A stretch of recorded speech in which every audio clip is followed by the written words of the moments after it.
Yeah, good. Yep. Eventually they get to the point. It's just like Prize, and I saw.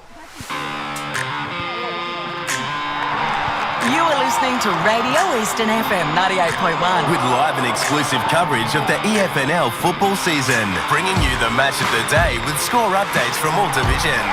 And now we cross to our commentary team for the Radio Eastern 98.1 Match of the Day coverage.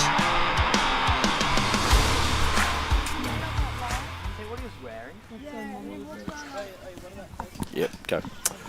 Eastland match of the round. Welcome to Quambee Reserve, a massive Division 1 clash. North Ringwood coming off 6 wins from the last 7 games, taking on Boronia as they look to take their third spot on the Division 1 ladder.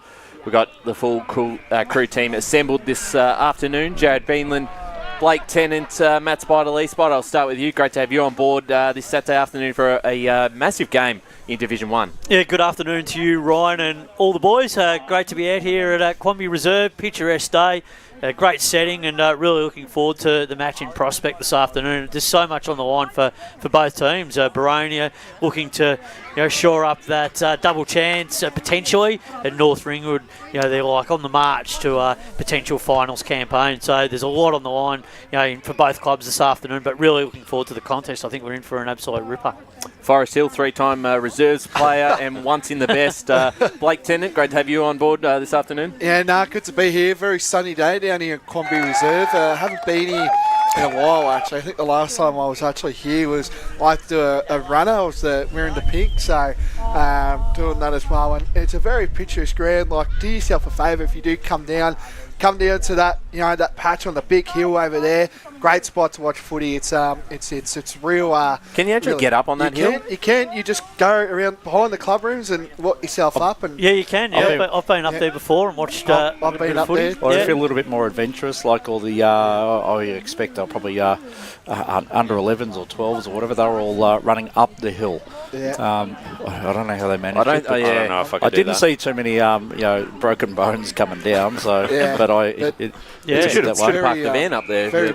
Oh no! Look, but back when we had the old van, which was the last time we were here, we had the old van, and we contemplated multiple times whether we could possibly park it up there and just slightly nudge it off the edge because it was over its time. That's an insurance job. We'll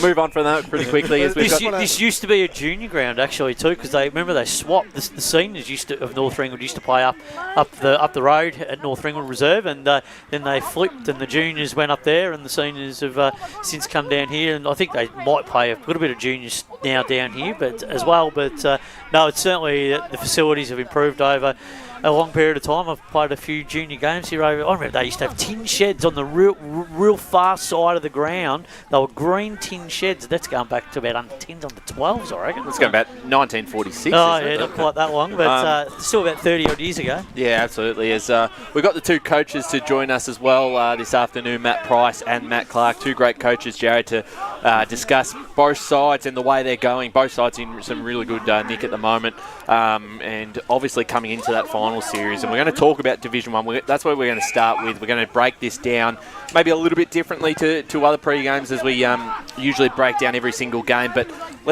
Jared, let's have a look at Division 1 as a whole first of all. Yeah, South Belgrave sit on top of the ladder. They've had the one loss, and it was to North Ringwood last week. It was a massive upset. The Saints get one back, and the factor with Division 1 is the buys. Yeah. And North Ringwood still have a buy, so despite this result, if they do win, they'll momentarily be at in the third position, but the bye comes into play as well. They've played an extra game. But for them, it's an 8-point game because a win will pretty much just about lock in a spot in the top 5. And potentially the double chance will open up for that. But a loss really puts them back under pressure, particularly if Montrose beat Beaconsfield. It's a very interesting point of the season for Division 1 because there's a lot of jostling around that third to sort of 6th area. You have Montrose starting to loom a little bit. We'll see whether or not they can back up their form against Boronia, of course. And with Beaconsfield now dropping off in form, it's a fascinating contest, especially since, Blake, we'd always seen Beaconsfield as perhaps that second or third, depending on where you rank them, versus Park Orchards, that placed team. But these two that are playing now, it's it's going to be interesting to see which one comes out on top and which could potentially usurp Beaconsfield's place. Yeah. But back to what I was saying, North Ringwood didn't do any favours for Montrose winning last week. It hurt me as well. As well. I didn't get a thank you. Didn't get a thank you for North Ringwood when they won, but that was terrific as well. And really good to see North Ringwood. I heard the runes were pumping for the song, which is great for North Ringwood to play. But for Montrose and Beaconsfield this game, we played at Montrose, and I always say that Montrose are a completely different side when they play at home, and you guys might disagree for reasons, but I think they're a completely different side. This team that I saw today for the team, I think it's a really good team as well. I think there might be 2 or 3 players that should be coming back into the seniors in the next couple of weeks. So, and where you guys have been on the case, when you see a result and you see Montrose getting blown out the park, but realistically, there's a few players missing out of that side. So where can they win this game, Blake? Let's break it down. I think it's going to be the midfield. I think the midfield, and they've been kicking enough goals. Like I've seen, I think a few of you saying, Montrose can't really find the way to score, but they're actually third for most points in the whole comp. So I think the scoring's fine. It's just going to come down to the midfield, I think, as well. Yeah, going to be a terrific midfield battle. But I think today is also a game where they're coming up. I mean, Beaconsfield defensively do like to close it down, and they have had a... Look, they've had some goals coming in out of that team, but I think from their point of view, over the next few weeks, Beaconsfield will get some players back. So they do have players to come back into that team. Yes, their form has been a little bit patchy, and they've been challenged. And sure, they've lost. Brendan White hurts as well for Beaconsfield. I think the one name that we really need to point out for Beaconsfield that's not been playing for a while is Damien Johnston. Yep. He's one of the power midfielders in there that always extracting the ball. Captain, exactly. Yeah. I think he's been a massive loss for the Eagles, and they can't get him back soon enough. What works for Beaconsfield Spider is their run home. They are the only side in that bracket of teams that do play the bottom 3 and the run home in their final 5 games of the season, and they're not for granted because we've seen that earlier. They lost to Bayswater, so they know that. They know they aren't guaranteed wins, but on paper, you'd expect them to win those 3. So even a loss today, there's a bit more faith in Beaconsfield that they will still make it, whereas North Ringwood have got a tough run home. Montrose have got some tough games. Even Boronia have got a really tough 3 weeks. So if Beaconsfield particularly, they get a win today, that really gives them a good chance to... even give double chance still a crack. Yeah, I still have the belief and trust that they'll still get that double chance. I still think there's enough quality in that team to make it happen. So I still have that belief factor. I think, yes, their form has in recent weeks curved off a little bit, but I still have the understanding of what they're trying to achieve at the moment through Mick Fogarty, that they've got they're trying some depth at the moment, and if they get that full complement of players, they're as good as any team going around in this competition, and they'll certainly be a challenge. But today, it's a big ask going to Montrose. You still got to play 4 quarters of footy. It's going to be a tough encounter. Montrose will really take it up to them, but I just have a bit of a feeling that the way that Beaconsfield will want this game to play, if it's played on their terms and the conditions favour them, and they can defend strongly enough, and they can really use that territory game, then they will make it hard for Montrose. What about you, Blake? Can they get the job done at home? It is pretty much an elimination final for them. It is, and they might have to be in that mindset pretty much for the rest of the season. I did tip Beaconsfield on the record. So well, they've got to be aggressive. They've got to be aggressive today. I think the start. It's got to be that start, like a couple of weeks ago against Boronia, where they went on an 8 to maybe 2 goal run in that second quarter. So they've got to start really strong as well. Let the standards up as well. It is Appreciation Day down at Montrose today. So what does that mean with Appreciation Day? What well, is that? It's Rezzies and 19s and Senior Women's and also Senior Netballers Day. But it's appreciation for all the people that have come in, because obviously these reserve Senior Women's, 19s and Netballers, they don't get paid, where the seniors obviously, some do. So it's just an Appreciation Day. So there'll be a big crowd down at Montrose. Before we move on, what does that mean for the balcony out at Montrose? They get chirpy at the best of times. Yeah, that balcony, you might get a few complaints come Monday, because if they win, it'll be a big day down there at Montrose as well. So, but I tip Beaconsfield. I think they're a bit more classier, and I think the midfield might get them. You still got the star that I think is going a bit underknown at the moment. Jake Arts is I feel like he can have a career best game because we haven't quite seen it yet from Jake Arts this year, and we know how good he is, obviously ex-Richmond player as well. So I tip Beaconsfield, but I think I'm always Montrose at heart, boys. So I'll be cheering on, hopefully, and some good scores can come my way. Beaconsfield in a narrow one for me. I think they might find a way to get over the line. Yeah, that one will certainly come hand in hand with this game, Jared, with North Ringwood and Boronia. And the Hawks, just on them quickly, we're going to talk about this game in a bit more depth a bit later, but they've made some changes too themselves. North Ringwood, the big inclusion, Fenton, the skipper, comes back in.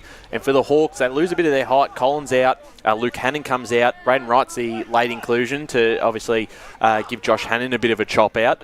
How does that change things? I mean, I think you've tipped Boronia going into this game, potentially. Actually, I'm not too sure who you've tipped. You're not on the record. No, I'm not. I would actually be going into this thinking North Ringwood. I think they've got a lot of momentum coming into this, and Boronia just a little bit less settled than they have been in terms of the list cohesion and players coming in and out when you compare it to the past couple of years. And when you're doing that in Division 1, it just makes the whole task a little bit harder once you're in an unfamiliar spot, I suppose, in terms of competition. Boronia is probably going to look to run the ball a little bit more, try and maybe just play the tempo game when they need to, and then just try and run off the wings and such to get it forward. North Ringwood are a stoppage team, Jared. They like to win clearance. They like the stoppage scenarios, so that's going to be interesting how that plays out. It definitely is, and I think North Ringwood, they're just getting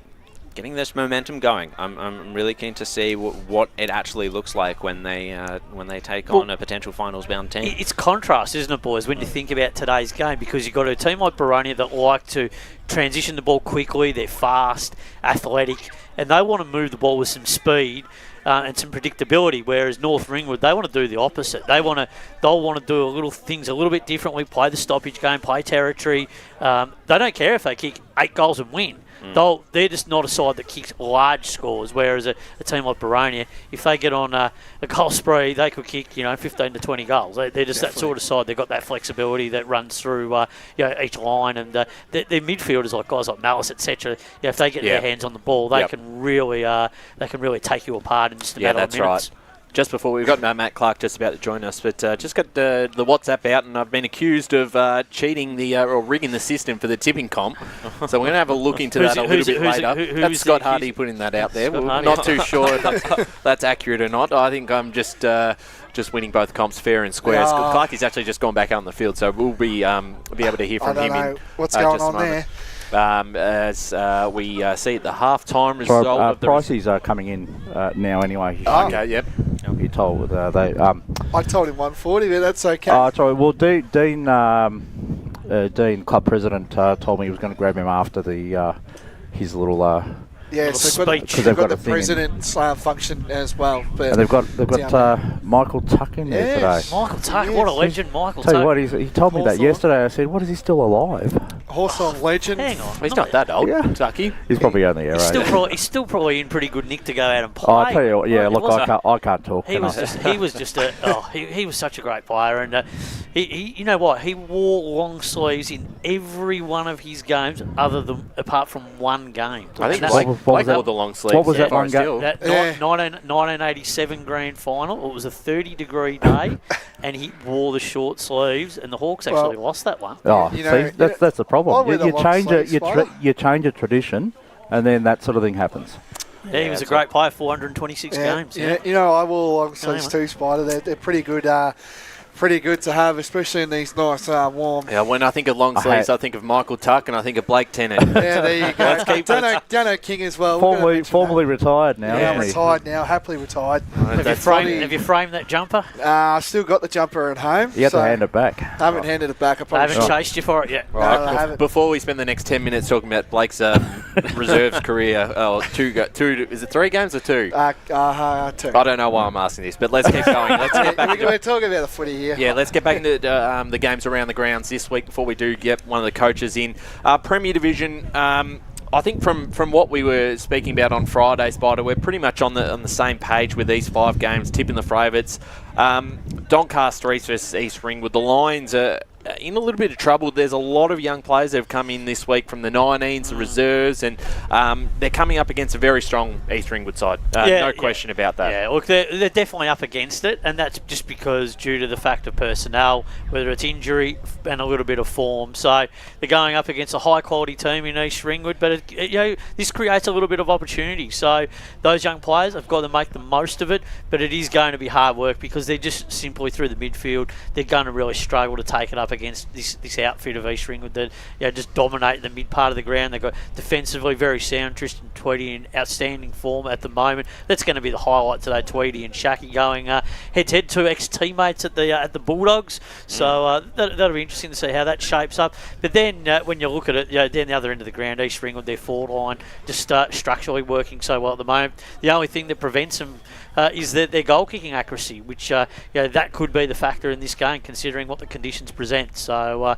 if they have another day where their kicking boots aren't on, then that certainly opens the door for Doncaster East. But I would think that East Ringwood would be able to get that victory and do it pretty comprehensively. Yeah, East Ringwood, they're going to be out to prove a point this week, I reckon, especially against the Doncaster East. I think lost the game, not necessarily entirely for both teams. What was a major hole in both games for these two teams last weekend was the pressure. They got soundly beaten in the tackles, and I think East Ringwood, they have the ability to shift that gear a little bit more so than Doncaster East do, and lay the hurt on in a more consistent fashion across 4 quarters. Yeah, it is. It's a big issue, Jared, I think, for Doncaster East in particular. They just haven't, when they've got ball in hand, they haven't really been able to deliver much. And then when they haven't got the ball, their pressure and their tackling just hasn't been there. So they've got both sides of their game. They're really going to have to come with an intensity level today that they've never come before with. So a lot of pressure on when you're playing a high-quality team like East Ringwood, because if you turn over the ball, ultimately you pay on the scoreboard, and that's what East Ringwood do very well. And if that forward line is in good form today and is functioning well, then they could kick a massive score. It was 88 tackles to 40, Doncaster East losing against South Croydon last week, and I think that's just a major red flag in terms of stats. They just hunt in packs. Yeah, certainly right. Some of these other games this weekend, Mitcham take on Noble Park at Walker Park. There was a big crowd following in when I went past before. There was a lot of cars that were coming up on Maroondah Highway there. So I think the Tiger Army are probably, maybe they're sniffing a win, but they've got a big job ahead of them this afternoon against a Bulls team that's in pretty good form. And Blake, apart from last week, Brad Crouch. Brad Crouch, the big inclusion, Blake. Yeah, that's a massive inclusion. I thought he wasn't going to play this year. Well, they might be thinking he can get his 3 games in to qualify for finals. Oh, I don't know about that, Spider. That's just how I think about the Bulls. Plenty of time left. There's I know, but I don't think the Bulls... no, but you still got to plan for it. I mean, if they're good enough to secure that spot, well, there's no one putting up their hand for this 5th spot at the moment. Doncaster East are, and Noble Park, if they can sneak a few wins like they, like against some teams around them, then there's no question why they can't play finals. Who gets there? You look at it, when you've got Noble Park, Doncaster East and Vermont really in the mix of that 5th spot.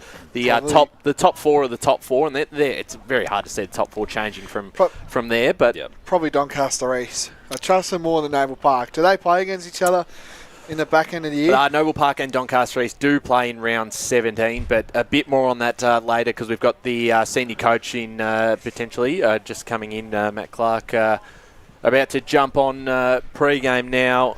Always great to have Clarkey in the van out here at Quambee Reserve. Clarkey, big game today. North Ringwood in some really good form, and you guys are coming off a very impressive win against Beaconsfield. Absolutely, they're 5 out of the last 6 and hit their straps, and they've done what no one else has done and beaten South Belgrave in a really solid win last week. I watched it, and so they're in good nick. They'll be confident. Brought a couple of more players back into the side, experienced hard body players. So we're expecting a tough game. They sit on the same games as at the moment. So last week for us was a real big moment in the year. I thought we spoke about it as a group. We've never had to really, over the last 2 or 3 years, come from behind to win. We've always been in positions where we've been solid, and off the back of a real poor performance against Montrose defensively, and we had a pretty brutal review. I thought 5 goals down at the 15-minute mark of the first quarter, we were up against it, but everything we spoke about in the review, we were able to slow the game down, get it on our terms, and then get the explosiveness that we've got going from there. And even in the last quarter, we were 16 points down at the 23-minute mark, I think it was. We found a way again. So a lot of the players are saying it's a best win because of those circumstances that we've had for a long, long time. So hopefully it gives us a bit of confidence today, but we're expecting a real tough one. Yeah, gutsy win. And just on a couple of your changes, Luke Hannon's out this week, a late change as well. Godwin back in, but Jaden Collins late pull out. Braden Wright gets his chance in the senior level today. How do you, obviously there are some big outs, and particularly it's a bit more work for Josh Hannon in the ruck as well. But how did you see those changes this week? Oh, look, we'd love to have Luke and Josh, Jaden Collins out there, and Begley and a couple others. But I think, you got who's available is available, and I think Jake Godwin's always a good in for us. He's in our best 10 or 15, and Roddy's been really good in the development team. I know he's had a good solid couple of years at Ferntree Gully and bide his time, and I think he's ready. So we needed a backup ruck. We've been using Luke Hannon for a fair chunk of this year, and I think it's not helping him at centre half forward either. So I think today we're just going to have a look at what we might do going forward as well. So excited for that look today. Now, you touched on it as well, it was one of the great wins. Come on, mate. You won 2 premierships in a row. I think those two would definitely be above there. But, you touch on it's kind of been, up and down sort of season, but I think this might be our second chat we've had with you. But just give us a key, summary of how it's unfolded. Of course, losing to Montrose, where I thought you would have been favourites coming into that one as well, and coming from behind as well against Beaconsfield, and talk us about how the last couple of weeks have been tracking down at Boronia. Geez, you've been hard on us, Blake. We're he had you in the furnace. Notice he's going straight in with I'd never go Boronia in the furnace. I think they've done terrifically. He had you in the furnace. He had you all lined this might up. Be the He was burning you, putting your ashes out there. I'm just looking at all the other clubs that have come up a division after doing it as hard as we've done it, and to be in the top 3 in a high division. Div 1's a really high standard of football, and what we've found is that when we have a lapse, unlike in Div 2, where we were able to not get scored against that heavily, we've been able to get scored against. So we've really had to focus on that. Our reviews are looking different. We're learning every week. This is the second time we played North Ringwood, second time we played Montrose, Beaky, all that. So we're still growing and evolving in our knowledge around the opposition and the standard of football, and I think the guys are too. Like, we're finding our body shapes and a few things like that we have to keep working on. What we need going forward, what positional we haven't got the depth in, and you look at here in this development team now, we've got 9 players who played a senior premiership in their career. Running around, so we've been lucky enough to retain those guys and get them back this year to help develop the young kids coming through. We've got 19s, but as far as the senior team, I don't think we've had a lapse in the last couple of years where we've dropped a game, and it's been really hard just to maintain the rage all the time and keep them focused and keep them connected. But I think this year, whenever we've had a bad or a lesser performance, we've been able to respond really well, and that was evident last week against a side who I think is probably one of the best organised sides in Beaky. I think they really do set up well, and they proved that really early. They put us under a heap of pressure, and they were able to score really quickly. I think we both defend the similar way, Beaky and us. That's why we find it hard to score against each other. We really struggle in both games to get a high score. But yeah, I think we're learning about it. At North Ringwood, I'm pretty confident the style they'll play. It's about us getting the footy and being able to stop them today. So what are some of those 3 key message points that you've probably got up on the whiteboard today, this afternoon, Clarkie? I mean, you go into a game against a North Ringwood team that'll have their tails up. When they play here at home, they're very hard to beat. They took down South Belgrave. So what are the sort of things that you said you watched the vision of their game?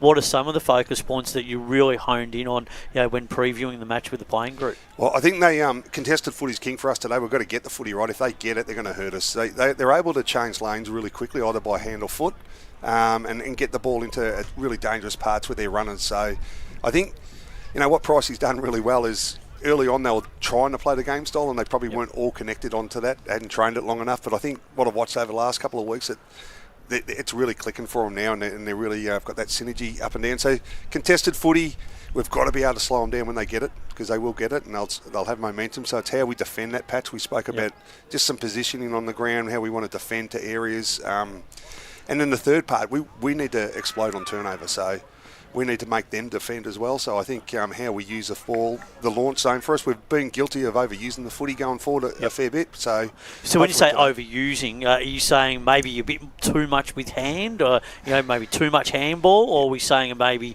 the kicks are not as deep as what you would like, or maybe that uncontested sort of style, or what are we sort of talking about there? Tick, tick, tick. We are. I think if you look at the stats, we would be the number one handballing side in the competition by a fair way, and that's by design. So I'll own that, and it's good for a large chunk of it, and it's probably got us to where we are today. But I think under real pressure, when we haven't got momentum, we can handball our way into trouble as well. So it's getting that balance, and we're training that at the moment to have a better balance of that. So we're not perfect at it at the moment.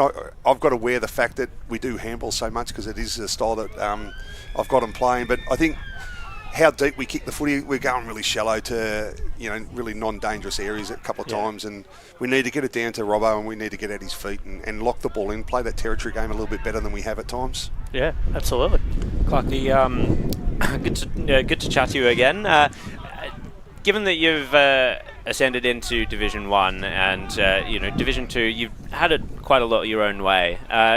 Is it a different feeling in strategy talks, in training, and even for yourself in terms of how games this year are being approached and how everyone's talking and feeling about, going into a game where it's a lot more of a chance that you might lose? Yeah, absolutely. Yeah, it's a completely different setup because I think we knew the competition really well, having been dominant for against the same sides really, so we really knew who we were playing, what style they'll play, and it was sort of like just keep them up on the day, keep them with internal pressure busy during the week, and then they just went out and executed, and I think they had such a belief that they would win that eventually we did, not easily, but we had to work for it. But I think in this division, what the guys and what I'm finding too, strategically we've got to be a lot better, so we're adjusting on the run now, we're tinkering with our game style.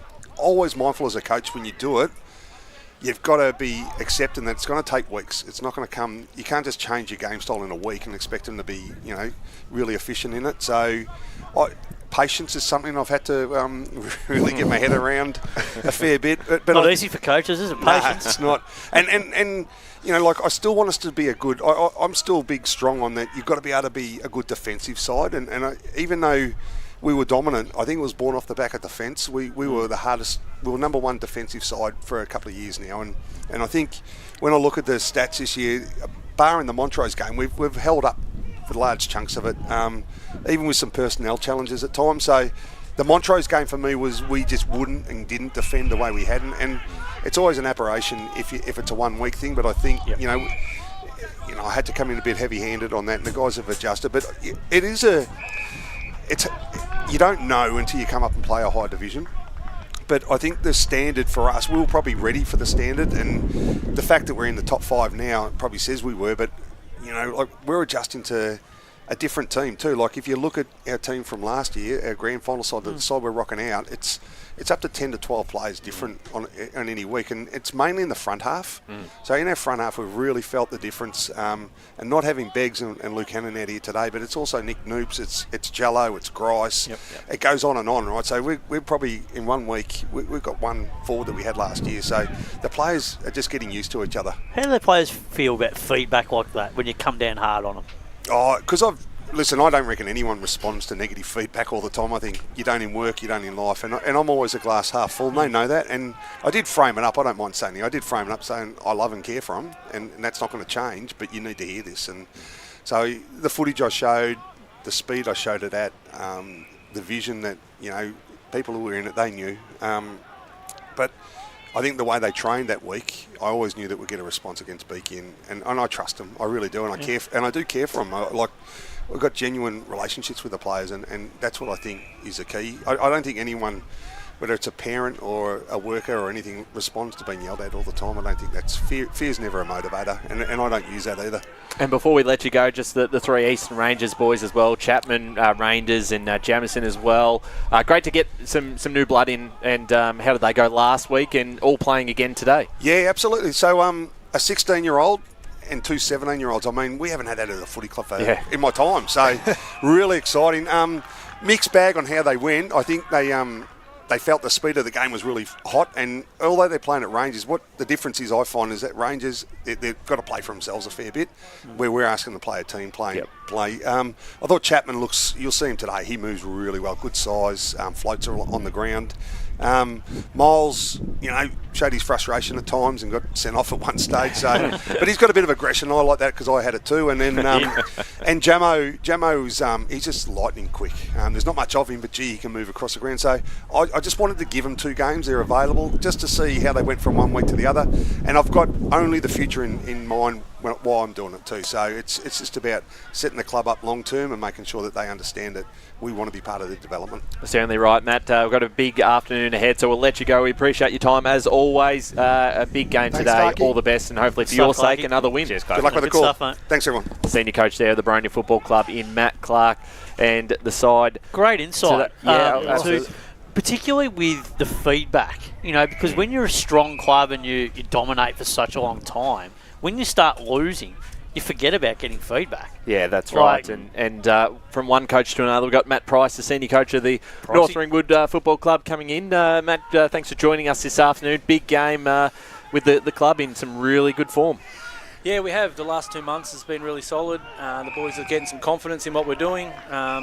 First pre-season for me with these guys, and there was a lot of new stuff that I was throwing at them, and the first month was a bit hard to take, but yeah, we've really improved and they've taken everything on board, and now we're getting some confidence in what we're doing and trusting what we're doing. And since then, the wins have been coming, which has been good. Break down that win last week against South Belgrave. It's been the side that everyone has struggled to beat, and I know they've got a couple out, but so did you guys. And how did you see the way the afternoon progressed? We started well and had to kick the last couple as well to get across the line. Oh yeah, look, they're an outstanding football side.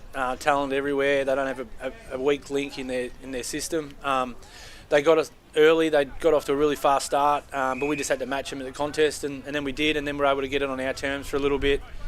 And once we did, then the sort of game evened out, and we were able to hit the scoreboard. But yeah, then they rallied at us again, which they would, and it was just a really good game of footy. There was ebbs and flows in it all day, and it was good that our guys could stand up against that really good opposition. And yeah, we know they've got a few players out, and they're a really strong side, but for our guys to take confidence from that, well, hopefully we can take that into this week. Matt, it's good to speak to you. We just spoke to Matt Clark about the character that Boronia showed during the Beaconsfield win. Of course, it must have taken quite a similar sort of mindset to overcome South Belgrave last week. How does that speak to the season that you've been building up throughout the year? How does that speak to how you think you're going to go moving forward as well, and just in general the list that you have on the park? Yeah, so there's a few in there. So with this competition, all I've been told is how even it is all the way through, and you've got to be on every week. And we've been building into that, and I wanted to make sure that we were playing a brand that would stack up, and whether we won or we lost. And now we're actually getting some confidence in that. And then I think the Beaconsfield game out here for us was about a month ago. We lost by a point, but I don't think the club had beaten Beaconsfield in a few years, and our young group, they probably didn't know how to win that game, and we addressed it, had a good look at the tape and how we can improve, and then we got that same challenge again against South Belgrave, and we were able to step up and do that. So, this week again is another challenge against Boronia. We've got Park Orchards next week, some really good football sides that we play against. So yeah, our young list is coming along. We've, as I said to you guys on the radio a couple of weeks ago, we've debuted a lot of kids. We've got 5 under 19s playing today. I think we had 6 last week. So we generally just keep pushing these kids through and see what they've got, and a lot of them have got talent, and now we're just sort of, building a list around that we can sustain this over the next couple of years. And for me, this year was never about winning it. It was about seeing what we had on the list and the young guys coming through, and they've been exceptional. They've answered every challenge was thrown at them. They train hard, they're consistent, and yeah, now they're getting the reward, and hopefully today looks a bit blustery out there. Could be a bit of a tricky one, but hopefully we can stand up today against a really good side as well. In terms of what I noticed about North Ringwood in the earlier part of the season, it didn't seem like you had a particular spearhead, someone who was kicking a major part of your goals. Recently, Taylor Davidson he's kicked 9 goals in the past 3 games. Is that an answer to a question for you guys, or is that just sort of how it has panned out, and he's just managed to clunk a few? It's definitely evolved that. We weren't short of our right mix at the start of the year, and we were playing Taylor Davidson through the ruck early when Begg was just starting out, and now Begg's been more consistent as a ruck, so we can leave Taylor forward more, and that allows him to kick goals. But Pato's been really good down there and consistent with his work rate and stuff like that. We're just finding the right mix, and to be honest, our entries weren't great earlier in the year. We weren't actually kicking the ball to forwards, and we've worked on that. And the last month we've been able to get goals from our key forwards, but every week's a new challenge. Everyone sets up differently, so hopefully this week. G'day, Pricey. It's Matt Price. Sorry, I should say that as well. When I came in today, I'm like, geez, I've got to say hello to Matt Price because he was an EFL legend, I got told. So it's great seeing you down here at North Ringwood and doing some good things. But the question I just want to ask, did you... North Ringwood obviously, coming down from Premier Division after a really tough year in there, and then you're coming into Division 1, made finals, of course, in the first year in First Division, and unfortunately missed out on a couple of games. But have you changed the standards, or have you changed, maybe a little bit of the culture? I'm talking the off-field, more sort of side of things. But have you changed anything regarding the standards and culture, or is it more of the same from what Robbie kind of left at this club as well too? Yeah, so I'm not sure what Robbie was about with how they were going, but from what I knew of the club was they were in Premier and they never really challenged. They were always one of those sides that were battling away and paying to get recruits in and all that sort of stuff, and just wasn't the right way. And I said to them, if I'm going to take over and we want a challenge to get back there, which everyone wants to get back there, we need to be able to be sustainable. We've got a really good junior club, and Blackburns and Rovilles have these, and they haven't been able to transfer that into Premier Division footy. And I can see that as a bit of a prototype that we could do that because our junior club is so strong. But we've just lost those kids over the last few years, and that is because you're buying players in. And my method now is let's just have a look at these kids, see what they've got, keep bringing them through. And if we're good enough and they improve, then we can make that jump. But if not, we're not quite ready yet. Yeah. Great to finally talk to you again, Matt. Delighted to see you in person after so many years. But today's game, so really the build-up is immense. But from your point of view, what are the key focus points and the messaging going into this game? What are some of the key things that you're going to have to do to get the result today against a quality outfit in Boronia? Yeah, look, obviously they're really well structured. They're really well set up. They're one of those sides that have played together a lot of footy, winning premierships in the next division down, and they've come up and they've landed in here really well because they structure up well. So for us, it's a bit of contest stuff. They're really good around the ball. They're really good at their chain handball, so we'll make sure that we've got to put pressure on around the ball and get it back. But once we win it back, we've got to be able to own it a little bit. We probably slow play a little bit for it. Yeah, you like stoppages, don't you? You're a bit of a like stoppages. I don't mind stoppages. That was my that was the way you played. Yeah, so I don't mind them. So I do set our boys up to win them. But and we've got some good midfield players in there. Harry Flynn and Rice have been really good the last month. They're both really, really clean, good at ground level, and so we're hoping that they can get the ascendancy today and then get it going our way, and hopefully our tall forwards can do the job after that. A couple of those VFL boys have made a really big impact, haven't they, since coming back, and they've really skyrocketed you up into a position now where you can really challenge, and their performances today are going to be really key for you to get that desired result this afternoon. Yeah, look, Beggsy coming back from the AFL list was always going to be a big addition to us, but we just had to get his body right, and now he's confident with his body and he's playing really good footy, so he gives us that first use, which is great. And then around the ground he's a big man and takes some marks. But the one that we're really impressed with, and with his Rye Cantwell, who's come back to us from Richmond, and Richmond were really I know Richmond was sorry they lost him. He just wanted to come back and enjoy his footy for the year, and he's one that you just have to see live. If you haven't seen him live, he's absolutely exceptional. I've seen him at Eastern Rangers, and he's been really solid. I thought he was a bit unlucky not to get picked up as well. So you found a good one there. No, he's really good. So he rebounds a bit off half back, and he sets us up a little bit. But if you haven't seen him live, he's one to watch. That's for sure. Yeah, and the template for you. I mean, you feels like you're putting that blueprint template together for long-term success. It's not for the now, but over the next couple of years, it's going to get stronger as you keep developing some of these younger players through. So it was all set up for you because you've had that great success down at Dramana over the last few years before coming back to North Ringwood. Yeah, so it was a bit of a blueprint for me down at Dramana. So I walked in there and they had a really young list as well. It was just good timing for me there, and then I ended up coaching them to a premiership. And very similar. When I walked in here, I said really talented kids. They just need some structure and some consistency, and just a really calming method. And since I've been taking over and we're getting better, look, we want to build on it. We're nowhere near the finished product, but we think if we can play a brand, make it attractive, add some players in next year. Like, who knows? But we'll just keep bringing kids in because at the moment they're playing really well. So, yeah, really happy with them. Absolutely, Pricey. Big afternoon ahead. We're going to let you go. Thank you for giving up some time ahead of a big clash this afternoon, and hopefully for your sake, a North Ringwood win and jump into third position on the ladder. No worries. Enjoy your day. Should be a good day for it. Absolutely. Good work, Pricey. Conditions perfect today. That is the senior coach of the North Ringwood Football Club, Matt Price, and we've got a big game ahead at 2:20 p.m. between North Ringwood and Boronia, and we're going to bring back the action in just a minute. Jared, unless you got something else to say?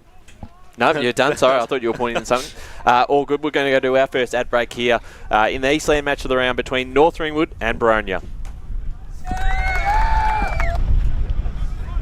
Today at Eastland, Lucy's trying on jeans for a momentous occasion. Coffee with the ex. She needs jeans she can move in because she's definitely moved on. Jeans that get a second look, but don't give any second chances. Jeans that say, why yes, I have spent the last 8 months in a post-breakup juice cleansing, kickboxing, personal training frenzy. And it looks as though she's just found the perfect pair. Yeah, that's great. Bravo, Lucy. For all of life's little moments, there's Eastland. Eastland. Live real. Sprained your ankle bursting through the banner? For bumps, breaks or bleeds, be seen sooner, close to home, at Knox Private 24/7 Emergency Department. You'll generally experience shorter wait times. Knox Private 24/7 Emergency, 262 Mountain Highway, Wanturna. Do you feel good about your bank? Because there is a bank you can feel good about. They share their profits to fund big community projects, small community clubs, and vital emergency services. They've given $250 million to help Australian communities thrive. They have all the products and tech you expect from a big bank, with service you don't. It's Bendigo Bank. Feel good about who you bank with. Try Bendigo. Search bendigobank.com.au or search Bendigo Bank near me. Tobin Brothers Funerals wear their heart on their sleeve. Their clear and easy-to-use website and Memory Maker app make it easy for families to make an informed decision. Here's James McLeod, Managing Director of Tobin Brothers Funerals. There's no mystery about our pricing. It is clearly displayed on our website and our app. We have staff standing by 24 hours a day, every day of the year to assist you in your absolute time of need. Visit tobinbrothers.com.au. Tobin Brothers Funerals, celebrating lives. There are only 3 things that should be flushed down your toilet. Pee, poo and paper. Some wet wipes and antibacterial wipes say that you can flush them, but you can't. They clog up the toilet and pipes, causing expensive blockages. Save yourself a truckload of trouble. Put your wet wipes in the bin. To learn more, head to the Yarra Valley Water website, yvw.com.au/wet-wipes. Hi, Dylan Dow from the Boronia Football Netball Club here. When I need to grab a quick coffee or a bite to eat, I'm popping into Eastland. Eastland's more than a shopping centre. They support a range of community organisations and have been a major partner of the EFNL since 2018. Cheers, Eastland.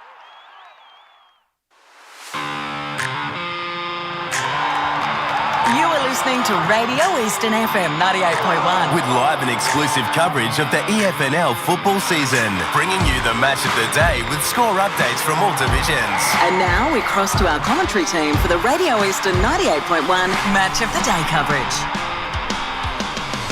Welcome back to Division 1 Eastland Match of the Round. It's a big game between North Ringwood and Boronia as well. We are doing the pre-game as well. Unfortunately, some of the boys had to nick off for reasons, of course, as well, for a big game. They're getting ready Little as well. pit stop on the pit stop, the game. Yeah, yep. So we're into that. Matt Spider-Lee and Ryan Long. Jared's Thanks for bringing us back in. Jared's just arrived too. So before we got the coaches in, we just talked about Premier Division as well. So we did Mitcham and Noble Park as well, and then we did East Doncaster and East Ringwood. So we're going to turn our attentions now to Roeville and South Croydon. The Hawks, wow, big winners last week on the Eastland Match of the Round on the Sunday game against Vermont. I thought they controlled the day, and then you're playing against a South Croydon team, which I didn't expect would happen, but South Croydon, one winners that one. I think it was by maybe 25 points off around that sort of margin. So. And I think South Croydon do play well against Roeville, but Roeville could say the same thing as well for that one. What's your Beat them thoughts? twice last year, South Croydon. Yeah. So they'll go there Ro- with some confidence off the back of last week too. So, look, you wouldn't write them completely off, but you just have the feeling that Roval, off the back of last week's outstanding performance, they were never in any trouble against Vermont. But guys like Martini playing so well, Josh Clark, both Seth McDonald and Cooper McDonald really, were important in the way that they played last week. So you would expect that Roval at home would be able to get the job done. But if South Croydon can play a particular way through the midfield, get some stoppages, really defend strongly, and take the territory game up to Roval, then they'll give themselves a chance. But you just get a feeling at home Roval will be a bit too strong. Massive midfield battle in this one, especially with Stapleton and Clark. No Shields this week. Yeah, no Shields, off the back of a really good performance last week. Yep. His Premier Data stats were outstanding. It's also Devon McKernan's 50th game. I did see coming into today as well. He's one of my good mates, so shout out to him as well, playing his 50th game. They're for good South contributor. Croydon. And but as we said, South Croydon did get him twice last year, but they've got to be careful. But Roval. Roval on the big stage got him where it mattered most. So I think I tipped the Hawks. How do we all tip this one? Tipped Roval. And then the other two games we can go pretty quickly. Blackburn, Vermont, and Ball and Berwick. I'd say both of us, or all four of us, would be tipping both Blackburn and Baldwin. And despite hard to see it, isn't it? Man, look, local rivalry, Blackburn and Vermont. Look, I mean, Vermont just, we know it's a personnel issue. They still have some senior quality players playing. So, and we know that there is some, injury that has, gone through Vermont. But it's guys like John too, who just and Greenwood and that who have been a bit banged up all season. They've played a lot of young players, but they're coming up against a Blackburn well-oiled machine at the moment through the midfield. Guys like Stoddard, Dorian, Lawler, Ainsworth, all those guys who are just playing such great footy, and then you throw in guys like Toby Waller up forward, and Woods has been playing such good footy as well, and so they just have answers on every line, both defensively, midfield, and up forward. So going to be hard to beat, I think. Yeah. All right, so we heard that. So we might change ourselves to Division 2 right now as we speak. So we'll start off with what's on top of us. And I did have a listen to the forecast coming into today. Waverley Blues taking on Mulgrave. Last time this team was a bit of a shootout, wasn't it? This is probably one of my favourite matchups across the whole Eastern Footy League. I think it was like 100 to maybe 118. The Waverley Blues stealing the 100-year celebrations down there at Mulgrave Reserve. Here's one, Blake. Do Mulgrave give up another 5-goal start? They've done that the last 3 times. Well, you hope not, because that's alarm bells already started day, which you don't want to see as well. But it's a hard one, but we don't know what Waverley Blues side we're going to still be getting. And I think you said it on the forecast, Ryan, that, Waverley Blues, they are level on points with, Croydon and Heathmont. So could be an 8-point game. And if Mulgrave, depending on how Surrey Park play against Heathmont today, they could honestly go to third spot and get that double chance, which they've been dying for. Season defining for the Waverley Blues, absolutely, and for Mulgrave, they've just got to keep winning. They've just got to keep finding ways to win.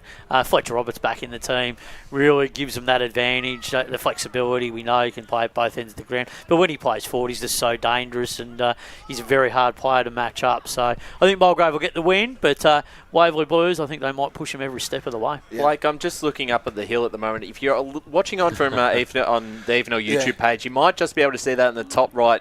They're all kids up on top of the hill, so that is the perfect vantage point to watch the footy. But I'm a bit worried. If someone slips down, that is very steep. It is. You're coming down hard, you're coming down fast. Broken bones. Why don't we call the game up there? I know that will be. I might even pop up if I'm allowed to, of course, and have a look on. But no, I've actually sat there once and they've had a few cans up on that hill, but doesn't surprise drink responsibly, of Under course. Under 14s, I'm guessing? No. When Montrose came here one time, but it's a terrific view, and the views up there is just amazing. So, boys, if you can, I don't know, we've got calling and you guys are on the boundary. You could do a boundary report up there as well. But I don't know how the connection will go. Yeah, I don't know if that'll work out. But it's absolutely terrific up there as well. So, but I think back to this one. Sorry, back to the footy. Sorry for getting my. We can say that on the pre-game show, but I think we're all going to go Mulgrave, or did someone go Waverley? I'm sticking with Mulgrave. Ray's gone Waverley Blues. I think we had a couple of people who tipped them with I tipped Mulgrave. With the way they're going. I'm going Mulgrave in this one. I wouldn't be too shocked if Waverley Blues get up. It's such a interesting back and forth rivalry between these two teams. And, Mulgrave, they steadied the ship against Surrey Park. Hopefully they can continue to do so. I thought they were vulnerable and they're proving otherwise. Yeah, Mulgrave, I think they'll get over the line. But, they're doing some really good things. Impressive win at Surrey Park last week. Yeah. We might just skip these two games. Lilydale taking on Montana South. I think we're going to go the Devils. Yeah, Devils there. Yeah, and then Ringwood taking on East Burwood. I think I tipped Ringwood for this one, but I don't know if anyone went East Burwood. But it is a big day. I did listen to the forecast, Spider, of course, the 1985 Premiership. My dad unfortunately and the 65 wasn't reunions. there that year at East Burwood. So and what is it, 86 is it? Or 65 and 85 reunions today. But look, a big day for East Burwood. I thought you would have been the MC down there, Spider. No, I've put my priorities of this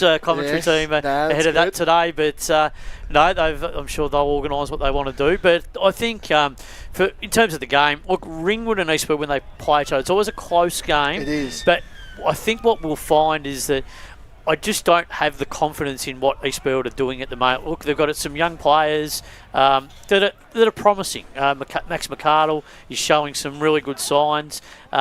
He's getting some games, but I'm just not sure whether East Burwood can kick enough goals to win the game. And that defensively, they're standing up okay. Logan back in that team, but Ringwood, look, they're usually a hard team to beat, and they'll want that as a low-scoring game. Their scoring has improved over the last few weeks. They put in a pretty credible performance against Montana South. So I just think this might be a real arm wrestle, and I think they might just fall over the line, Ringwood, in a very tight game. But East Burwood will certainly push them. But how long is a brave result? You got to find a way to get over the line. Heathmont made pretty light work of them last week. Heathmont, Surrey Park. I think we don't have much time, so we might just.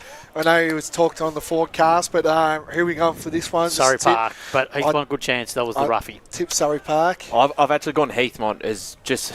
It's. Jeez. I don't know. I don't know if I trust him at all, but I just think they've got the potential. Out. That's a big one for He is, but Woodfull out for Surrey Park, so both key ruckmans are out for both sides. So I think that probably maybe evens it up in that sense. And I just think the Jets, Jared, I don't know. They're just hitting form at the right time. Surrey got some important outs. And they do that. They've done that in the past couple of years, the Jets. I think, Surrey Park, they've been one of the most synergistic teams that we've seen over the past few years. They know how to play together. That's something that has eluded Heathmont this season and does so occasionally. But I think they're just they're starting to find the gears now. And, I think the Jets will take this. Also, a point on this one, if Heathmont win this, I think that's the 5 locked up. I don't think there's a chance. What if Croydon pull off an upset against Tempe, or if Waverley beat Mulgrave? Does that keep? I still think Waverley Blues. Yeah, I still think if Waverley Blues beat Mulgrave, I still think that is it's locked up. Croydon beating Templestowe, however, maybe I would change that throw tune. the Catamounts to Pigeons. Yeah. But, that's fair. But Surrey Park for me. We're going to quickly go to Division 3. We might skip. We might skip some more. I was just going to say, Blake, you may not have to skip because traditionally North Ringwood games start a little bit late. Okay. So they've only just started the fourth quarter of the reserves, so 20 minutes to go. At a good pace. I reckon you've got at least 20 minutes. Div 3, there's some good talking points, Blake. And where do you want to start with? I would say the Upper Ferntree Gully Oakley District game. That's probably the match of the round in third division. Interests me for a couple of reasons. Upper Gully, after a really, really strong season, they've just dropped the ball a little bit in the last couple of weeks. Not, their form hasn't dropped off that much, but they've lost 2 close games, which has now put their chances for a double chance in real jeopardy, with Knox taking the opportunity. And for Oakley, Blake, similar when we talked about Montrose, they're in elimination final mode every week. Even if they win all 4, they might not make it, depending on what the Basin and Sylvan do. But I think if I'm that wind is that's really picked up. Sorry to say that one. I don't know if the effects mic was picking that up last this afternoon, but that game for Oakley, I think out of those 4 sides again. That is crazy, that win. From 5th to 8th, I feel like they're still the most dangerous side if they can get through to a final series. Yeah, definitely. You know, they have a couple of wins as well, but I've been pretty critical on Upper Gully. And past couple of weeks, losing to the Basin, I think, is one they shouldn't have dropped. The Sylvan one, I don't know. It's hard to judge tell. that. I think you've been very unfair on Upper Gully. But you see, you know, they were sitting 3rd on the ladder, and now they're literally a game, you know, out of the 5. This is a side who didn't play finals last year. I know. Don't be 3rd on the ladder. You go in the furnace. Yeah. I did say about Upper Ferntree Gully that I think I've been a bit nice over the last couple of weeks, but they have been disappointing for the last couple of weeks. Look, they've just had a period where they've been a little bit flat, but I still have the confidence and belief that they'll get this win today over Oakland District, who need everything to go right for them to play finals.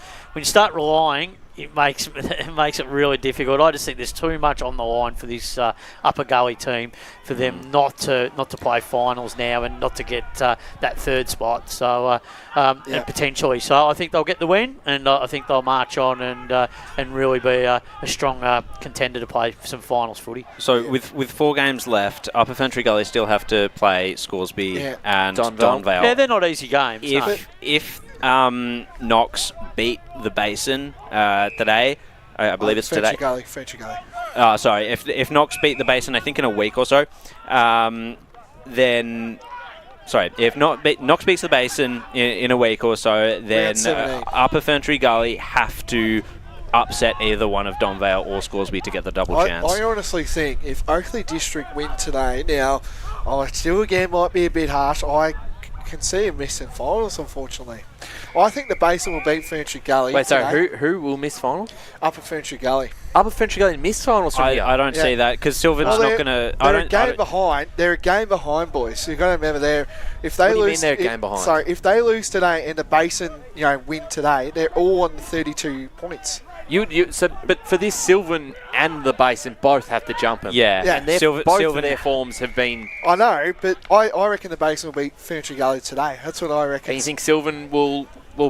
No, but they might... So then Upper Ferntree Gully would finish 5th on your... Oh, well, they're just going in, but you can't say they're not going to miss finals. They're not missing finals. Anyway, moving on. It's just a matter of where they finish. Yeah. Are they going to finish as high as 3rd? Are they going to finish 4th? Moving on now. We've had enough of the Upper Ferntree Gully and how I've been seeing it, but I think we touched on the Basin, Ferntree Gully. I don't think he's going to be playing for the rest of the year for Ferntree Gully. So what's wrong with him? I don't know. Or what's going on? I just got word on the street that he might not be playing for the rest of the year. So I've got a lot of sources spotted around the traps around this competition. Are the sources that is he unavailable to play, or is he injured? Yeah, he's injured. Okay. Yeah. So that's all we need to know. We need clarity on in this programming. Yes. We give clarity and we give feedback and information. Where have you guys gone for the Basin, Ferntree Gully? It's got to be the Basin. The Basin. Yeah. On the Basin, I thought this one. Well, I just go back to that last result though. That when the last time they met, and it was about 75 to 9 or something. Yeah. And that concerns me a little bit. Tipping the Basin. Yeah, they're just not playing well enough, are they, Ryan? Yeah, but they've got to. You would expect on form probably. Yeah. And this is near season ending for Ferntree Gully. It's still mathematically possible if they beat if they lose to the Basin. I've got no faith in them. Yeah, well, Jaden Stevenson is going to have to bring his Superman cape out. And, he can't just keep doing it himself. But the Basin, I think, at home will get the job done. I think it'll be a bit of an arm wrestle for a half, but I expect the Basin to run away with it. Yeah. Problem is he could kick 5 and have 30 and they could still lose by 5 goals. That's right. That's happened this year. But can I just say as well, for the next game that we're about to talk is Donvale Sylvan. Sylvan did get Donvale, but I know it was at Sylvan. It was at Sylvan. I know, I get that, because last time they did play, that Sylvan did win by 2 points, but you know, with this Donvale team, have we got the team lineup, Tim? Because I checked coming in. Oh, no, it is out, yes. So Hay comes in. I don't know if he played last week. Is that correct? Well, if he's coming in, I would have no Duncan. Still no Duncan into the team. Hay did play last week. He played. Oh, he did? Yep. Okay. I think Donvale get home for Don me. Vale at home. They'll do it Yep. comfortably. Maybe Sylvan have got to do something a little bit different. Maybe they've got to stay down around Donvale. Stay the night in Donvale. Stay the night in Donvale. Maybe come down on a bus or something. Where is there a hotel around Donvale Reserve? I'm sure there's a Ridges There's or Doncaster Mercure. Yes, the Doncaster McCure, which yes, now the new major sponsor of the AFNL. Correct, Yeah. you should be. They should spend the night at the Doncaster McCure, the Sylvan boys. Yeah. I'll book it in for them. This is elimination time for Sylvan because, I mean, they have such a hard run home, especially when you consider that they only have one game left to play at home. And it's against Scoresby. And yeah, exactly. And with the Basin having a bit of an easier sort of draw coming up, this is sort of like do or die a little bit for the Cats. Sorry, just before we get into the next game, I just got a shout out here as well. I've got a comment Don't as worry well. about this.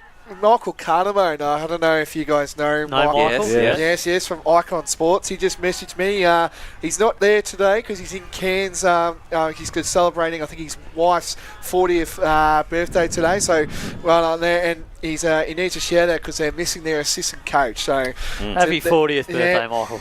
Yes, as well to his wife for that one. So, I'm sure Cards will be watching on as well. Play cricket where I, watch my cricket a little bit. I'm a supporter at that club down at Lilydale. So, good to see you watching. You're a player, aren't you, as well? He's been everywhere, that man. I'm playing at One Turner this year. Okay. I've just joined the committee this year. So, well, watch out. There's a coup. Yeah. There's a coup coming. So, there's a coup. I'm in charge of the social functions down there. My Lord. There's a couple of good functions, boys. So, if you're interested, come I'm down not. and support. So, No, I won't be. We've got an iPod Shuffle night. That's it. That's it. Move on. I'm sick of this. Keep going. Fair Park taking on Knox down at Fair Park Reserve. Knox have really starting to hit their straps as well. So I think we're going to go Knox for this one. Yeah, Knox for me. Knox, I think they'll be able to continue on some form and get back where they need to be, up in contention. Braden Barlow, good in for them. Yes, it is. This week. Massive in. And He's someone that Knox needed in to really sort of steady the ship in terms of their list cohesion and ability to kick goals. That's what going they've into the been lacking, finals. haven't they, Jared? Yeah, exactly. Yep, and moving on to Coldstream and Scoresby. I think we're going to go the Magpies and Scoresby. Yeah, definitely. For this one, I don't think could be a big margin with the Magpies winning that one. Yeah, so I think Scoresby win that one as well down at the big oval down there at Hayley Supple Oval. We're going to move to Division 4. I think the big one that stands out to me, I think Pauline Templestowe Croydon North's a big one. But I'm going to start us off here. Chernside Park v Kilsyth. We saw Kilsyth last week.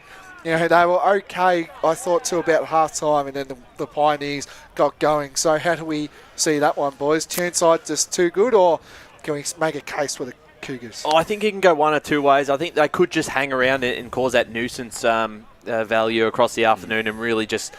similar to what they did earlier on in the season, a game which we were out at, or it could go the other way and Chernside Park get on top early and they bury them. And they've buried a few sides this season, and when they get going, they are hard to stop, Jared. I just don't see Kilsyth finding the goals, unfortunately. They just don't have enough likely goal kickers down there. It's interesting with Damien Murray challenging Ryan Goodinson to play further up the ground, and while it's definitely beneficial, I think in the long term, it's a little bit harmful when you don't have sort of a player playing out of the square when you're wanting Goodinson's talent and skill around more up around the footy. Which it's a fair trade moving forward, looking to the future, but it just deprives them of a bit of goal-kicking power in the short term. Yeah, expecting Chernside Park to win. I think Kilsyth are a chance.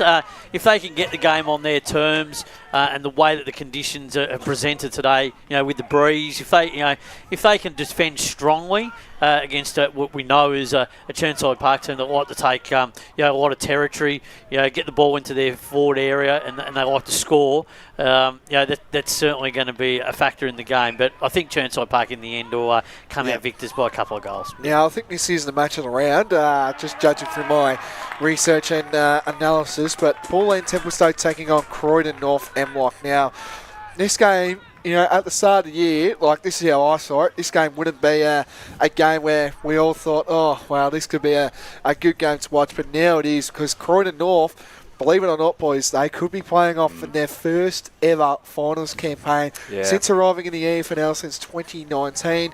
And Bull and Templestone, I think you said it as well, Ryan, on the forecast yesterday, that it was Bull and Templestone's biggest win in the EFNL last week, being Forest Hill by 116 points. So that was a big win, but Croydon North, they just need to keep winning, don't they? It's like kind of like just keep winning, but it's almost like just keep winning, just keep winning. Like it's almost like someone clip that one up. It's a bit like that. It's almost like a little quote of Finding Nemo that I used, and I thought I'll put it into the broadcast today. So I think just keep winning is the thing that Croydon North need to do, because I feel like they will do it. I know Taj at the TED. Sorry, it's called the TED. I keep thinking it's the Taj. They call it the Taj. They call it the Taj. On here it says TED Ajani Reserve. That is the full name, but full name, yes, as well. But I'm going to go.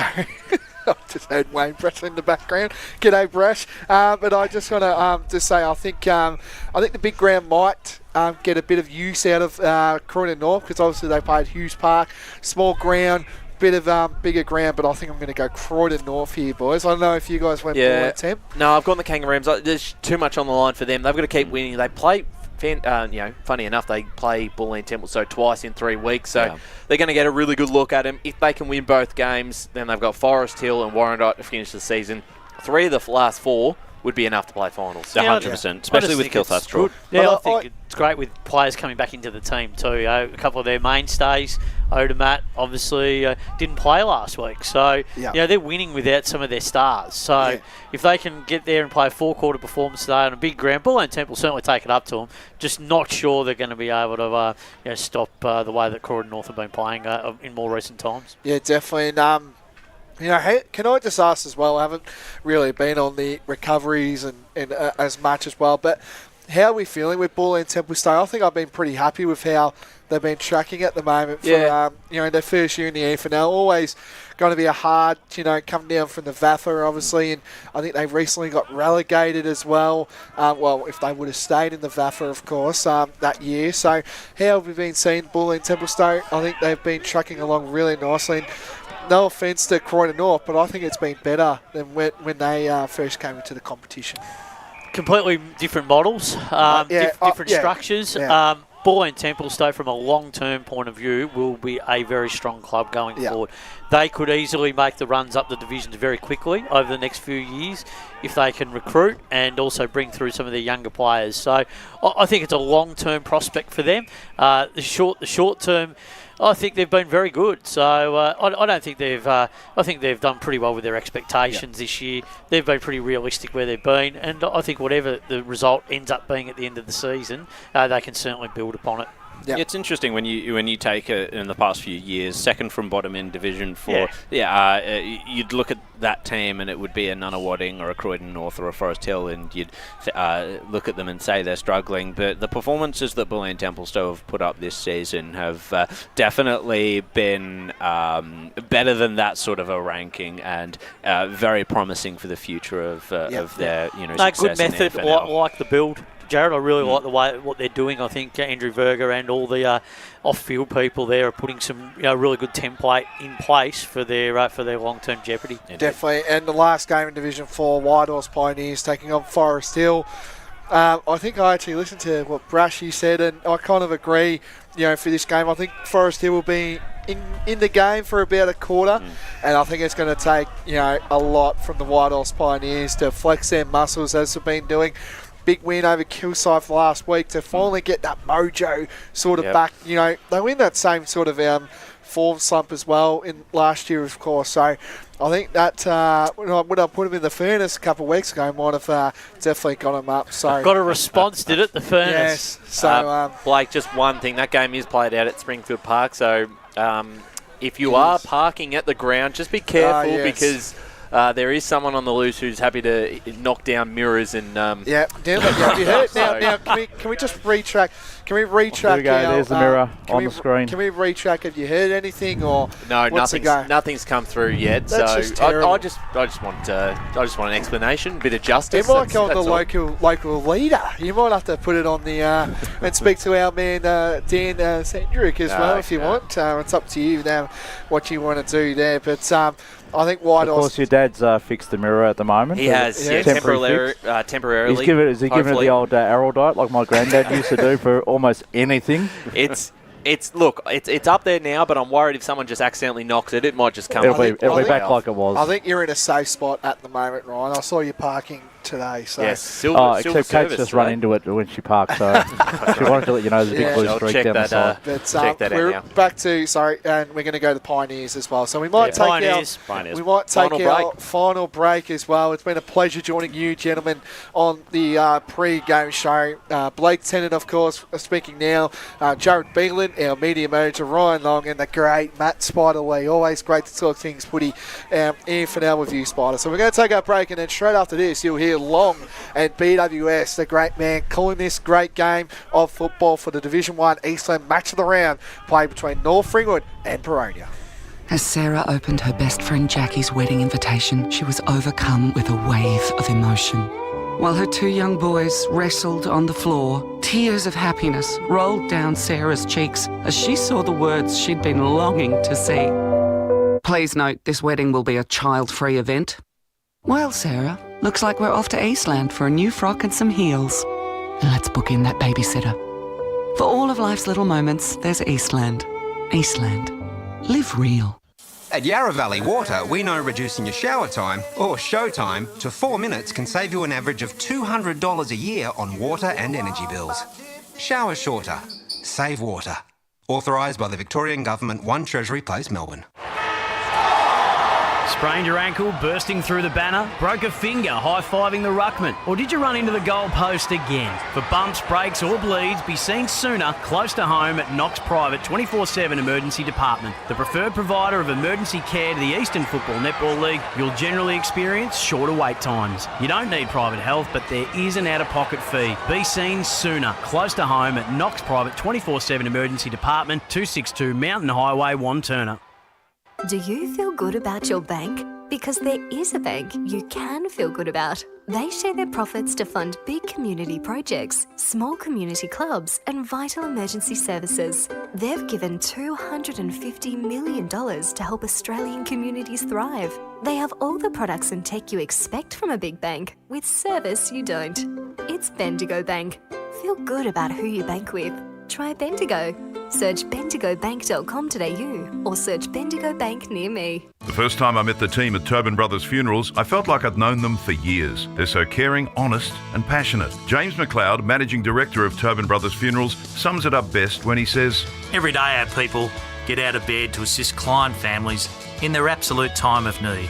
Our people love what they do, and you will not find a more highly trained group of people than those at Tobin Brothers. Visit tobinbrothers.com.au. Tobin Brothers Funerals, celebrating lives. Hi, I'm Ben Desson from Montrose Football Netball Club, and when I need a new kit for a night out, I head over to Eastland. But Eastland is more than a shopping centre. They support a range of community organisations and have been major partners of the Eastern Football Netball League since 2018. Thanks, Eastland. You are listening to Radio Eastern FM 98.1. With live and exclusive coverage of the EFNL football season. Bringing you the match of the day with score updates from all divisions. And now we cross to our commentary team for the Radio Eastern 98.1 Match of the Day coverage.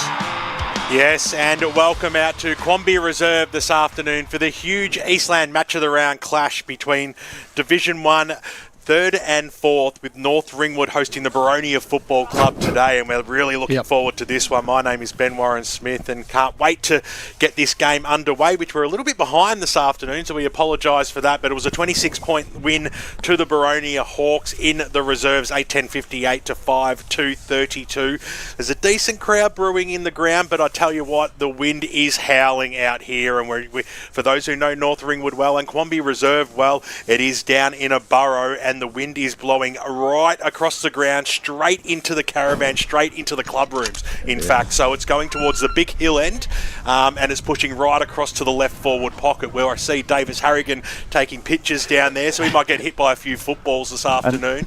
But we're looking forward to a huge clash. Of course, North Ringwood coming off a monstrous victory last week against what a lot of people thought was the unstoppable South Belgrave Football Club. They got that win on their home deck, so the fans are back out to see what they can do against a seasoned performer in the Boronia Football Club who's had a lot of success over recent years and who are just building their season along very, very nicely. The winner of today, you can almost lock in a final spot as well, so that's also on the line. You would pretty much guarantee that. But let's introduce the panel as we get ready for this huge clash. And joining me in the co-commentator's chair, you heard him on pre-match, you hear him right throughout the week. Very good afternoon once again to the media manager of the Eastern Football Netball League, Ryan Long. Thank you, Ben. Great to be out here at Quambee Reserve. Been a long time since I've come out here to watch a game of footy, and great setup here on the wing. As you said, very windy conditions. We'll see how that play a factor today. But North Ringwood in red hot form, 6 of the last 7. Boronia coming off a very gutsy win against Beaconsfield, so I think we're all set for what should be a pretty big afternoon. Yeah, get down here as well. There's a lot of car parking down at Quambee, which is great as well. So you can certainly get a spot in here. I took the scenic route to get down here, went a little bit nostalgic, and went past my old school in Whitefriars College along Park Road, and really took it in. Oh, look at you sit up when you said that. Get on down here because it's always a good game down here. The last time I was here, in fact, you could barely see a blade of grass on this ground. So hats off to everybody down at North Ringwood, because the ground's in ripper condition. The van's in the best spot we could actually get it in, and we just can't wait. But let's keep introducing the panel, because the man who hosted the pre-match show was Blake Tennant. Well, you wrapped it up, so I presume you were hosting as well, or did you just take over? He took over. I had to take over because a couple of the boys had to go for a pit stop. But I like that. Thank you, BWS. Much appreciated for that. I'll take that. But good to be here. Good to see you back as well. BWS, always good to hear as well from your voice, which is great. But I think you forgot about the hill up there. I think me and Ryan talked about there. You can actually get up on that hill. We've said it about 5 times already. But good to be here. Good game of football. Sides that are trying to play finals, sides are looking to get in that final 3 and get the double chance, which is always great. So I think we're in for a good game of footy here. Certainly are, and of course we hear him on the Friday program, the preview for the week, and we were privileged today to have him in special comments. Very good afternoon to Matt Spiderlee. Very good afternoon to you, BWS. Great to be here, and we're really looking forward to this game this afternoon. So much consequence for both teams, an opportunity to really set up the season. So the afternoon promises a lot for both clubs. And Paul Yaconi, right at the other end of the table, bringing us all those important around-the-ground scores right throughout the afternoon on the Score Centre. Good afternoon to you, Paul. Good afternoon, BWS, and I'm looking forward to this contest. Will be, it's such a big game for both these sides. It should be a good game. Where we see who are our tips in this one, boys? I'm leaning towards Boronia today. As much as I love coming out to a club and backing the home side in, I just think it might have taken a little bit out of the home side in the Saints last week to get up over South Belgrave. Look, they certainly did come home with the Thunder, kicking 5 goals in that final term and to run over the top. That momentum may carry through, but I just liked listening to.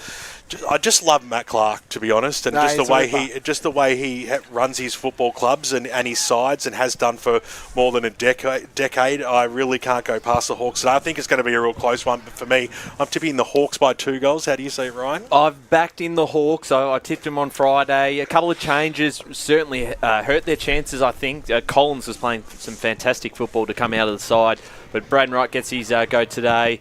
I'm tipping them in a close one. I'm really impressed by what North Ringwood have done over the last few weeks, but I think you're right. I think they are potentially maybe due for a loss, and Boronia coming off a very gutsy win. So I'm tipping the Hawks just. I actually don't know who I actually tipped on the record, so I've got to watch out for that one, because our man is next to us and he's leading. So I think I actually tipped Boronia.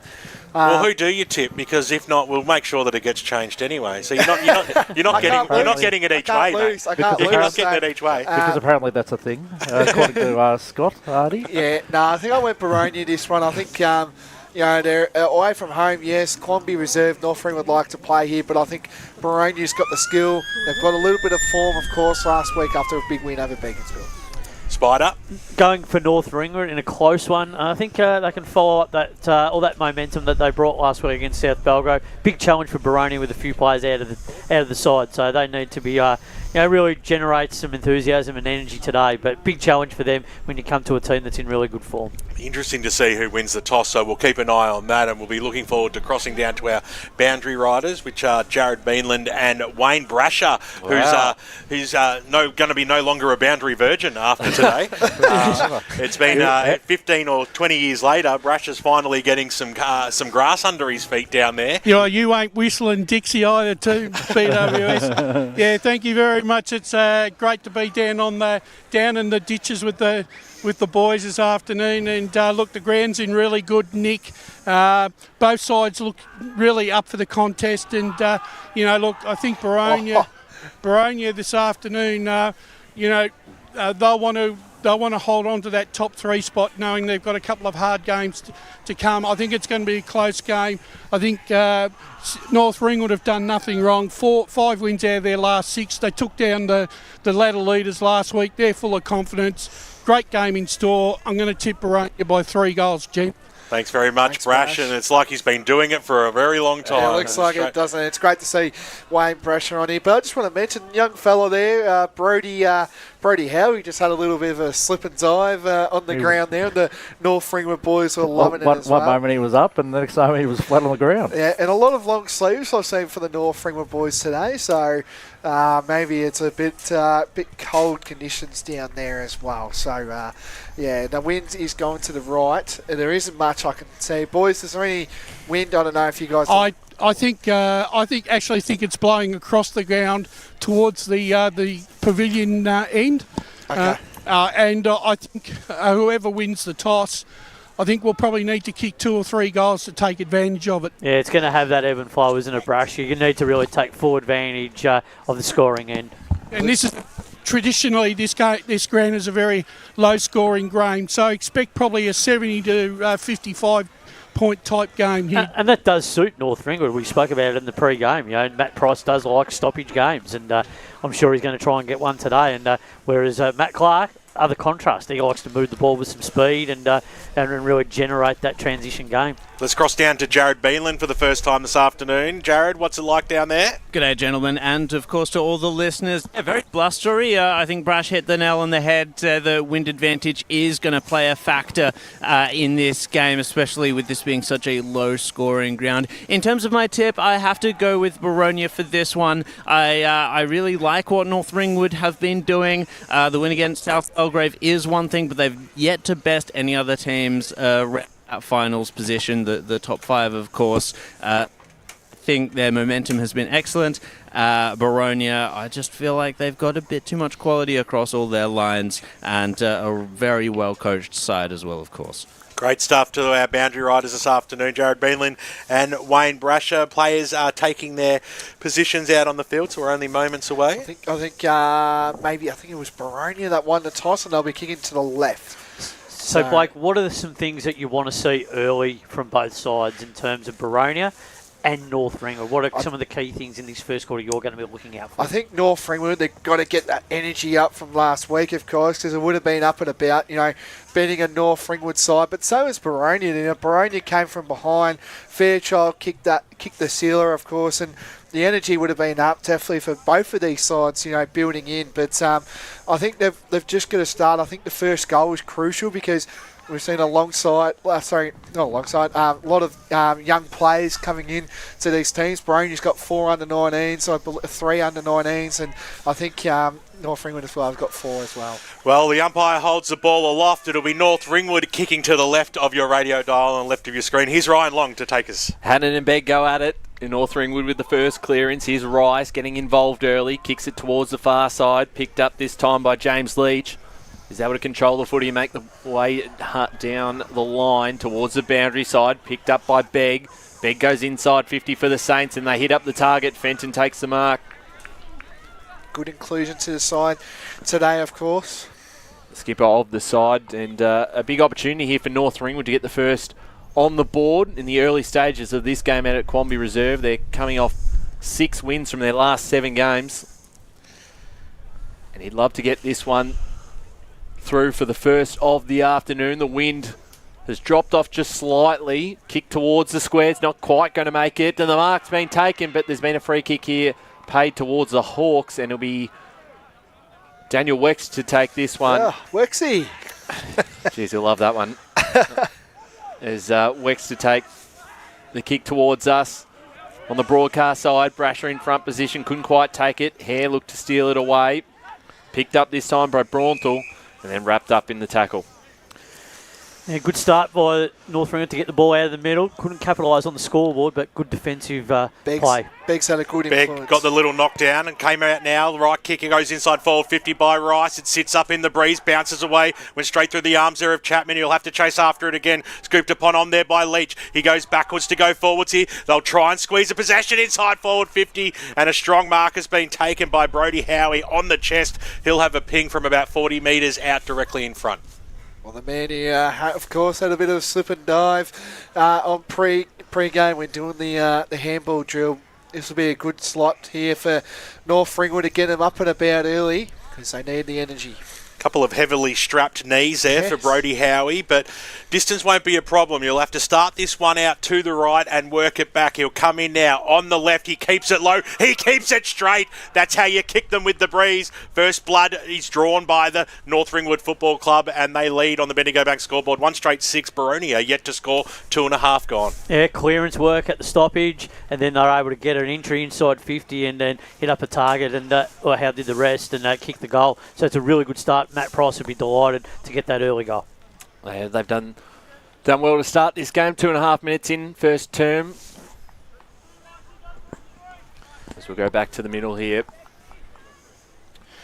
I think North Ringwood's definitely winging it out the middle, and that man on the screen there, Aidan Begg, is just controlling, his ruck duties, and he's definitely taking it over at the moment over the Boronia ruckman. This time it's Hannon who gets the tap down. Mellis gets a handball away, was trying to find Brasher, was picked off by Van Noonan. And we'll get another stoppage, another ball up in the middle of the ground. Two of the most, they know how to earn their footy, and that's Mellis and definitely Rice. Yeah, certainly right. As the ball comes out.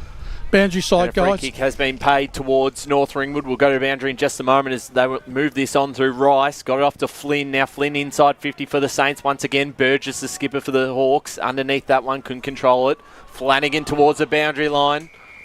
Over and out, and we will go boundary side to Wayne Brasher. Yeah, just the bench here for Boronia. We got Kieran Edwards, Jake Mellis, number 9, Kieran Edwards, number 8, Dylan Dower, Eastland's own, number 20, and Braden Wright, number 40, gents. Yeah, thanks, Brash. Right, the late inclusion, first senior game of the season. As we might get another stoppage here. Right on the arc of the North Ringwood forward 50. Yeah, Matt Price, he said at pre-game, stoppage is going to be a real key to the way that they play here this afternoon. The tap was won by North Ringwood. Flynn inside 50, bouncing footy, trying to concede this one and doing it successfully there. Jake Godwin, minor score for North Ringwood, 1-1-7. Boronia no score, 4 minutes played first term.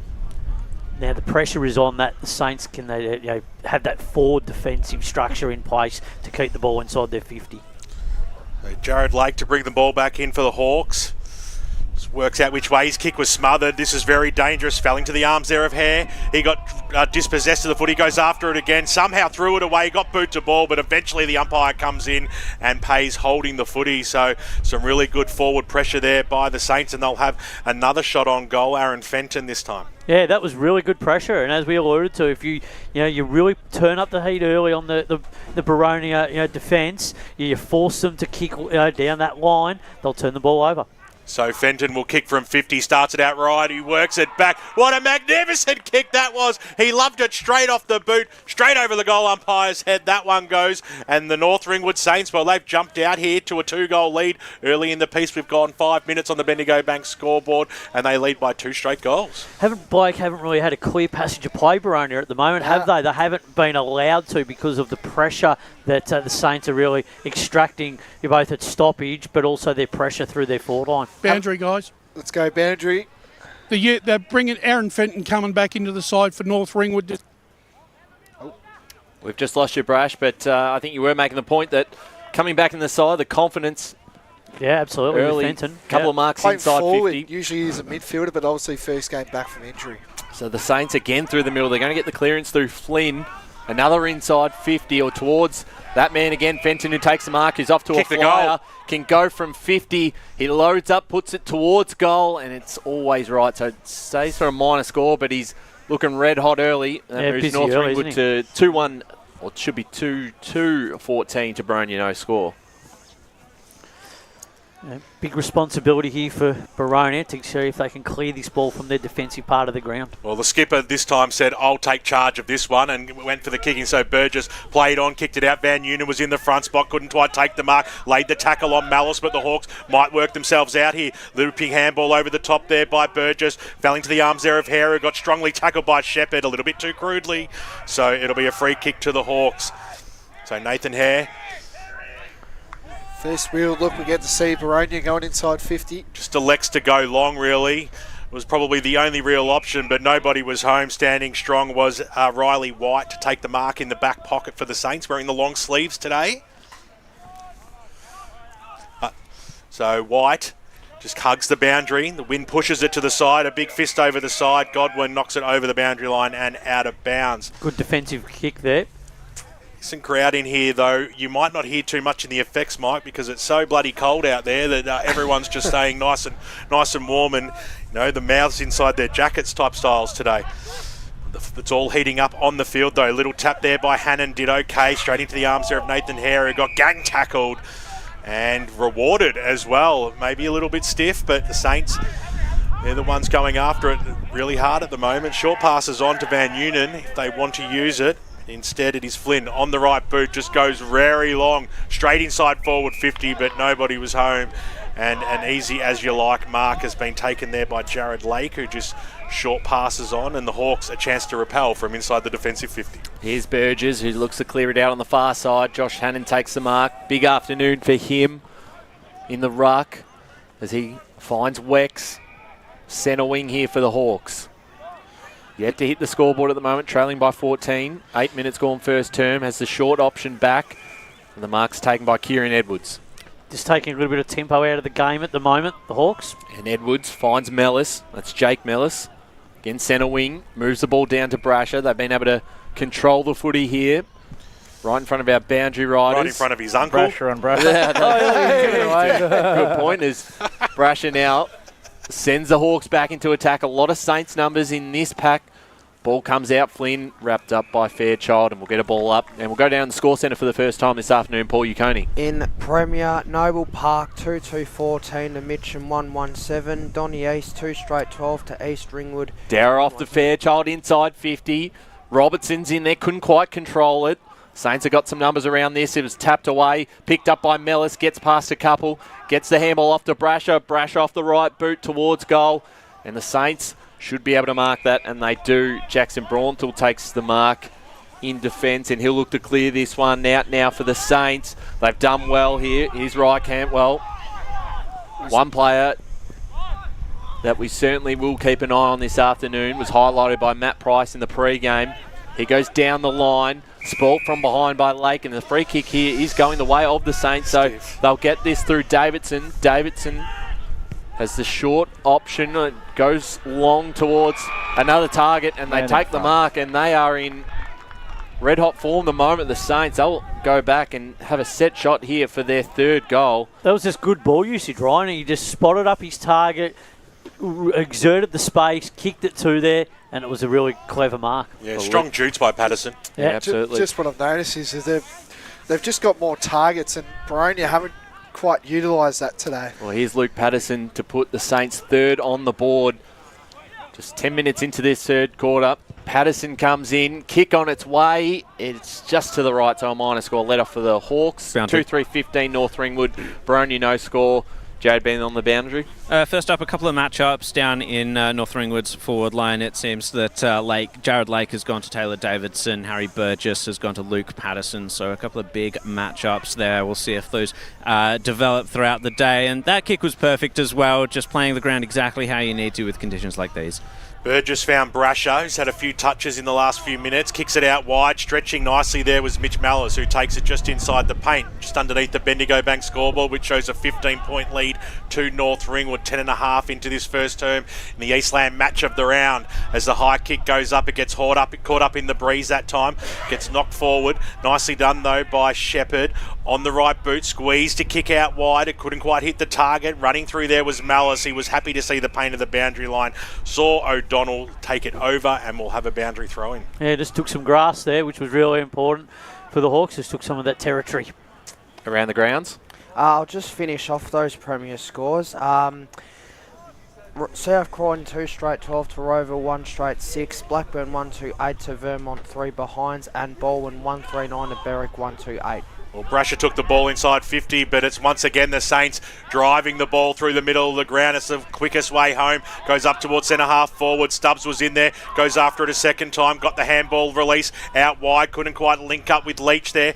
Right on his hammer. Out there was Wright. The ball's been kept alive though for the Saints. Squeezing a kick inside forward 50. It bounces over everyone. Almost running onto it there was Braunthal. He'll have another go at it now. He threw the head back looking for the free kick. The umpire will come in and bounce this one. He was quick to call that. It was 40 metres out from the Saints goal line. Yeah, just going into 50, aren't they? Right, got the tap down. First involvement from him this afternoon, coming into the senior side. Chasing this one.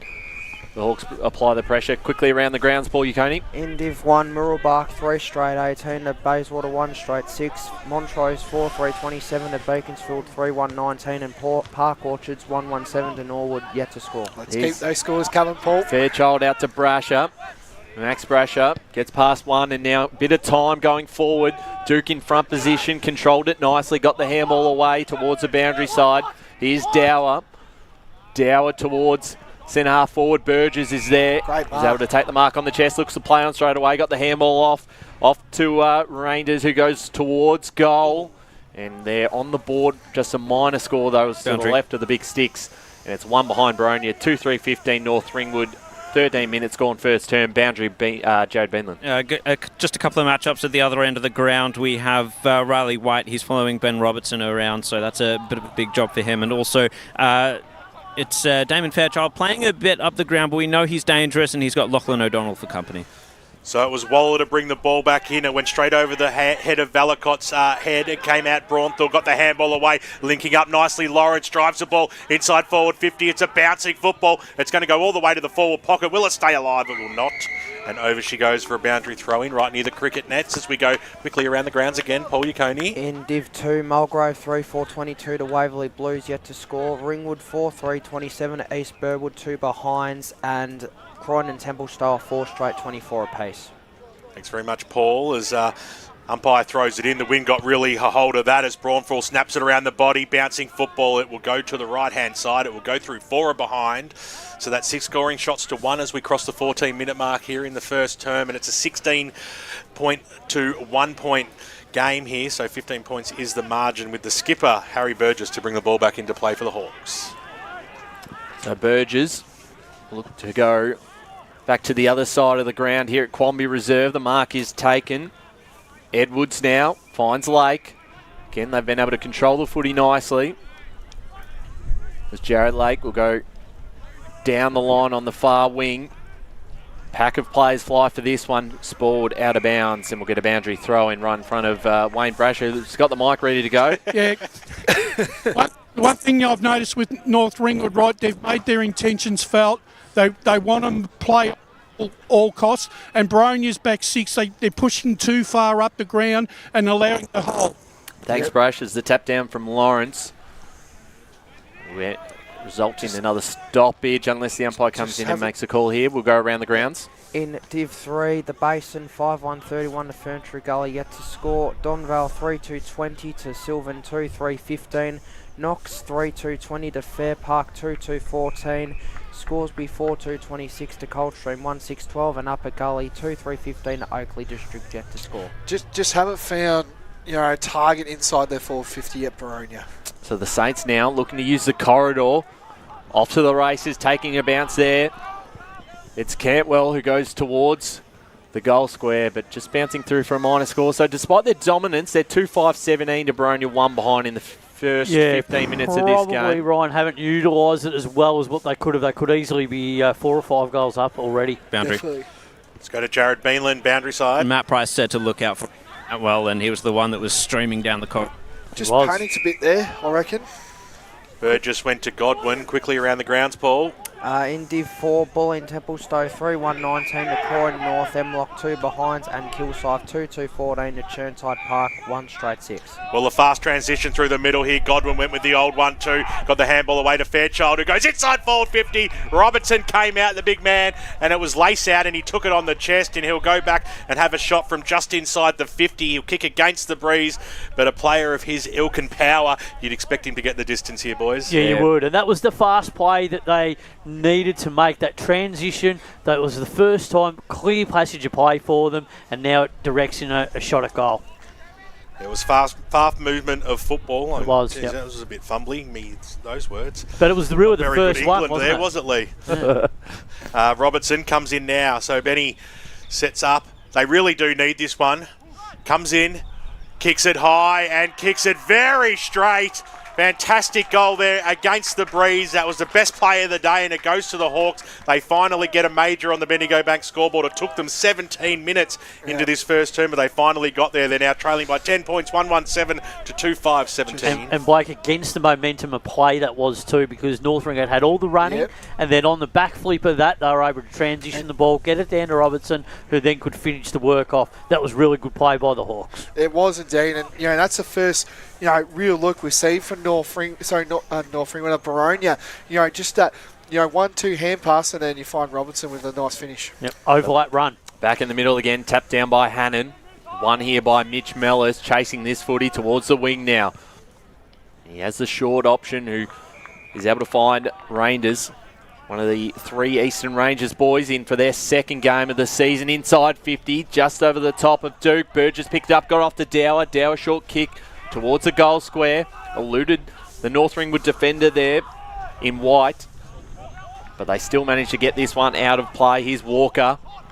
Walker run down. That's holding the ball. Godwin's free kick, who's come alive back in the side this weekend, Jake Godwin.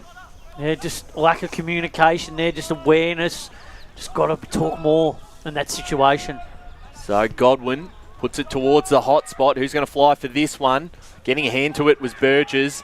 Out the back, Church. Got it off to Duke.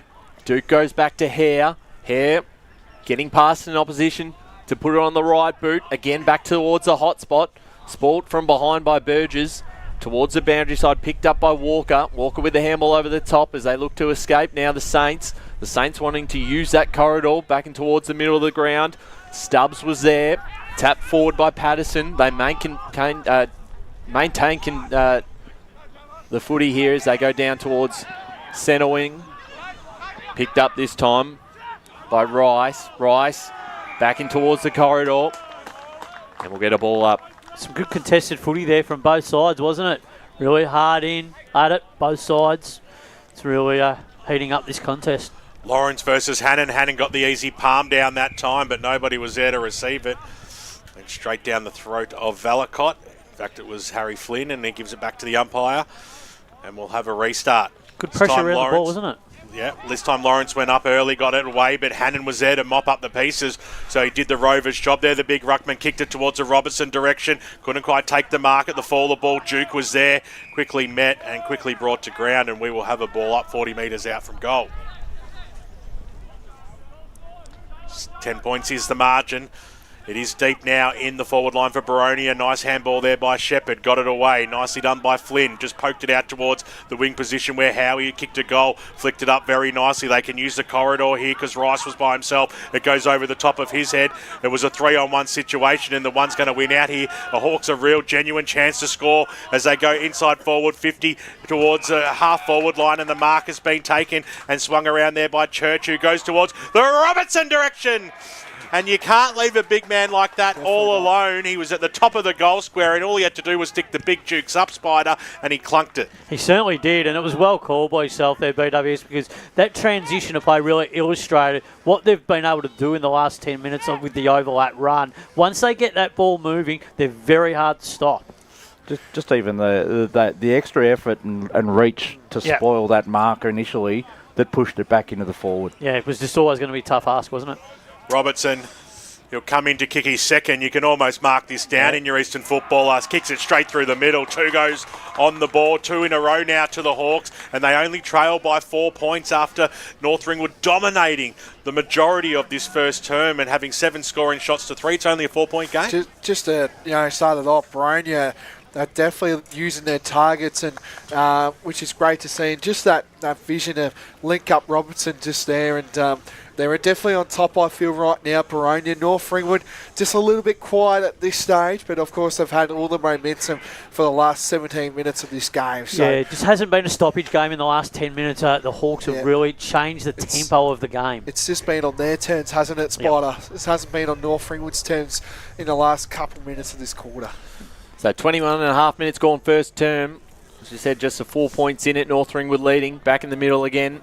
Hannon to do battle with Begg. Hannon wins out this time. Grabbing it first was Mooney, but he's wrapped up by 2 Hawks. And we'll get a ball up in the middle of the ground here at Quambee Reserve. Great to be back out here. It's been a long time since we've had a broadcast game out at Quambee Reserve. Fairchild with the handball back. And they link up now through Church. Church to send the Hawks inside 50. Was looking for Mellis and Robertson. There's been a free kick awarded, and it is going in the way of Ben Robertson, who might have been a bit of holding, I think. Kicked 2 already. And now we'll have a chance to go back and kick goal number 3 and put the Hawks in front. Boundary. Let's go down the boundary. Yeah, Boronia, what they've done, they've lowered their eyes taking the ball outside the midfield, and they've been able to hit their targets in the forward 50. Robertson's starting to find space, and I think that's really important moving forward. Yeah, the separation there, Brush, really evident. So Ben Robertson, probably be his toughest kick of the 3 so far. If he puts this one through, high kick towards the goal. He's put this through, not quite. It was tough. Goal. He's got it. He's got it. He's just got it over the head of Riley White for his 3rd of the afternoon, and it puts the Hawks in front for the first time this afternoon. 3-1-19 to North Ringwood, 2-5-17. Yeah, that's what umpire was absolutely. Well, that's what you got to do. Great position. Crushed there. Yeah. I think the thing is they're getting the ball in, as Brash alluded to. They've really lowered their vision when kicking it into the forward line. So that allows him to get that separation, and we know how strong he is, Robertson. He's just such a quality player, class player, and I think the North Ringwood defence, they're trying to squeeze them up the ground a little bit, so that's making things a little bit difficult at the moment. Good to get you on the board with that one as well there, Ryan. Yes, yeah, you've had... I felt like I was hogging it. So kick goes forward, inside forward 50 now for the Saints. They need something. They need an answer because Boronia are all over him at the moment, and they've only played 5 minutes of football. Edwards overran it, picked the ball back up, slammed it on his boot. It bounced through the middle. It'll sit up okay there for Rice, who picks it up and then kicks it long right towards the top of the goal square. Straight through the arms there, though, of Fenton. They've got the numbers, though, the Hawks. Ducking and weaving. Got to get rid of it. Just got the kick away in the nick of time as it drives out towards the caravan out here. And getting down and taking a good mark there was James Leach, who wants to take off and waste no time. So the Saints go forward once again. The kick goes right to the hot spot, 25 metres out. The ball will bounce away. Getting a fist on it there was Flanagan. They've got the numbers again, though, the Saints. Here's Sizer.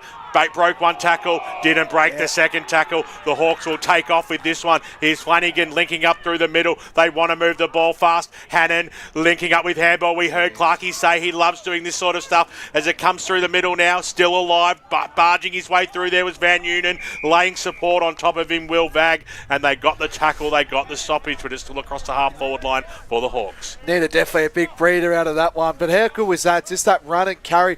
It's almost like hockball, as you can say, because that's what it was. It was kind of like just a turnover there that cost it. The Saints, they turn it over to wrong position of the ground. Here's Fairchild off the left boot towards the dangerous area. Robertson couldn't quite pick it up that time. The handball from White was cut off. The Hawks have a set shot on goal and put through their 4th. And it was Damon Fairchild who's finished off that one and extending the lead now. 4-1-25 to North Ringwood, 2-5-17. And Fairchild off the one step off the right boot puts through his first of the afternoon. I think that's 3 goals in 3 minutes, I believe. Well, just absolute class. But what they've done is they've really broken this game open just through their overlap run and their transition and their connection. Boundary. Cross down boundary side to Jared. There was a time there when both teams were trying to take on the corridor, play Russian roulette, and whoever won the contest got the shot at goal. This time, in the past couple of minutes, it's all been Boronia through the corridor. Yep. Ball back in the middle here and a little bit of holding, so the free kick will go the way of the Saints, Harry Flynn. So this time they'll take their time a little bit more as Flynn wants to take off. On the right boot, kicks the ball inside forward 50. It's a 6-on-6 situation there with the Hawks at the numbers once again. Little handball out, but Stubbs was there. Stubbs on the right boot, pushes it across the face and over the boundary line. She goes for a boundary throw-in. Boundary. Let's cross back down to Wayne Brasher, who last time we crossed to him, he said what was going wrong with Boronia, and Clarkie's only a few metres away. Next time we speak to him, they're up by a few over a goal. What do you got for us this time, Brash? The two wingers of Boronia, Godwin and... are really coming to their own, and in this quarter they're starting to provide that link that's driving the ball forward into their forward 50. Little handball over the top. The Saints are still looming across that half-forward line. Just a look-away handball into no man's land was Flynn. Was scooped upon there by Malice. So now the Hawks will just aim to try and keep the ball very close to the boundary line. Handball over the top, Dower. Dower on the right boot. It's a 3-on-1 situation, but they knocked it down nicely. Ball came out towards right. Out wide they go now to Dower on the right boot. Up towards the half-forward line. The ball needs to sit nicely there for Duke, who tried to pull it in with the one hand. He was wrapped up by Aaron Fenton and will have a ball up. Boundary. Let's go down to the boundary with Jared Beanland. It's also worth noting that the wind has really died down over the past 5-10 minutes. So here's Van Unen for the Saints. Just got the handball away in time. Stolen here from the Hawks. Going inside 50. Flanagan hits up the target on the siren, but not quite. The siren does beat Duke, who took the mark as we approach now quarter time. It is the Hawks leading 4-1-25 to North Ringwood, 2-5-17. Ben Robertson with 3 goals, Damon Fairchild with 1, and then for North Ringwood, Howie and Fenton with a goal each. As we go to our first break, we'll be back for the second quarter action and hear from one of the coaches with one of our boundary riders. It's the Hawks leading 4-1-25 to the Saints, 2-5-17. As Sarah opened her best friend Jackie's wedding invitation, she was overcome with a wave of emotion. While her 2 young boys wrestled on the floor, tears of happiness rolled down Sarah's cheeks as she saw the words she'd been longing to see. Please note, this wedding will be a child-free event. Well, Sarah, looks like we're off to Eastland for a new frock and some heels. And let's book in that babysitter. For all of life's little moments, there's Eastland. Eastland. Live real. Sprained your ankle, bursting through the banner? Broke a finger, high-fiving the ruckman? Or did you run into the goal post again? For bumps, breaks or bleeds, be seen sooner, close to home at Knox Private 24/7 Emergency Department. The preferred provider of emergency care to the Eastern Football Netball League, you'll generally experience shorter wait times. You don't need private health, but there is an out-of-pocket fee. Be seen sooner, close to home at Knox Private 24/7 Emergency Department, 262 Mountain Highway, Wanturna. Do you feel good about your bank? Because there is a bank you can feel good about. They share their profits to fund big community projects, small community clubs, and vital emergency services. They've given $250 million to help Australian communities thrive. They have all the products and tech you expect from a big bank, with service you don't. It's Bendigo Bank. Feel good about who you bank with. Try Bendigo. Search bendigobank.com.au or search Bendigo Bank near me. Tobin Brothers Funerals wear their heart on their sleeve. Their clear and easy-to-use website and Memory Maker app make it easy for families to make an informed decision. Here's James McLeod, Managing Director of Tobin Brothers Funerals. We pride ourselves on being the most transparent funeral company. All pricing on goods and services are available on our website. It's all there for you to see and make very informed decisions when planning a loved one's funeral. Visit tobinbrothers.com.au. Tobin Brothers Funerals, celebrating lives. At Yarra Valley Water, we know reducing your shower time, or show time, to 4 minutes can save you an average of $200 a year on water and energy bills. Shower shorter. Save water. Authorised by the Victorian Government, 1 Treasury Place, Melbourne. Sprained your ankle bursting through the banner? For bumps, breaks or bleeds, be seen sooner, close to home, at Knox Private 24/7 Emergency Department. You'll generally experience shorter wait times. Knox Private 24/7 Emergency, 262 Mountain Highway, Wanturna. You are listening to Radio Eastern FM 98.1. With live and exclusive coverage of the EFNL football season, bringing you the match of the day with score updates from all divisions. And now we cross to our commentary team for the Radio Eastern 98.1 Match of the Day coverage. Welcome back to Quambee Reserve, Eastland match of the round. The Hawks leading 4-1-25 to the Saints 2-5-17. Ryan Long with Ben Warren-Smith, Blake Tennant, Matt Spiderlee, Paul Ukonian on the boundary, Jared Beanland and Wayne Brasher. Blake and Spider, we'll start with you. Your thoughts on that term. The Saints dominated the first probably 10 to 15 minutes, but couldn't really convert, and then the Hawks went bang, bang, bang, and have now put themselves in front by 8 points. Yeah, they did, and they really just haven't got that. Yeah, they really just didn't get bang for buck. North Ringwood, they had so many opportunities. Look, their clearance work and stoppage work in the first 10 to 15 minutes of the quarter was exemplary, but in the end it was Boronia's fight back and their ability to transition the ball with the overlap run and give themselves an opportunity. They lowered their eyes, gave Robertson that space to move into, that separation, took some really strong marks and was rewarded ultimately on the scoreboard. And in the end, we see Boronia with their noses in front at the moment. They're on top in the game. They've arrested the momentum back because they've been able to close down the way, that corridor movement from the Saints. So full marks to the way that the Hawks have been able to tempo their game style, particularly throughout the first quarter.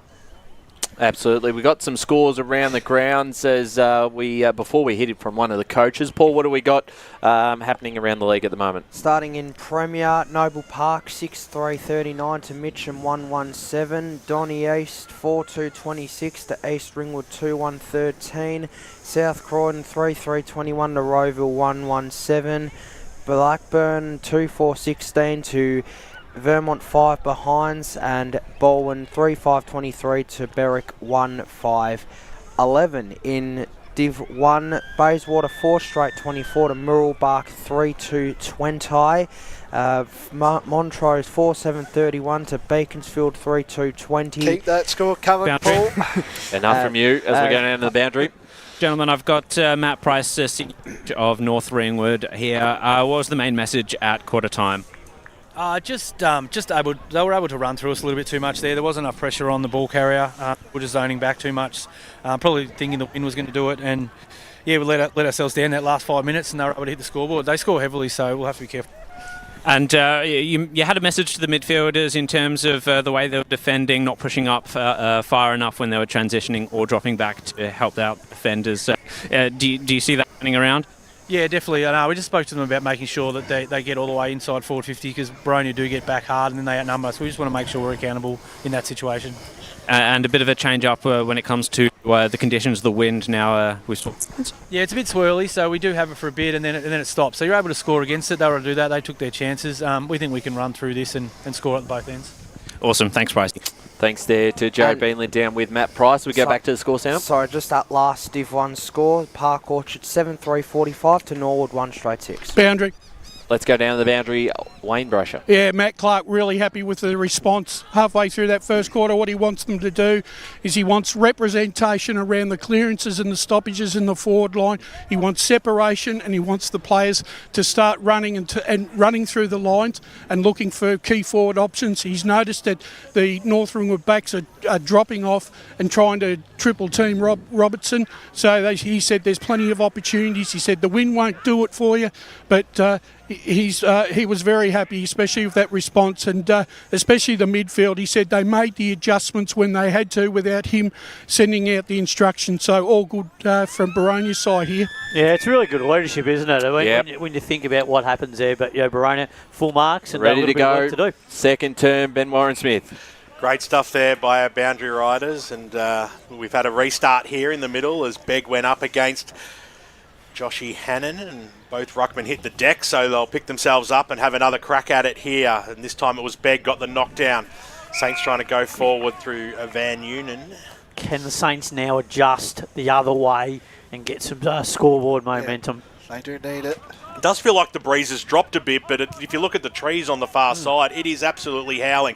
Ball bounces out towards the wing position. Charging through there was Hare. He knocked it back to Malice's direction, back to Hare. On the right boot, just a little short kick. It wasn't far enough. Jamison took it. Then he quickly took off. The umpire paid the mark in the end. The whistle was a little bit too hot, but he squared a kick up to Stanley, who just poked it forward. It was a risky one, taken there by Braunthal. Got the handball away, Rice. They're linking up well here, the Saints. They'll go to the 50. The kick drives forward to the top of the goal square. Oh, near enough, and it's gone through. A fantastic goal there by North Ringwood.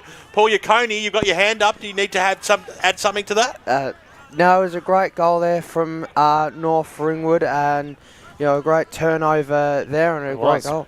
Brilliant turnover. That was Howie that kicked that, was it? Yeah, that was. That was Mooney. That was Mooney. Apologies there. Mooney got to the 50, and that just what we were saying about that breeze.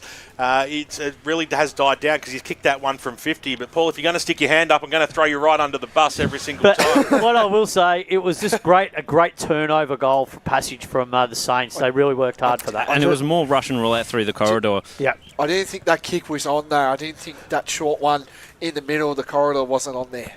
So Mooney gets one back.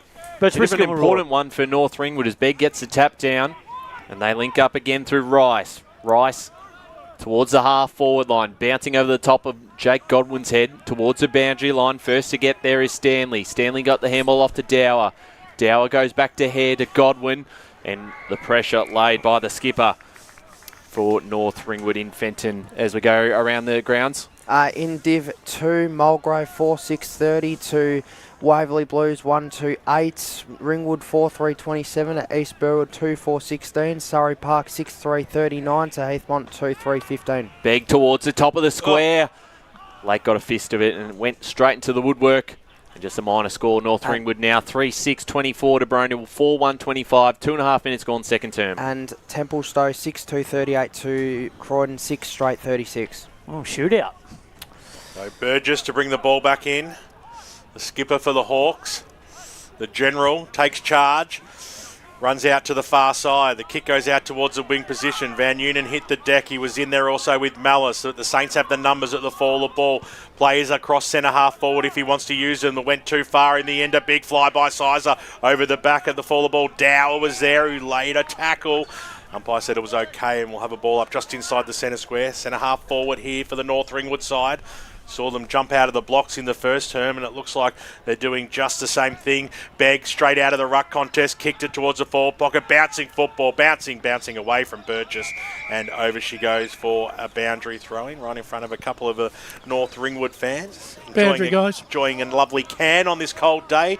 Wayne Brasher, boundary side. Yeah, look, I think this game is going to have a lot of ebbs and flows and changes in momentum in the afternoon, I reckon. Yeah, I completely agree with you there, Brash. First goal was key, I reckon, for this one. High throws it in that time. A little knockdown came from Davidson, but the Hawks are just going to work themselves out of that old phone booth style there as a little chip kick came over the top there. Looking for Duke. It went over his head. Did it just touch the paint? The boundary umpire was a long, long way away. Aidan Begg thought it was on the full. Yeah, it might have just touched it, but boundary umpires wiping a bit of sweat away, just charging after that one. We'll have a boundary throw in almost on the wing here. So we're about 70 out from the Saints goals. 1 point in it here. Begg in front position, grabs it out of the ruck and wrapped up straight away by Hannon. Will get a stoppage. He's doing okay, Begg, in the ruck.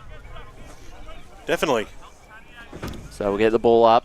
Begg versus Hannon. Hannon this time gets a tap down. Here's the numbers for the Saints. Rice inside 50 towards the top of the square. Bouncing footy out the back is Burgess, who should get there first. He's happy to concede. No, he'll handball across and over the boundary line. And we'll get a boundary thrown. It was. I'm just trying. That was Unco. Well, it looked like it. Well, he sort of was in two minds, wasn't he, BWS? He didn't know what he wanted to do, but in the end, he got a result out boundary. I think he wanted a point. Or boundary throw in. Brasher got off to Mellis, back to Burgess. Burgess out of defence, was looking for Duke. Spalled back inside 50. Dangerous position. The Saints might earn themselves a free kick here, and it will be going the way of Jackson Braunthal, who will be in range for a set shot from here. A professional free kick. He played for that and won the football. So won't be much of an angle. Be kicking from 40 out. Long run up here is making his way almost to the... He's in the centre circle. This is Brett Lee-esque, isn't it? He's not touching the side screen. So Jackson Braunthal, he's a cricketer, Spider. as Braunthal will line up to put the Saints back in front. The Quambee Reserve for the second of the quarter for the Saints. It might fall short on almost taking the grab there. Mellis now at front position, got the handball away. And they link up again through Edwards. Edwards out of defence towards the boundary side. Punch from behind by Cantwell. Burgess happy to see it across the line. 1 point margin out here to the Boronia Hawks for 125 to 3-6-24 North Ringwood. Hope you're enjoying the broadcast this afternoon on 98.1 Radio Eastern and streaming live around the globe on YouTube and Facebook, including out across the north to the Montmorency, where a good friend of mine, Dylan, is watching today's broadcast. A very big Montmorency man and Northern football follower, but he switched leagues today to watch the best of the best in Division 1 as the kick goes up towards the centre circle, where the mark's been taken by Fenton, who had a really good first term. He ducks around on the right boot, goes inside forward 50. The ball sits up nicely there, and there's a free kick being paid. Sizer came in for late. The umpires paid a free kick going the way of the skipper in Harry Burgess, who went short, and they've got numbers. The big man Hanlon in the middle goes straight down the guts here, bouncing football. It'll go over all players. The Saints have the numbers at the back there. Nicely done there by Shepherd. Got the handball away. Now the kick goes out towards the wing position, and it sits up and right in front of the brethren here. They'll use that side if the ball can hit the target. It went straight over the head there of Braunthal's head. That was disappointing, and now they'll go up towards centre half forward. It's almost a little bit like kick to kick at Quambee here at the moment as Walker goes backwards. They've got to work themselves out, size it up and hit a target, and the kick goes down the wing position. It was a 2-on-1 situation, made really hard there. Dower got the handball over the top. They'll link up here. Charging through there was Chapman. He was looking for the handball from Mallis that was ignored. Got the handball to Jamison. Jamison on the right boot just poked it forward and poked it perfectly. And the mark has been taken about 45 metres out from goal. They'll go back and have a shot here to cement their lead by 7 points if it can go through as a major. But the mark's been taken by Miles Reinders, who had a few touches in this first half. Just noticed as well, there were 7 North Ringwood defenders out there, and obviously found the Boronia player there. But geez, there was a bit of a continuing flow there. Back to you, BWS, sorry.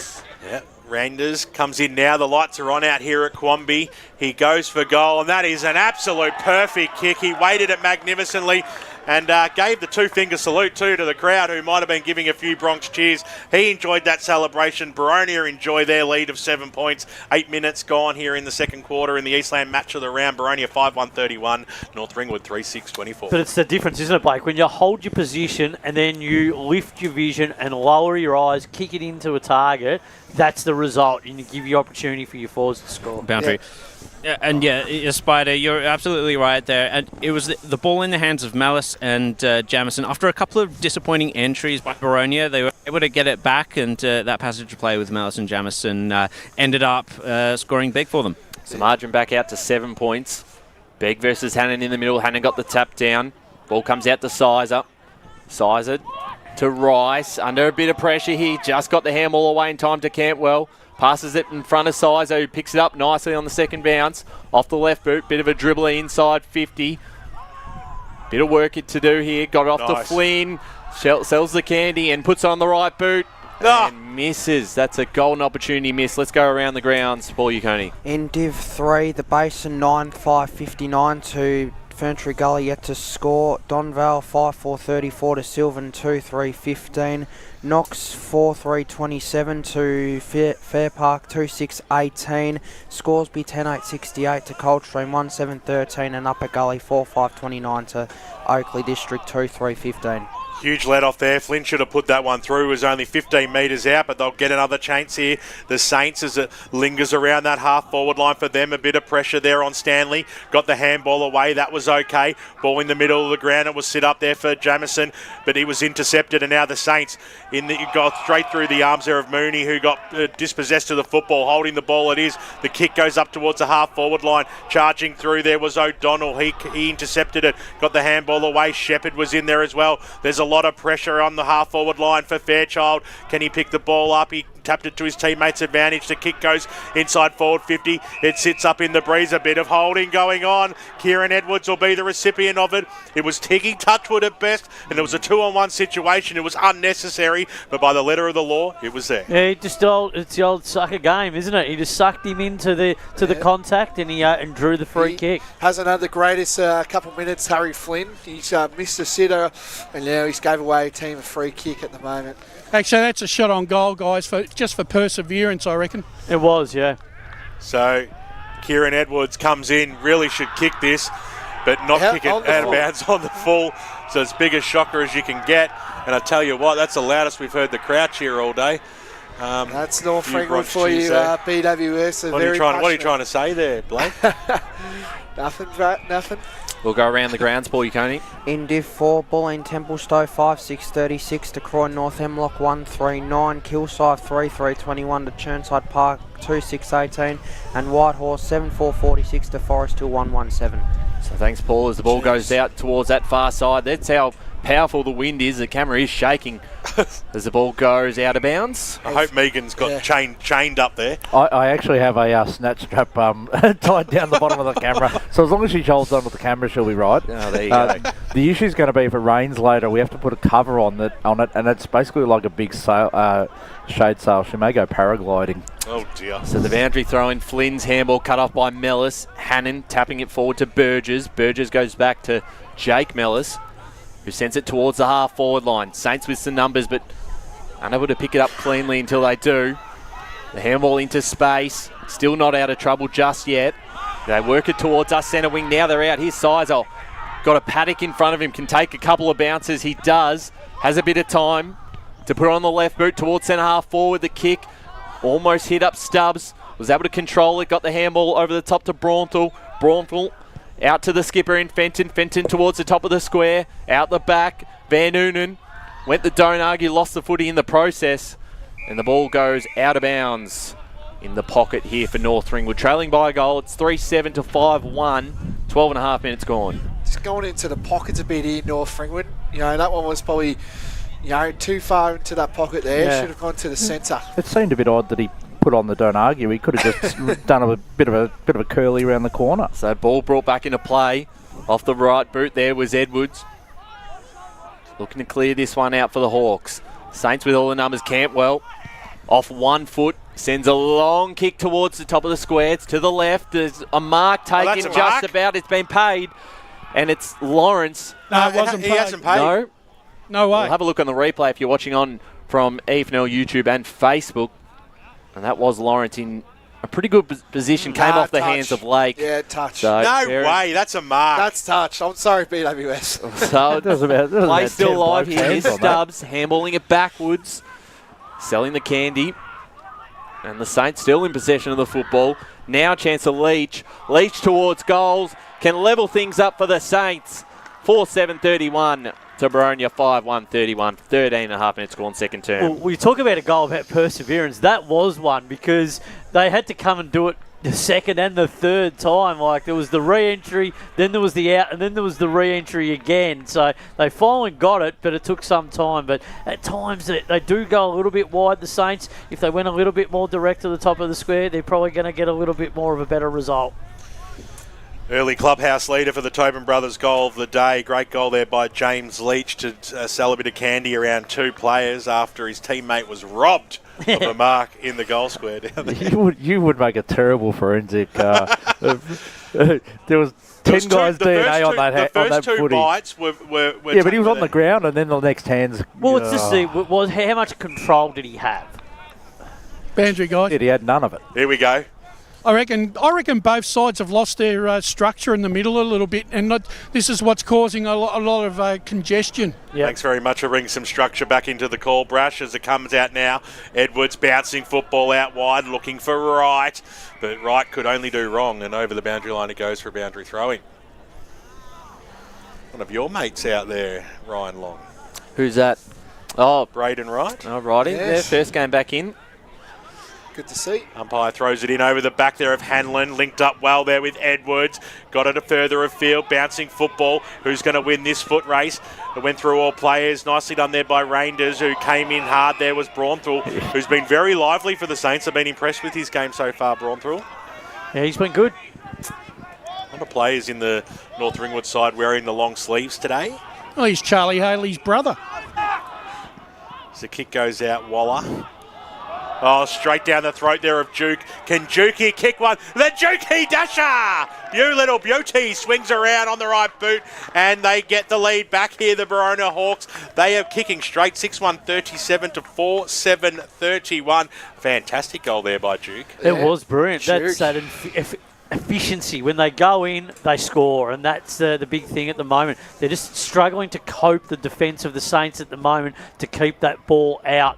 And the Hawks forward line really nice and open at the moment. They definitely look more settled than North Ringwood, like the use of how the ball and the entries are getting in there. They're definitely using their targets, and midfield is doing really well there for Boronia. Well, it's just the way the ball's going in, it's functioning a lot better, whereas the Saints having to work a lot harder. Well, here's a good look at Wright going up against BWS. And again, long sleeves as well. He always plays in long sleeves, does Braden Wright. Yeah, Begg with the tap down this time. There's Rice to Cantwell. Can take a bounce. Got a bit of speed on him. Inside 50. Beautiful kick. And hits up Luke Patterson on the chest. That was great vision. He made that look easy, Cantwell, didn't he? He did. He's very talented, and that was just a brilliant passage of play. Playing off the half back, I see. So really good there. Yeah, the kick was perfect. And now Patterson can go back and level things up again. Promised a lot, didn't he, at the start of the game, Matty Price? Got to the best players last week, of course, Pato. So had a big afternoon against South Belgrave. Looking for his first of the afternoon. Patterson lines up and has put it through the middle. No mistake. Scores level again. 5-7-37 to 6-1-37. Yeah, just a great passage of play. And as it was alluded to, it's just that the ability of the Saints, when they have the opportunity to get that clearance, they do look good. But on the counter to that, when they are forced a bit, wider, they are then under pressure. But on that occasion, they get the ball in and they can get the entry and they can give them a chance to score. Well, the game's shaping up to all the heights that we've had all week to get out here to Quambee to see. Scores are level. It's exactly how we like it in the Eastland match of the round out here at Quambee Reserve today. Hope you are enjoying it. We certainly are. A bit of shepherding in the ruck. Wright gave away the free kick that time. So, Lawrence tried to get the quick handball away to the runner Flynn, but I said you've got to go back over your mark, young fella. So Lawrence once again looking for a link-up handball. He got it in the way of William Waller. Inside forward 50 or thereabouts he goes, but it fell short. Mitch Mallis takes the mark for the Hawks. Short options on. Near side. Said he's going to handball over the top. It was risky business there, but Fairchild was up to the challenge. Took the handball and then kicked it straight up towards centre half forward. Beautifully done there by O'Donnell. Got the handball away. The kick goes out towards Lawrence, who got crunched in the contest. Hare was there at the fall of the ball. Braunthal got the handball back. He might go for the receive again, but Vag got it back to Braunthal. Ducked around, did really well. Squeezed a kick up towards the half-forward line over the top of his teammate there in Cantwell, but scooped upon there by Mallis, who thumped it on his boot. Out wide, it came out towards Edwards. Ducked around, and then was crunched in a tackle. What a fantastic chase down that was. He was off. He thought he was clear there, Edwards. What a fantastic run and chase there by Valacott. And that's a team-lifting one if ever you've seen it. If they kick a goal from this, they'll be all going and rewarding him. That's one of the tackles of the season. You have to say one of that I've seen this year. Definitely. It was good to see, he sold the candy in the first place, and that looked like it was going to work. And then it just didn't. Brasher will send them back into attack once again. Was looking for Robertson. Duke, front and centre. Put it on the left boot. I'll tell you what. Missed just to the left. Not a bad attempt. What are you going to tell us, Ben? 6-2-38 to 5-7-37. The Hawks leading, coming up to the 20th minute mark of this second term. Holy dolly, listen to that breeze. Oh, should have heard the one during pre-game BWS. So the Saints, Cantwell. Well, after a classy bit of play, he put his teammates under a fair bit of pressure there. Kick goes up towards the wing position now. This might work out okay. as Braunthal, who I think is best on ground so far, kicks the ball up towards the half-forward line for the Saints. Fenton came out, took the mark. The one sleeve. Not looking to rush it. Just pops it up, really. Inside forward 50, Van Unen was there. Good jukes and eyes only for the football. So Jaden will come back. Good way to kick, wasn't it? It was perfect, and Van Unen don't waste no time, and the kick had to be perfect from him. And Valakot, the man with the perfect chase down the other end, has run all the way inside forward 50 and taken a ripper mark, and will have a shot for goal 45 out directly in front. Boundary. Yeah. Wasn't a fast play, was it there? Just they tempered the movement, but they're going to get rewarded on the scoreboard. Let's go to Brush boundary side. If Valakot kicks this, it's a 12-point turnaround. That's what I was... Well, I said if they kick a goal after this, they should be getting to him anyway, but he's the player now having a shot for goal. So Valakot comes in, starts it high, he kicks it across the face. It just faded at the last moment. I think it was the wind really pulled that away. But it was just a good passage of play. Just they waited the kick, but they then tempered their movement. And it was real impressive.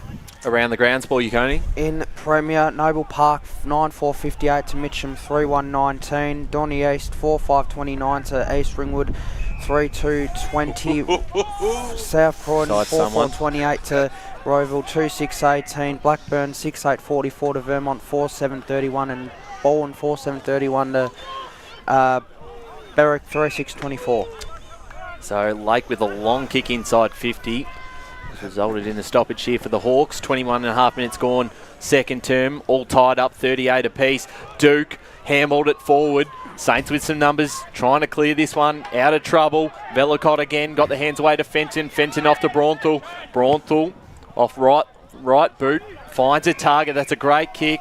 He's been able to hit up his man who passes off straight away to Rice. Rice off the right boot towards the top of the square. Everyone flies to this one. Beg out the back. Oh. Missed to the Just left. Rushed it a bit there. Boundary. Looked dangerous there. 5-9-39 North Ringwood. 6-2-38 Boronia down to the boundary. It was the right option. It was Fenton, Braunthal and Rice with the disposals that counted in that passage of play. I just think they really need to finding those sorts of players. Otherwise, as Blake pointed out, they're just putting it into the pocket. Their entries are a little bit pedestrian, but that wasn't too bad. Well, they've got a 1-point lead, the Saints, as Lake went straight down the guts and hit up his target there in Dower, who wants to go out wide now. Not the worst option there, and sorry, Lake goes out wide now, and he finds his teammate in Josh Hannans, a couple of the big men working together. 23 gone on the Bendigo Bank scoreboard, 1-point lead to North Ringwood. What a game it is at the moment. It goes over the back of the pack there. Waller got the handball away. Guess who? Braunthal on the left boot, keeps it alive and just hitting another target. Doing so well as the handball there from Mooney. Back to Braunthal. Kicks up towards the wing position right next to our boundary riders. Charging through there was Stubbs. Little handball over the top. They're trying to keep the ball alive, but it was chopped off nicely there by Stanley, who got it inboard. Van Unen came in just to help out and chop it off. Somehow got boot to ball. The umpire said it was okay. Fenton ducked and weaved, got the handball out. It's right near that Bendigo Bank scoreboard. It eventually goes out. The paint wins, and Paul Yukoni has the mark. In Div 1, Bayswater 6-2-38 to Murrelbach 5-3-33. Park Orchards 10-7-67 to Norwood 2-1-13 and Montrose 7-7-49 to Beaky 5-4-34. Thank you, Paul. It's a smart tap from Brash off the Dower run down. It's called to play on. Inside 50 again, the Hawks go over the top of the Duke and fell into the hands of William Waller for the Saints, who immediately looks to play on to Cantwell. Keep those scores coming, Paul. Good Enough stuff from you, Blake, as Cantwell goes down the line. The mark is taken out the back. Patterson got the handball away. And they still maintain possession of the football as they go inside 50. Bouncing footy out the back. Who's there? Burgess is there. Mellis for the Hawks. Wrapped up this time by Flynn. And we'll get a ball up inside 50. He's the link-up man, Cantwell at the moment, really setting up, looking dangerous. Patterson on the end of it. When they get it, and then guys like Rice are involved, they're looking prominent. He's doing well with the half-back. 1 point in it in this game. Here's Brasher off to Mellis. We've heard that a few times. Can take a bounce. Handball off to Flanagan. Flanagan at the half-back line. Got the handball away this time as they go through Chapman. Also involved there, Jamison, a couple of their younger players getting involved off to Burgess. Nice. Spoiling it into space. Who's going to run onto this first? It's O'Donnell for the Saints. Handballed it backwards. They've got some numbers. Picking up this one is Vag. Vag using the ball nicely and spoiled from Dower out of bounds as we go around the grounds. In Div 2, Mulgrave 4-9-33 to Waverley Blues 2-4-16. Ringwood 4-3-27 to East Burwood 3-5-23. Surrey Park 8-4-52 to Heathmont 3-5-23. And Tempe 8-2-50 to Croydon 7 straight 42. Came out, Braunthal got the handball backwards. And now they'll work themselves through the middle of the ground. Little handball over the top. The Saints do have the numbers, and the kick goes out towards the wing position. Bouncing football now. Went over the top there of Valacott's head. Bounced backwards towards the direction of Walker. He had some teammate support in O'Donnell. Got it over to Braunthal. Over towards the wing position here, and the mark's been taken out wide by Flynn, who wants to waste no time. Drives the ball low inside forward 50. A free kick's been given away here because Patterson hit the deck. And the umpire has paid it against the Hawks, and Patterson will have a shot on goal about 35 out. Maybe a jab? Not sure. I honestly think he tripped over. Yeah, push. Yeah, push. Yeah, no, push I by reckon it leg. still looked more like a trip, like Jared just said. No, I think it was a push. I'm going with that. He's limping. Like he clipped his foot. It's almost like he did a mini roll of the ankle. He's just hit a bad bit of ground and he's just crumbled on it. So it looked like a trip, but he might have got a shove, which the umpire was right there to see beforehand. So Patterson will come in. They lead currently by 1 point, the Saints. He's kicked one in this term. He goes for his second, kicks it right across the face of goal. Van Noonan almost pulled it in with the one hand. He lost the pill. Hannon came out, kicked the ball away, and a free kick has been paid to the Saints, has it? I think that's back to Van Noonan because he was still being held after that play and he got pulled back down. Well, not too sure about that one, but if you're a North Ringwood fan, you'll be very happy. You're going to take it, aren't you? That one of the favourite sons, Jaden Van Noonan. Oh, definitely.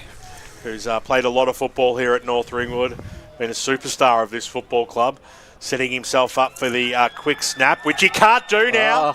And the umpire said he was off, did he? No. He's just called. I'm like, in that split second, he's called him off for stepping off his line. So, change of approach here. Saints lead by 1 point. Van Noonan comes in. Van Noonan misses. Doubles their margin, though. 2 point margin out here at Quambee Reserve. If you look back, he was spending so much time trying to figure out which way he wanted to hold the ball. He probably could have gone and done it. Well, I hope you're enjoying the broadcast today on 98.1 Radio Eastern and streaming live around the globe on YouTube and Facebook. It's a 2 point lead to North Ringwood. 3 goals on the board for Big Ben Robertson, who kicked them all in the first term. The rest are singles. No multiple goal kickers for the North Ringwood Saints. We're down for one half. It's time to go and get a Quambee burger. They're one of the best in the league, although you might have to access your super to go get one. But we'll be back with the halftime show. They're a little bit more expensive than we expected. Right after this. As Sarah opened her best friend Jackie's wedding invitation, she was overcome with a wave of emotion. While her 2 young boys wrestled on the floor, tears of happiness rolled down Sarah's cheeks as she saw the words she'd been longing to see. Please note, this wedding will be a child-free event. Well, Sarah, looks like we're off to Eastland for a new frock and some heels. And let's book in that babysitter. For all of life's little moments, there's Eastland. Eastland. Live real. Sprained your ankle, bursting through the banner? Broke a finger, high-fiving the ruckman? Or did you run into the goal post again? For bumps, breaks or bleeds, be seen sooner, close to home at Knox Private 24/7 Emergency Department. The preferred provider of emergency care to the Eastern Football Netball League, you'll generally experience shorter wait times. You don't need private health, but there is an out-of-pocket fee. Be seen sooner, close to home at Knox Private 24/7 Emergency Department, 262 Mountain Highway, Wantirna. Do you feel good about your bank? Because there is a bank you can feel good about. They share their profits to fund big community projects, small community clubs, and vital emergency services. They've given $250 million to help Australian communities thrive. They have all the products and tech you expect from a big bank, with service you don't. It's Bendigo Bank. Feel good about who you bank with. Try Bendigo. Search bendigobank.com.au or search Bendigo Bank near me. Tobin Brothers Funerals wear their heart on their sleeve. Their clear and easy to use website and Memory Maker app make it easy for families to make an informed decision. Here's James McLeod, Managing Director of Tobin Brothers Funerals. We pride ourselves on being the most transparent funeral company. All pricing on goods and services are available on our website. It's all there for you to see and make very informed decisions when planning a loved one's funeral. Visit tobinbrothers.com.au. Tobin Brothers Funerals, celebrating lives. Do you want to study at the #1 sports science school worldwide? Study sport at Deakin and benefit from the most advanced sports facilities available, from running tracks to biomechanics labs, and decked out gyms to a climate chamber. Deakin have what you need to graduate ahead of the pack. Discover endless opportunities in sports science by visiting deakin.edu.au/sport. Deakin, proud sponsors of the EFNL.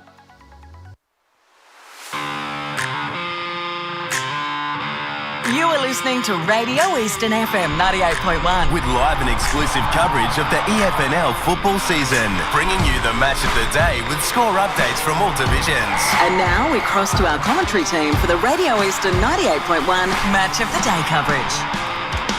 Welcome back to the Eastland match of the round in the EFNL. This is a Division 1 clash between North Ringwood and Boronia. We are coming live to you from Quambee Reserve in North Ringwood. My name is Jared Beanland, and joining with me for this half-time show is Wayne Brasher and Matt Spiderley. Just quickly, the scores.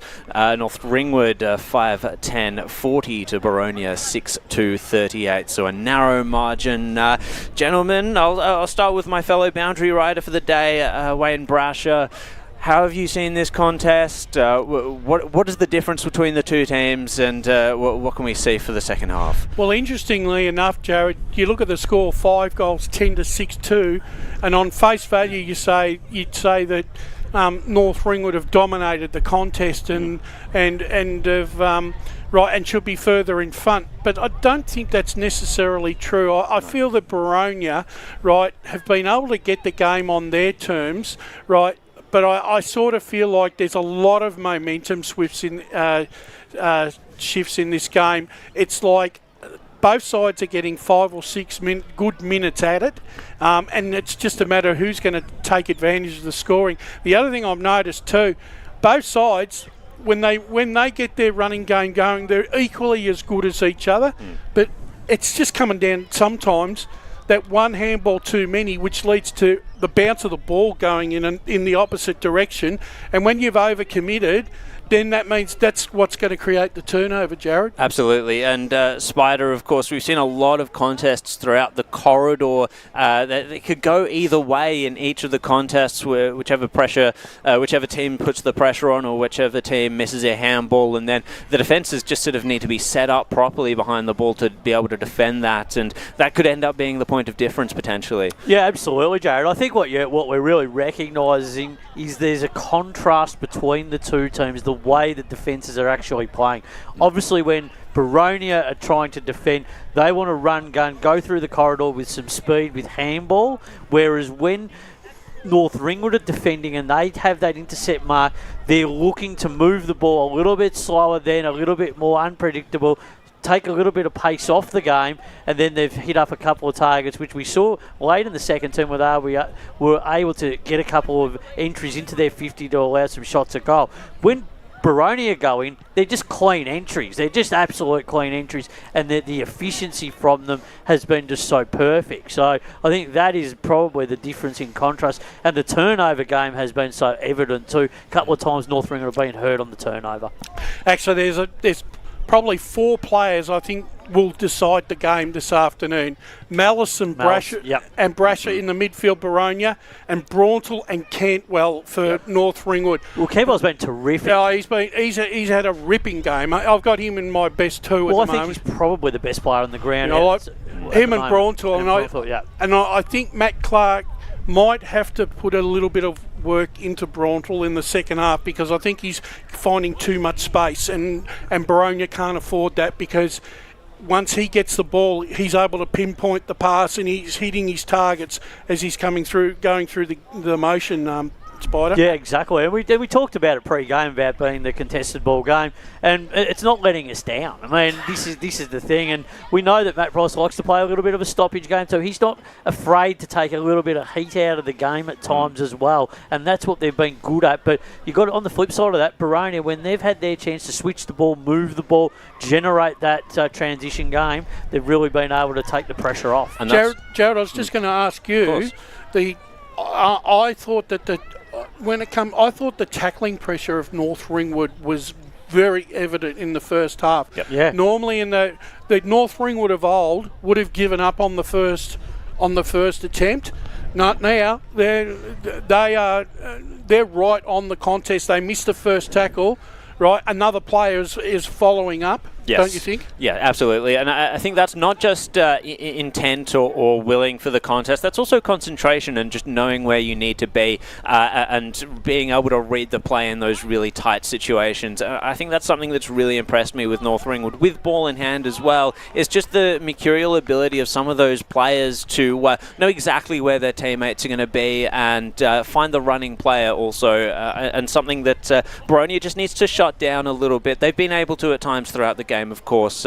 It's been very close, but if it's North Ringwood to win the game, then it's going to be through those contest situations and through those... we talked about Bronthal and Cantwell as well. And a guy like Rice as well, Rice, who, always. if he gets his hand on the ball, but also if they can get that, Fenton can have an impact on this game in the second half, that gives them a massive opportunity. And Begg's doing a really good job. He's very competitive against Hannon in the ruck. I think that's a really good duel at the moment. Yep. The other thing too is both forward lines have to play a different game style depending on the end they're kicking. I think when they're kicking to the far end, they need to keep the ball lower because the wind's obviously having an effect. But when you're going down towards the scoreboard end, and the pavilion end, you can afford to be a little bit more aggressive and kick the ball in the air. Well, and deeper as well. Yeah, and that gives you a bit more penetration. Yep. Whereas if you're going to play that bottom end, you need to run the ball a lot more into that forward 50 so that you take the wind or the negation of wind out of play. Yeah, correct. Mm-hmm. Indeed. I'm not sure if we have any scores at the moment. No, Paul's on break for now. So tips for the rest of the game. It's a fascinating contest to try and predict. The scoreboard does tell us that North Ringwood have, had the more shots on goal. However, Boronia just that little bit more efficient. I think at the end of the day, for mine, I think Boronia just have a few more players capable of moving the ball with precision as opposed to North Ringwood, who need to continue to find their bigger names. So for my tip, I think it will be Boronia in the end, but I would not be surprised if the Saints go up. Look, on the balance of power at the moment, you feel like Boronia have got their nose slightly in front in terms of the contest, but North Ringwood, they are in for this fight. You can tell if they can get the game back on their terms during this quarter, there's no reason why they can't win this game. I think they're really, putting up a really good performance. I stuck with Boronia. I'm sticking with Boronia, but I don't think the result's going to be known till later on in the game because I don't see... I can see that there'll be both sides are going to get a shot at the title in the second half, where they'll take the ascendancy and one of them might get a 3 or 4 goal break. Well, the thing is this time, North Ringwood can't afford to kick 2 goals 5. They have to kick 5 goals 2. No. Let's say, and that's what I'm saying. It's all going to depend on what both these sides do when they get that final momentum shift. And like you said, they can't afford to kick 2-5 and then Boronia kick 5-2 because then all of a sudden, 20 minutes into the last quarter, the game's out of either side's reach if they're 20 points down. Yeah, absolutely. No, looking forward to the second half. Should be an absolute ripper. Yep. Indeed. And we'll be back for that second half after this break. It's North Ringwood 40, Boronia 38. Be back after this. Today at Eastland, Lucy's trying on jeans for a momentous occasion. Coffee with the ex. She needs jeans she can move in because she's definitely moved on. Jeans that get a second look, but don't give any second chances. Jeans that say, why yes, I have spent the last 8 months in a post-breakup juice cleansing, kickboxing, personal training frenzy. And it looks as though she's just found the perfect pair. Yeah, that's great. Bravo, Lucy. For all of life's little moments, there's Eastland. Eastland. Live real. Sprained your ankle bursting through the banner? For bumps, breaks or bleeds, be seen sooner, close to home, at Knox Private 24/7 Emergency Department. You'll generally experience shorter wait times. Knox Private 24/7 Emergency, 262 Mountain Highway, Wanturna. Do you feel good about your bank? Because there is a bank you can feel good about. They share their profits to fund big community projects, small community clubs and vital emergency services. They've given $250 million to help Australian communities thrive. They have all the products and tech you expect from a big bank, with service you don't. It's Bendigo Bank. Feel good about who you bank with. Try Bendigo. Search bendigobank.com.au or search Bendigo Bank near me. Tobin Brothers Funerals wear their heart on their sleeve. Their clear and easy-to-use website and Memory Maker app make it easy for families to make an informed decision. Here's James McLeod, Managing Director of Tobin Brothers Funerals. There's no mystery about our pricing. It is clearly displayed on our website and our app. We have staff standing by 24 hours a day, every day of the year to assist you in your absolute time of need. Visit tobinbrothers.com.au. Tobin Brothers Funerals, celebrating lives. There are only 3 things that should be flushed down your toilet: pee, poo and paper. Some wet wipes and antibacterial wipes say that you can flush them, but you can't.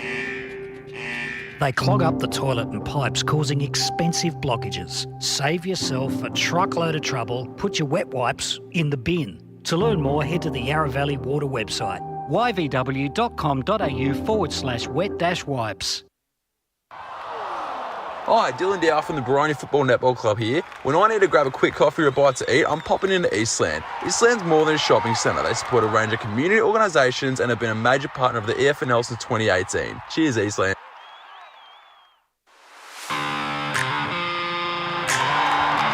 You are listening to Radio Eastern FM 98.1. With live and exclusive coverage of the EFNL football season, bringing you the match of the day with score updates from all divisions. And now we cross to our commentary team for the Radio Eastern 98.1 Match of the Day coverage. Yes, and welcome back out to Quambee Reserve for the Eastland Match of the Round. It's Division 1 football out here today, and what a game we have on hand. It is the North Ringwood Saints leading by 2 points at half-time, 5-10-40 to 6-2-38. A fantastic game so far where different patches have been owned by both sides, with North Ringwood jumping out of the blocks in that first term and really dominating the first 15 to 20 minutes of the game before Boronia found themselves in front at quarter time, and then it was goal for goal. Not that there were many kicked in that second term, but, you know, goal for goal, point for point, and it stayed very close right to the end with Jaden Van Neunen, who played his 200th game only a couple of weeks ago for the Saints. I was just having a chat to his old man out there at halftime, a very proud Doncaster East man, and a little bit bittersweet that one of his sons plays out here at North Ringwood, but he loves being part of both the clubs out here, and he's a great man as well. Dallas says both sides make their way back out onto the field. They're in their huddles, and how do we see this one playing out, Ryan? It's a very interesting one because I think both sides in different stages of the game have had it on their own terms, and particularly when Boronia get their running game going, we've seen them use the corridor, their transition. You look at Mellis, Brasher, these guys, Jake Mellis as well, who's been pretty impressive. They just rack up the disposals, and particularly in these centre clearances. But then you've got some players in North Ringwood who have really stood out. Cantwell's had a fantastic game so far. He was one that Matt Price highlighted and said one to keep an eye on. He's having a pretty impressive game so far. And then the ruck battle is a really fascinating one too, particularly with Begg and Hannon, two of the best in the competition. And we'll see how it goes. Obviously, Hannon's doing majority of the ruck duties. No Luke Hannon to back him up, and no Collins as well. So it's Braden Wright who's come in as the guy to probably fill in from time to time, but he does give up. He's certainly going to be up against it when you are going up against Aiden Begg. So we'll see how that all plays out in the second half. But both sides are in a very winnable position as Blake Tennant joins us again. Great to have you back on. Yes. What was that phone call all about? just a phone call, mate. So, what was it about? He's back on to play. You announced it to the world. He's back on to play his third. Made sure everyone knew he's got a phone call. Yeah, just had a phone call. Nothing Nothing. Business or personal? No, it's a bit business. Josh yeah. Ward's been in contact. Yes. I heard he had direct line to Airsy's halftime speech. He dialed in. No, it's just a phone call. Umpire holds the ball aloft, and we are underway here in the third term as Begg knocked it backwards straight into the arms there of Rice. Tried to paddle at advantage, and a free kick's been given away by Dower as Malice was running into an open goal almost. So ball comes back into the middle here. Free kick going the way of the Saints. Holding a 2-point margin here. Expect this game to go right down to the wire as Harry Flynn on the right boot kicks it up towards the half-forward line. Charging through there and trying to break his way through in a strong way was Jake Godwin, but he would crash to the ground. And Boundary guys. let's cross down to Wayne Brasher. I reckon Braden Wright's going to have to play a very important 10-15 minutes in this quarter to give Luke Hannon a chop out, because I think he's going to be needed a lot in the dying stages of the third and all of the last quarter. Jamison got a chop of the arms as the kick goes out wide to Duke, who kicked a fantastic goal in that second term. Brasher was out on a strong lead, took it on the chest. So they're making their way forward here. Brasher just poked it up really in the end. It wasn't a great kick, and the easiest of marks being taken by William Waller. He's been okay. One of your favourites. William Waller. It's one of those names you just got to say both of them. You just got to do it. Every time you say it, I keep thinking you're going to say William Wallace. Something like that. Bit of freedom, something like that. There's a scrambling kick by the Saints, goes down the wing position, but they do have the numbers and they've got the time as well. Kick goes inside forward 50, but nobody's home. It's a bouncing football right to the last line, and Jared Lake was happy that ball bounced left and went through for a minor score. Had two plays there. I know. Well, they dodged the bullet, Boronia, because both of them overran the ball. Yeah. Go to Paul Yaconi on the score centre. In Premier Division, Noble Park 11-5-71 to Mitcham 3-1-19. Donny East 4-5-29 to East Ringwood 4-2-26. South Croydon 5-5-35 to Groville 2-8-20. Blackburn 7-8-50 to Vermont 4-8-32 and Bolwyn 6-9-45 to Berwick 4-6-30. Right in front of us, Mellis cops one high, looked to play on straight away. It's going to come back. No advantage, so Mitch Mellis. Had a lot of the footy today, and definitely a lot of linking handballs. He's been good. Averages over 30 disposals a game. I'll say he'd be able to finish over 30 this afternoon as well, as he finds Max Brasher, who's not far behind him. You say one, you say the other. There's Brasher. Got off to Flanagan, who runs past. Now inside 50 again. Saints got some numbers in front position. Aidan Begg takes the mark. And Begg chips it backwards towards full back. William Waller again. Looks to now switch it on towards the far side here for the Saints. Out in front of Cantwell, as well as Leach. Leach got the handball across. He'll end up in the hands of Cantwell from a smart tap. Takes on an opponent, gets it inbound under a lot of pressure. Run down Fenton by Mellis. He's got the. He's taken off the long sleeves. Cantwell. And in fact, that was Mellis who ran down the tackle. We'll go to the score centre in just a moment as Begg out of the ruck. Long kick inside 50. Burgess in front position, bounced off him towards the boundary line, trying to keep it inside. Couldn't quite. We'll quickly go around the grounds with Paul Yaconi. Div 1, Bayswater 7-2-44 to Murrabach 6-5-41. Jeez, wow, Montrose 8-8-56 to Beaky 5-5-35 and Park Orchards 11-9-75 to Norwood 2-2-14. Bly throws it in. Davidson had the front spot. It's going to get knocked straight back over and out. Any more scores as they keep coming through as you go local for your football? Div 2, Mulgrove 4-11-35 to Waverley Blues 3-4-22. Ringwood 7-5-47 to East Burwood 4-7-31. Surrey Park 8-5-53 to Heathmont 3-5-23 and Tempe 10-6-66 to Croydon 7-42. Well, the umpire threw it in and we have another stoppage. So we're about 35-40 metres out from the North Ringwood goal line, currently leading by 3 points. They've kicked the only behind in this term as they run away. Dower. Boronia got the free kick. Umpire said advantage was paid. Tried to kick it to Duke, who couldn't take the mark. Right on his hammer was Begg. And over the boundary line we go for a boundary throwing.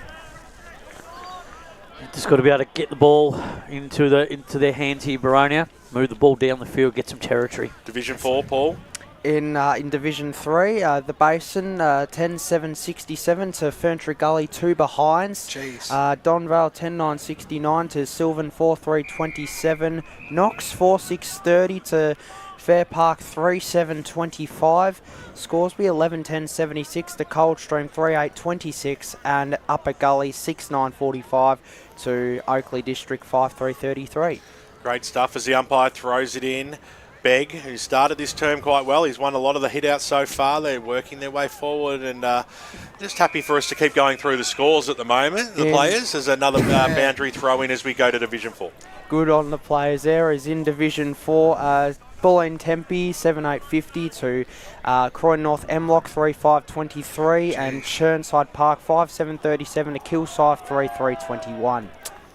So it looks like a free kick here going the way of North Ringwood. Big wanted it at first, but the Saints will look to move this on straight away. Inside 50, looked at a target, went over the head, overcooked the kick, falls in the lap of Stubbs, who snaps around the corner. The umpire has blown the whistle.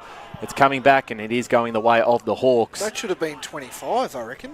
Yeah, it was pretty close. Yeah, you can't kick the ball after a free kick, can't you? It was pretty quickly paid, though, so yeah, it was fair enough. Probably was a bit lenient. Burgess wanted to move it off to Wex, who has the handball over the top. He'll receive it again, does Wex. Back again. Oh, he's stat padding here for Premier Data. Wex is another one. That's about 4 touches in 10 seconds. The ball comes out towards centre wing. Fenton out the back. The handball smartly from Jamison. Down the line it goes. Cut off here by the Saints. Ball goes back to Waller. Waller handballing it into space for a teammate there. And now Begg went to Cantwell. Got it back. Socket off the ground. Not clean, not pretty, but they gained some territory. Big tackle laid there by Rice on Godwin, but copped him high. And Jake Godwin will earn himself a free kick. So right in front of the North Ringwood dugout, Jake Godwin finally gets up. Jeez. Taking his time. There Short he is. passes on. Right underneath the Bendigo Bank scoreboard now. 3-point margin to the Saints. Brasher right in front of Uncle Wayne. I'm sure he's getting the advice. Uncle Wayne. Handball over the top. Johannan got it linking up nicely there to Burgess. The kick goes goalward, and what a fantastic goal that is there. Was that Wex that kicked that? No. Burgess, isn't it? No. 33. I think you just don't want to accept that Harrison it would be. Chapman. It was a fantastic link up and a just quick boot to goal. It's Gosford boundary side as Boronia regained the lead 7-2-44 to 5-11-41. That was one thing that Matt Price mentioned at the time. He didn't want his midfielders to let Boronia have those chipping options. He wanted them to play a little bit harder up on their men, as with on the slow play for Boronia. Well, that's happened a couple of occasions now, Jared, so they've got to be a lot more alert to that. So back in the middle again. Begg out of the ruck. Did he get rid of it? Umpire said play on, and we'll end up with the stoppage here in the middle of the ground. The Hawks with the first goal of the third term, which puts them in front by 3 points. And they've had a lot more of the ball, the Saints, in this quarter as well. Well, going forward again is Flynn for the Saints. Inside 50. Mark wasn't taken, but Wex controlled. He got the handball away. And off to Stanley. Stanley now towards the centre corridor. Picked off by Cantwell. Will send it right back inside 50 for the Saints. No mark taken. Fenton at front position. Handball's back. Was looking for Van Noonan. Ran into his own teammate. Got off to a teammate there in Sizer. They go back again, the Saints, just running through a bit of trouble. Here's Van Noonan. Ludlow from 50 out and puts the Saints back in front. Ripper. Well, that's just a hard-working team goal, isn't it? And just a special player kicks a massive goal in the context of the game. You know, that's an uplifting goal when you've got a bit of momentum. Got the ball, spun around, 2 steps, bang!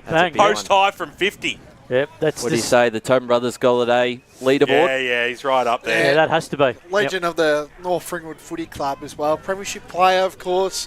That's just the experience that you need from, Van Nguyen there. But it's presence of mind to be able to do it. Like, that was just such instinctive play by him then. And to do that, it was a great finish. Indeed. Ball back in the middle here. Another lead change. Back in the way of the Saints by 3 points. Begg handball over the top to Rice, who went out wide. He was looking out for his teammate there in Bag. got dispossessed of the football, really. Brasher came in for the Hawks, a looping handball over the top to Hare. Hare goes inside forward 50. The ball sits up over the back. It's a 3-on-2 situation. Nice handball there by O'Donnell. Got the handball away to Shepherd. Shepherd's handball wasn't too crash hot. As a kick around the body by Duke.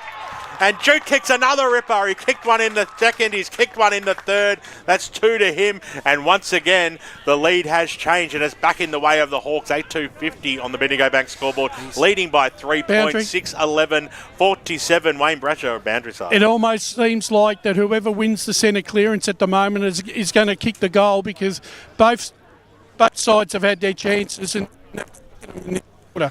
just breaking it there. Yeah, they have, but it's just the class, the finish, wasn't it? The ball falls down from the contest, picked up, and then that was just a really class finishing. So goal for goal in the early stages of this third quarter. He'll be up there for the Sportsco Player of the Day, I reckon. So Begg and Hannon go at it again. Out of the middle, there's Church wrapped up. And we'll get another ball up right where we started. Just 47 plays, 50. Boronia leading by 3 points. Tap down from Begg.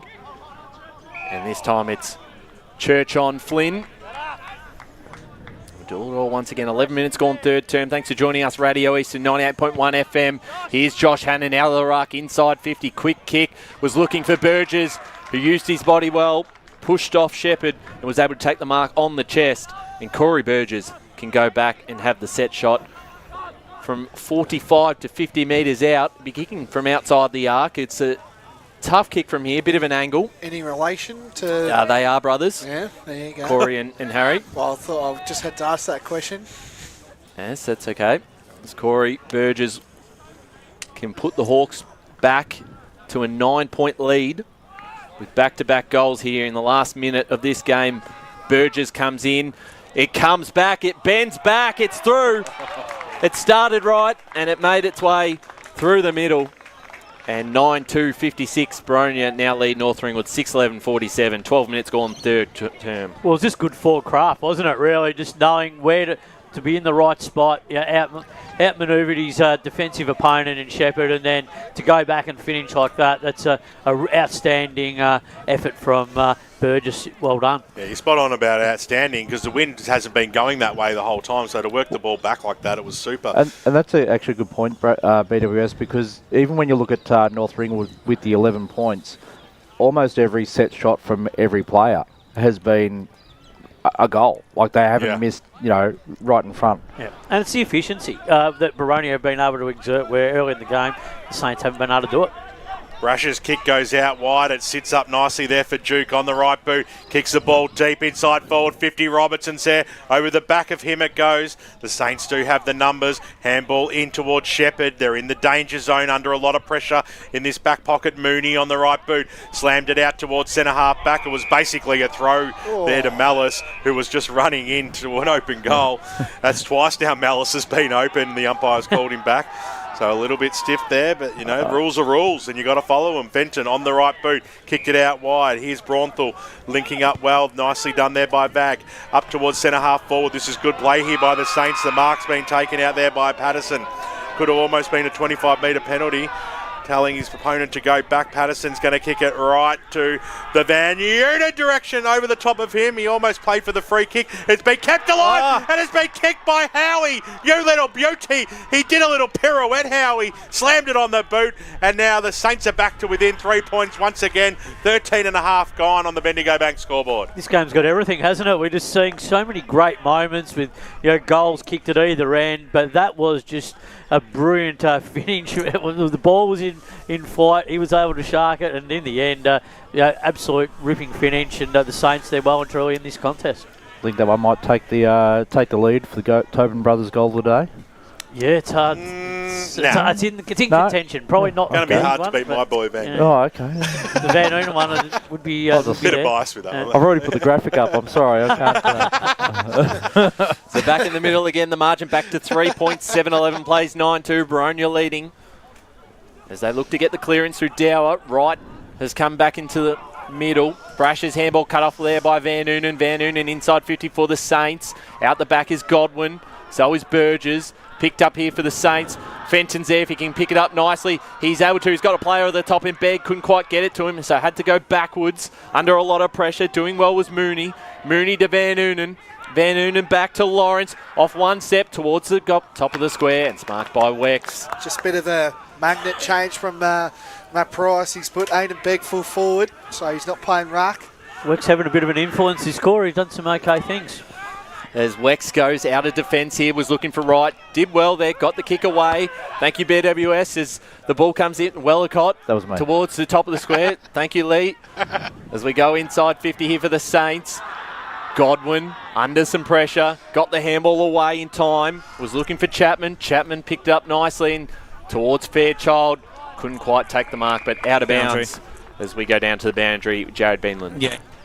Interesting time in the game, of course, for Boronia, I would reckon. They kicked a couple of goals, had the momentum. Suddenly, North Ringwood's stolen it back. What will Boronia's defence be able to muster in North Ringwood's period of play? Pye throws it in. It's Wright versus Lawrence. Fenton was in there. Was he being held? No, the whistle's gone, and it's saying he was holding Dower there. So anyway, things slowed down a little bit. Been a frenetic pace in the last 5 minutes or so. 3 points is the margin. What a game we've got. Perfectly selected by our media manager, Wayne Brasher. Brash. Nearly got knocked over the fence there, Brash. I love it how he keeps waving to us. Like Great defence there, though. He's saved his head. Put it down in the goal square, down to the fence. Yeah, no, perfect defensive play there. Knocked the ball over the boundary line as Wright goes up against Lawrence again. Lawrence had the front spot, palmed it down, but barging his way through there was Hare. Did really well. Spun around, got a bounce away in the end. Don't know how that happened. Squeezed to kick up towards the half-forward line. Dower was in position A, so he takes the mark. He's going to wind up now, kick the ball inside forward 50, looking for the Robertson direction. Palmed it down. Oh, this is just classy. This is all class, Jamison. You little beauty. That is how you play front and centre football. The ball goes in long, the forwards put it down, and Jamison was right there for the cherry picking and slammed it through.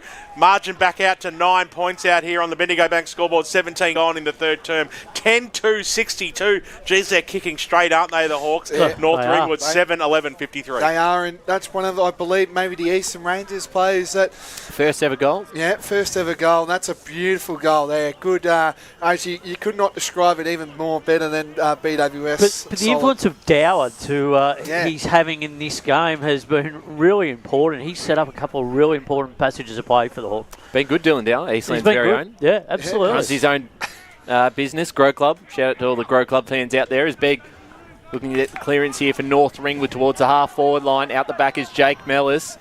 His handball had to be good. He got it off to his brother, to Mitch. Mitch got the handball away. The kick was smothered. Ends up in the hands of Dower. His handball cut off by Begg, and now they link up. A chance to go forward there from Flynn towards the pocket. Patterson picked up nicely. This will be your goal of the day, for never even close to it. As the ball comes in here, Flanagan wrapped up in a tackle. North Ringwood want holding the ball, and they're not going to get it.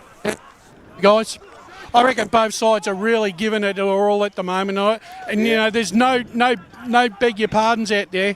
There's no easy kick, is there? The tap down straight to Stubbs was wrapped up by Lake, and we'll get another stoppage inside 50. 18.5 minutes gone third term. 9 points in it. So it's very deep inside the North Ringwood forward line. Wright got the knockdown straight in the throat there of Malice, who was dispossessed of the football. They're screaming for it. And it's gone, rushed over the through for one behind. You can see the young fans of the Saints getting up and about down there as they inch closer. It's an 8-point margin as we almost hit time on here in the third term. Could take a bit of heat out of this, the Hawks, if they want here. A few cans down there, Blakey. Yeah, definitely love that. Call them a few sneak-ins as when it's always the young fellas. As it came out late, got it into the middle. Malice linking up well. Oh, this is fantastic play. They'll go forward. Can Hare put the icing on the cake for a end-to-end goal? He does. Oh, that is coast-to-coast football. Fantastic play. Play of the day there by the Boronia Hawks. They linked up right through the guts, and the finishing touch there by Nathan Hare. You little beauty. Hawk ball at its best, I reckon, there. Well, it's just the common set play, Blake. Really, isn't it? That's the one that you do at training night after night, and that's nearly the last straw of the night. Let's see how fast we can move the ball. Coast to coast movement, brilliant. I think that might be the goal of the day, BWS. I The reckon. passage of the play for sure. Jared Beanland's down on the boundary. Yeah, Nathan Hare, he's had a lot of influence in this quarter. He was where it started with that Jamison goal, and he was able to finish one off for himself there. So Begg got the tap down. The Hawks have got the last couple. The handball away from Chapman was cut off here. Now Vag for the Saints towards the half-forward line. Mark's not taken. They managed to hold possession of the football. Doing well there, Sizer. Handball away. Now Flynn. Flynn loads up towards the top of the square. And in fact has gone through for a minus score. That moves to North Ringwood 7-12, 54 to 11-2, 68. Andrew, that was a really poor option there by Flynn. Really poor option. You're close enough to tell him, Brash. I'll give you the fever. Let it know about it, Brash. As if you listen to me. Burgess went out, little handball underneath one there by Fairchild. They seem to have lifted, you sense, the Boronia side at the moment, but the Saints aren't backing off. There's no doubt about that. As it came out, Walker got the handball back. No, thump away. That hit the caravan? No, I'm pretty sure they tipped my van, which has just come back from smash repairs.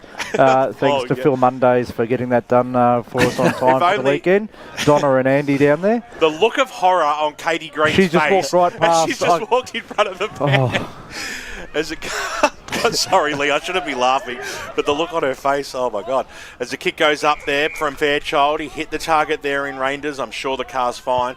As he swings around now on the right boot, goes in towards the Robertson direction, who was being held, Robertson. We could see that there. He had a little hold of the jumper, and the umpire was right in the right position there. Riley White, just that little cheeky left arm, had the Robertson's jumper, as you can see on the replay there. So this is almost a gimme. Unforgivable play, Spider. It was unforgivable. No, it was a big moment in the game. Boundary BWS, we said this at half-time that one side was going to get a 10-minute break where they can dominate possession and put the score on the board. At the moment, Boronia are just taking their opportunities. Well, he enjoyed this kicking to this end a couple of quarters ago when he kicked 3. This time he kicks his first for the term, make that number 4, and they scoot out to a very handy 19-point lead, the Boronia side. They can do no wrong in front of the big sticks today, 12-2, 74 to 7-13, 55. Now that's 20 scoring shots to 14 and a 19-point differential. Yeah, that's big. Yeah, it's efficient. Just an update for anyone concerned. Apparently, he hit the bin near the car, not the van. So we're all good. No worries. Safe there is. A big 5 minutes here for North Ringwood, approaching three-quarter time. Wouldn't want to concede one or two more before the final break.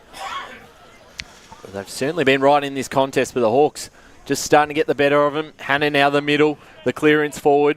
Bouncing in front of Brasher there. There's been a free kick paid towards North Ringwood, so taking this one, Brody Vellicott for the Saints. Coming up to the 23rd minute mark of this third term.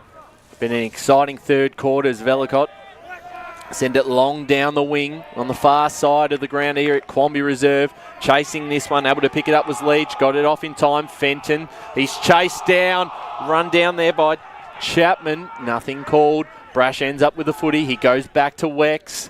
And Wex now off to Mellis, who's been massive this afternoon. Mitch Mellis down the line to Dower. Also been involved quite heavily across the afternoon. Eastland's own. Eastland's own. Grow Club Dower will send him inside 50 once more. Top of the square. Oh! Big mark out the back there, Duke. And Fletcher Duke, who's got a couple already this afternoon, can go back and line up for goal number 3 and really extend this margin. I think if he kicks this, I think he's got maybe the one hand on the Eastland Sportscape player of the game. He's just been, I think he's been superb. He has been. That's just my opinion, boys. So Fletcher Duke looking for goal number 3. Slight angle, be kicking from 35 out, makes no mistake, and their accuracy in front of a goal continues. 13 goals, 2 32-80. They lead North Ringwood 7-13-55. It's remarkable, the accuracy and the efficiency that they're going in with. But Duke, really good finish, strong finish. But it's just their ability with their overlap run at the moment. They're just not coping with it at the moment as well as they could be, North Ringwood at the moment. A couple of mistakes have just started to creep into their play at the moment, which is they've just got to try and bed down a little bit and address. Who else do you think will be in line for it, Ryan? Or? Mitch? Yeah, Mitch, yeah. But I think Duke's been pretty solid all day. Yeah. Bit of midfield, bit of forward time as well. Well, the democracy when they vote will tell the tale in about 40 minutes' time. As it comes out now, it's a 25-point margin. The way of Boronia, and North Ringwood need a goal before three-quarter time. They're desperate for a goal now. They've just got to curb this momentum. They've got to wrestle it back somehow. Yeah, before that last one, it was almost like don't concede another one and you'll still be okay. Now it's we really, really need one. As it comes out now, Walker got the handball back to Cantwell, who loops the handball over the top. This is better play. They go inside 450 through Davidson, goes right to the top of the square. That was Davidson there trying to take the mark. Swing around the body. Stubbs can't just get boot to ball. He got dispossessed of the umpire. Said it was okay in the end. Stanley, handball away. It's still in that forward line for North Ringwood. They're trying to keep the ball alive. And the umpire will come in and ball this one up. Just a couple of the dump kicks that they're going in with long at the moment, North Ringwood. I think they just need to change it up a bit. Try and find a little bit of a shorter target. See if they can hit a target up because it's just too easy to fish away for the defence of the Hawks at the moment. The umpire threw it in. The catfish was right there with his camera. We saw him on the screen as it comes in now. Just trying to rip the ball away, somehow get it out. The umpire, that was good play, just called play on, got it away. Malice, another touch for him.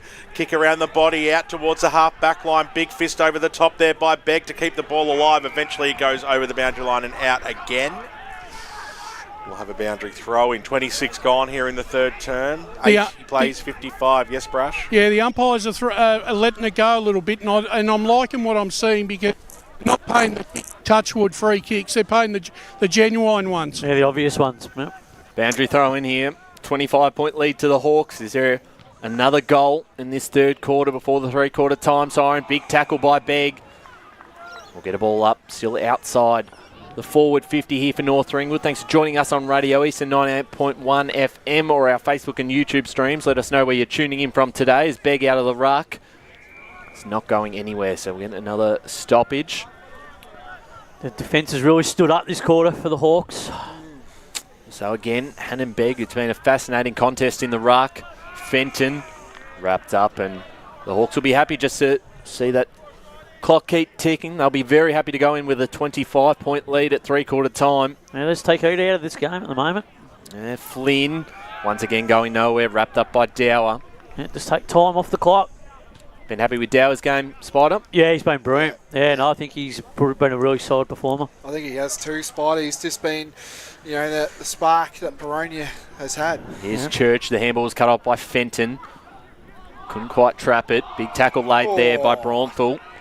Don't know about that one. He legit just picked it up and, yeah. So Braunthal for the Saints. Inside 50. Ball comes out the back. The Hawks have got the numbers. Clearing it out. Edwards just trying to find some space. It's a 2-on-1 in favour of the Saints. So they should be able to control this through Walker, who goes backwards.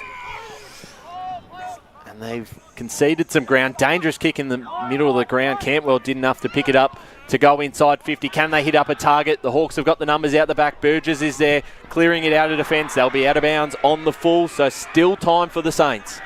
Faithful letting them know all about that kick.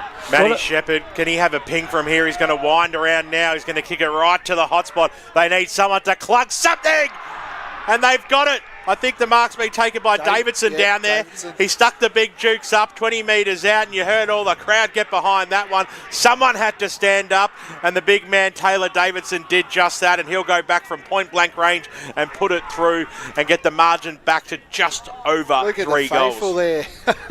Big moment in the game, this. Well, he can't miss this one. The siren has sounded, and he kicks a goal, and momentum goes into three-quarter time with the North Ringwood Football Club. Bendigo Bank scoreboard at three-quarter time, 13-2-80. The Boronia Hawks to 8-13-61. A fantastic game we're seeing out here today. 4 goals to Ben Robertson, 3 to Fletcher Duke.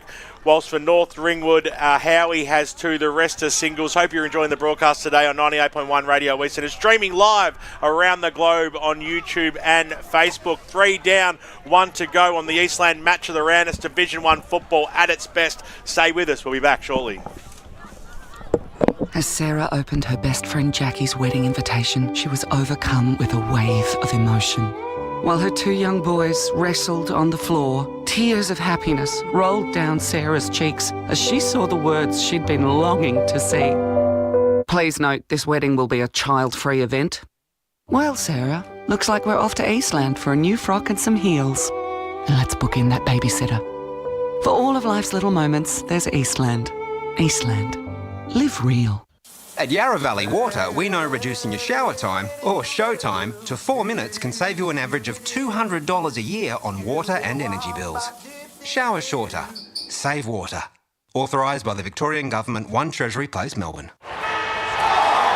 Sprained your ankle, bursting through the banner? Broke a finger, high-fiving the ruckman? Or did you run into the goal post again? For bumps, breaks or bleeds, be seen sooner, close to home at Knox Private 24/7 Emergency Department. The preferred provider of emergency care to the Eastern Football Netball League. You'll generally experience shorter wait times. You don't need private health, but there is an out-of-pocket fee. Be seen sooner, close to home at Knox Private 24/7 Emergency Department, 262 Mountain Highway, Wantirna. Do you feel good about your bank? Because there is a bank you can feel good about. They share their profits to fund big community projects, small community clubs, and vital emergency services. They've given $250 million to help Australian communities thrive. They have all the products and tech you expect from a big bank, with service you don't. It's Bendigo Bank. Feel good about who you bank with. Try Bendigo. Search bendigobank.com.au or search Bendigo Bank near me. The first time I met the team at Tobin Brothers Funerals, I felt like I'd known them for years. They're so caring, honest and passionate. James McLeod, Managing Director of Tobin Brothers Funerals, sums it up best when he says, Every day our people get out of bed to assist client families in their absolute time of need.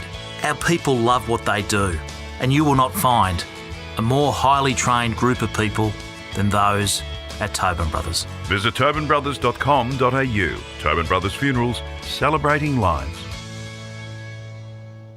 Hi, I'm Ben Desson from Montrose Football Netball Club, and when I need a new kit for a night out, I head over to Eastland. But Eastland is more than a shopping centre. They support a range of community organisations and have been major partners of the Eastern Football Netball League since 2018. Thanks, Eastland.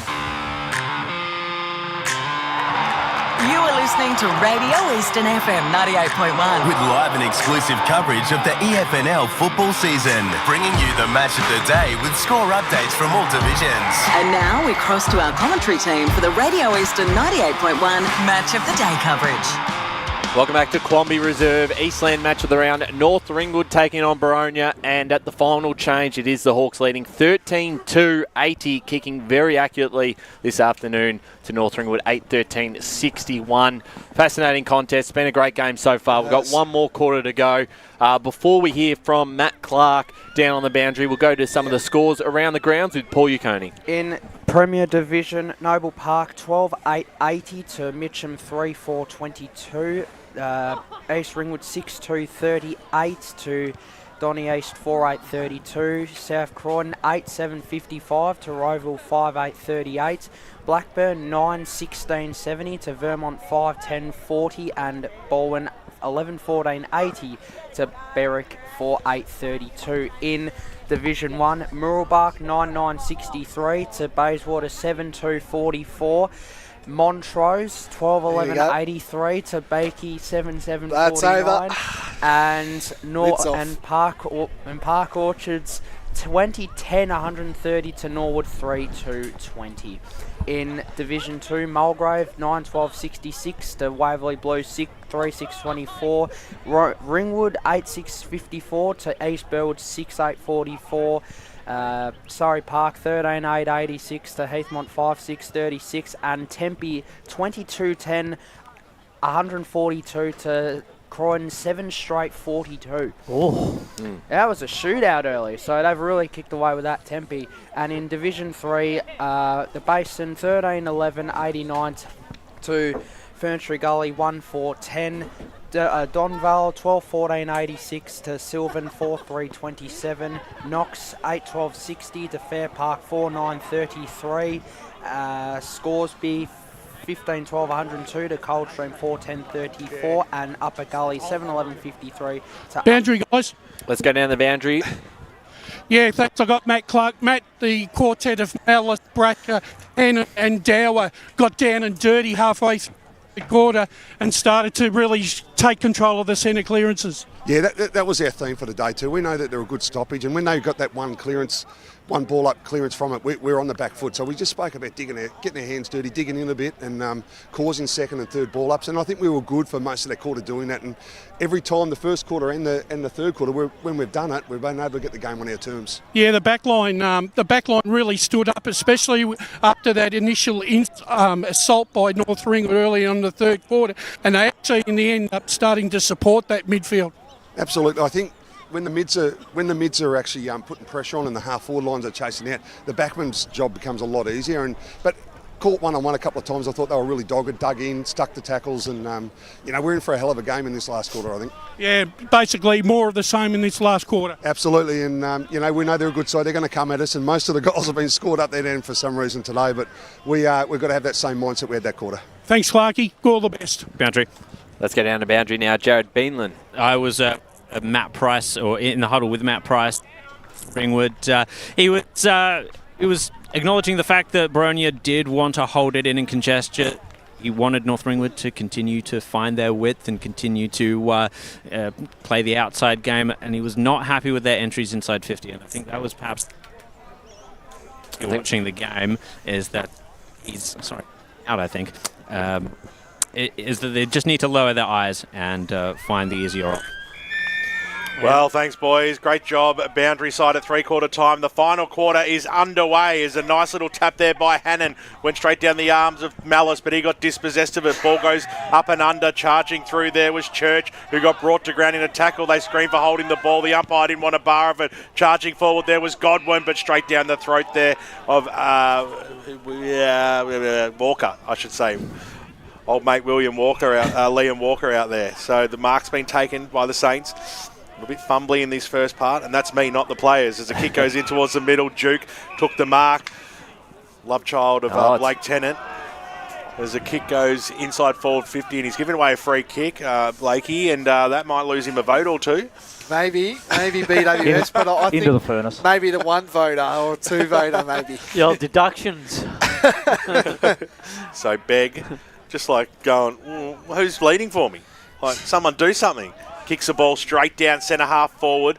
Ball bounces back in towards the middle of the ground. Inside forward 50, Cantwell just poked it forward, and it was a good kick too. Kieran Rice takes the mark. He had to put his arms up. He had to pull it down. He was under pressure, but he did a good job. Yeah, Cantwell, he's just been superb, hasn't he? He just looks like he's got so much time. It's one of those like Nick Del Santo types. Yeah, he is. He's very similar. It does wear the red, white and black, so gets it off him. But this will be a big goal, especially this player and Kieran Rice. He's having a pretty solid day. So Kieran Rice is directly in front. He'll kick from 40 metres. Goes for it now. The goal umpire did not move. Here come the North Ringwood Saints. First blood in the final term. Bendigo Bank scoreboard shows Boronia still leading by 13. 13 goals, 280 to North Ringwood, 9-13-67. Good start by the Saints. Kicking to the scoring end, as Matt Clark alluded to. He said the Saints will come, and they had to be ready for it. And the Saints have delivered. So they've got to be wary of the Hawks. Got to get the next clearance. Very important. As we said, Cantwell there, just a Rice to set that one up, and that could be I don't know what the word is. Well, it just gives them confidence. It gives them the opportunity to gather that momentum and really use as a launching pad into this last quarter. Well, they got the goal on the three-quarter time siren, and now they get the first of the fourth term. So the margin back to 13 points. This game's still well and truly alive. There he is again, got the handball forward. Trying to pick this one up is Shepherd. Just overran it. Doing well there nicely was Chapman. Chapman goes forward for the Hawks now. Inside 50. No mark taken. North Ringwood with all the numbers looking to clear this one out of their back half. It's picked off by Duke. Duke just got his hands off in time. Chapman chasing this one again. Been involved a lot this afternoon. The youngster. Braunthal over the top of the head. Off to Shepherd. Shepherd's kick was... Yeah, that came off his boot. I thought that was touch, yeah. No, it came off. He kicked it and it came off the other Boronia's foot. Boundary. Interesting, that one, as we go down to boundary, Jared Beanland. Liam Walker's the spare man back for North Ringwood. He's rebounded for them, or created the contest that's rebounded for them twice now. Matt Shepherd goes down the line in the direction of Begbet in front there. Fairchild taking the mark for the Hawks. South Croydon by 22 points over Rowville. Message from Ray Baird with no angry face emoji. It's picked off again by Shepherd. Off to Braunthal. They'll look to use the corridor now. He'll receive it back from Flynn. Braunthal over the top again, looking for Cantwell. Cantwell being involved everywhere. Inside 50.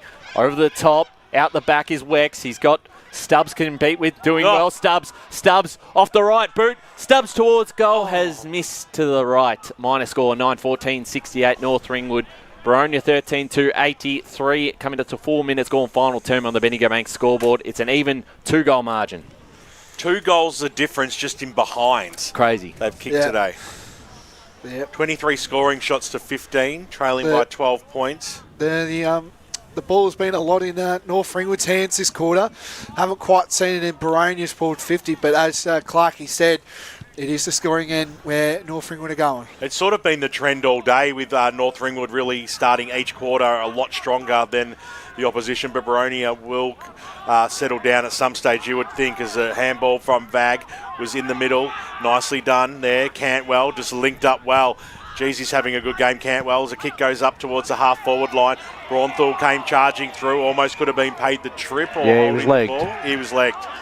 No? Holding the ball. That was a fantastic tackle there by Lake. He stopped a certain goal, I reckon.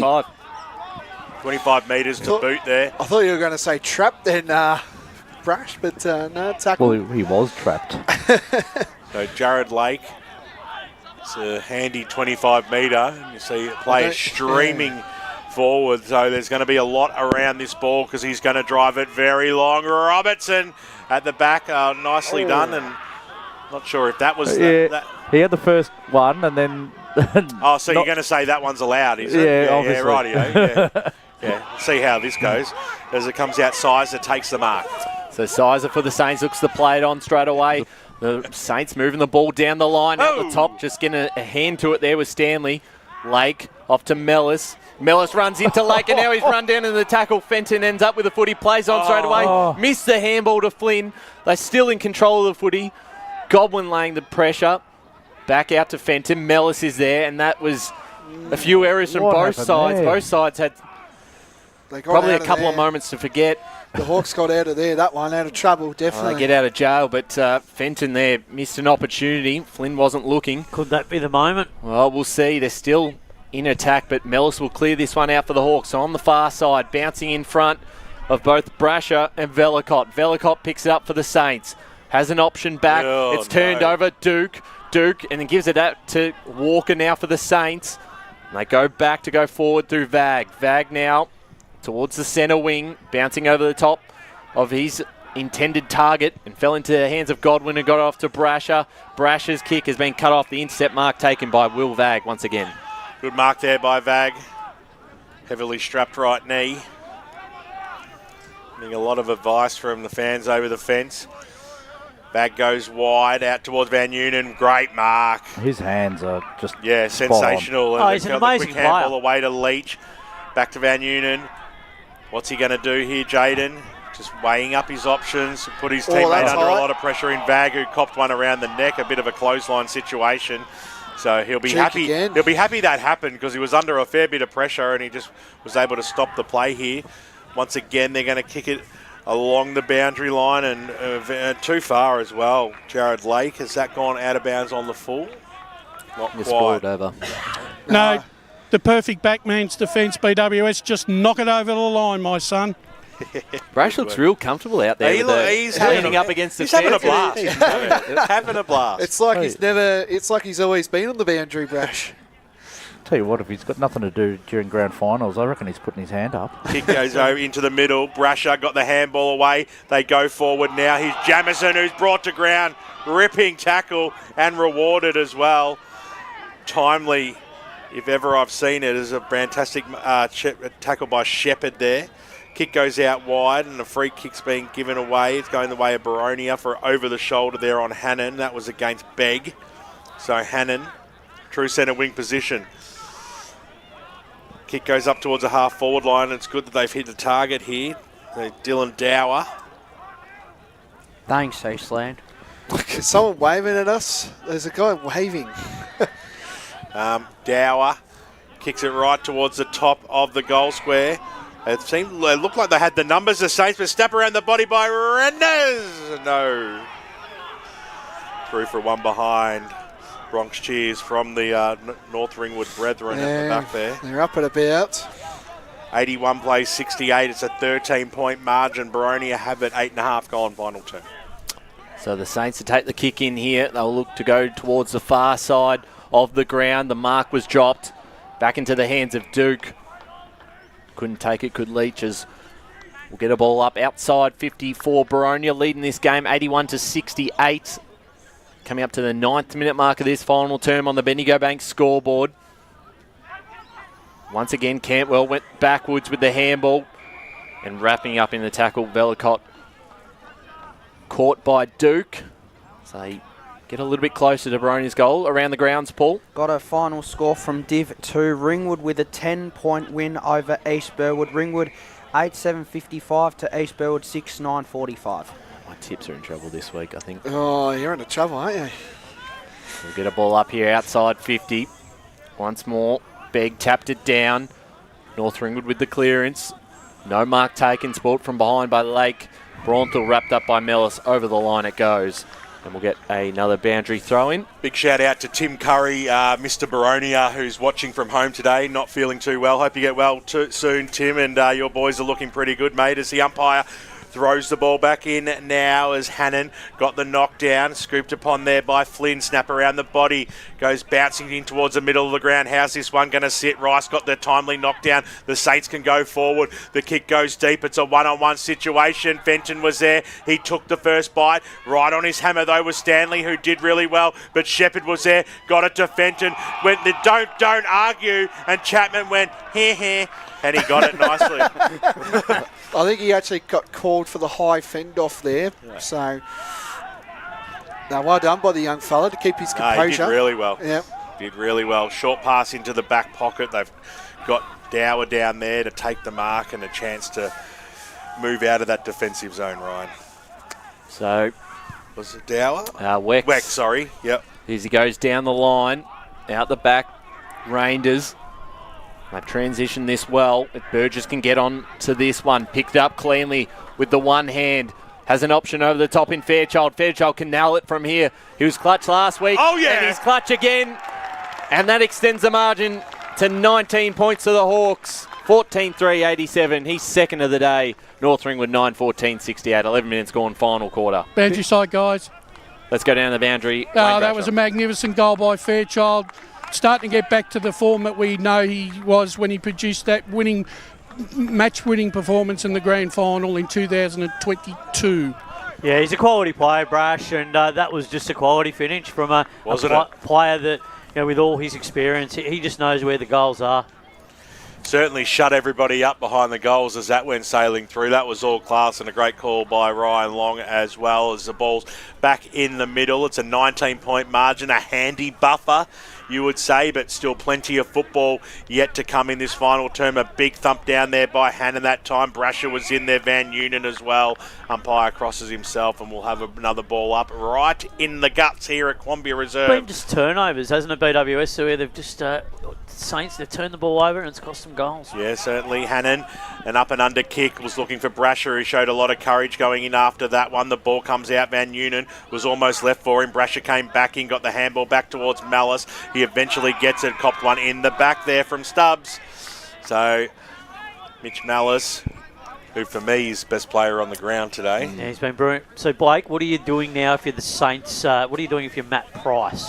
What are you thinking? Well, probably, they've been moving the magnets, obviously, with... what are you going to do to move those magnets? Jaden Lawrence is obviously in the ruck where Aiden Begg is usually down there, so they might have to put Begg forward a bit, just get that presence involved and maybe move a few others as well. Maybe put Cantwell in the middle. We've seen how good he is off the half back, but You've got to start moving the magnets, I reckon, to win your game. You want your best players in the middle of the ground, I always like to say. Yeah, well, Beck's got to go back into the midfield. Yeah. You've got to have Braunsell and you've got to have Cantwell at least in that midfield. And Harry Flynn as well. He's another one.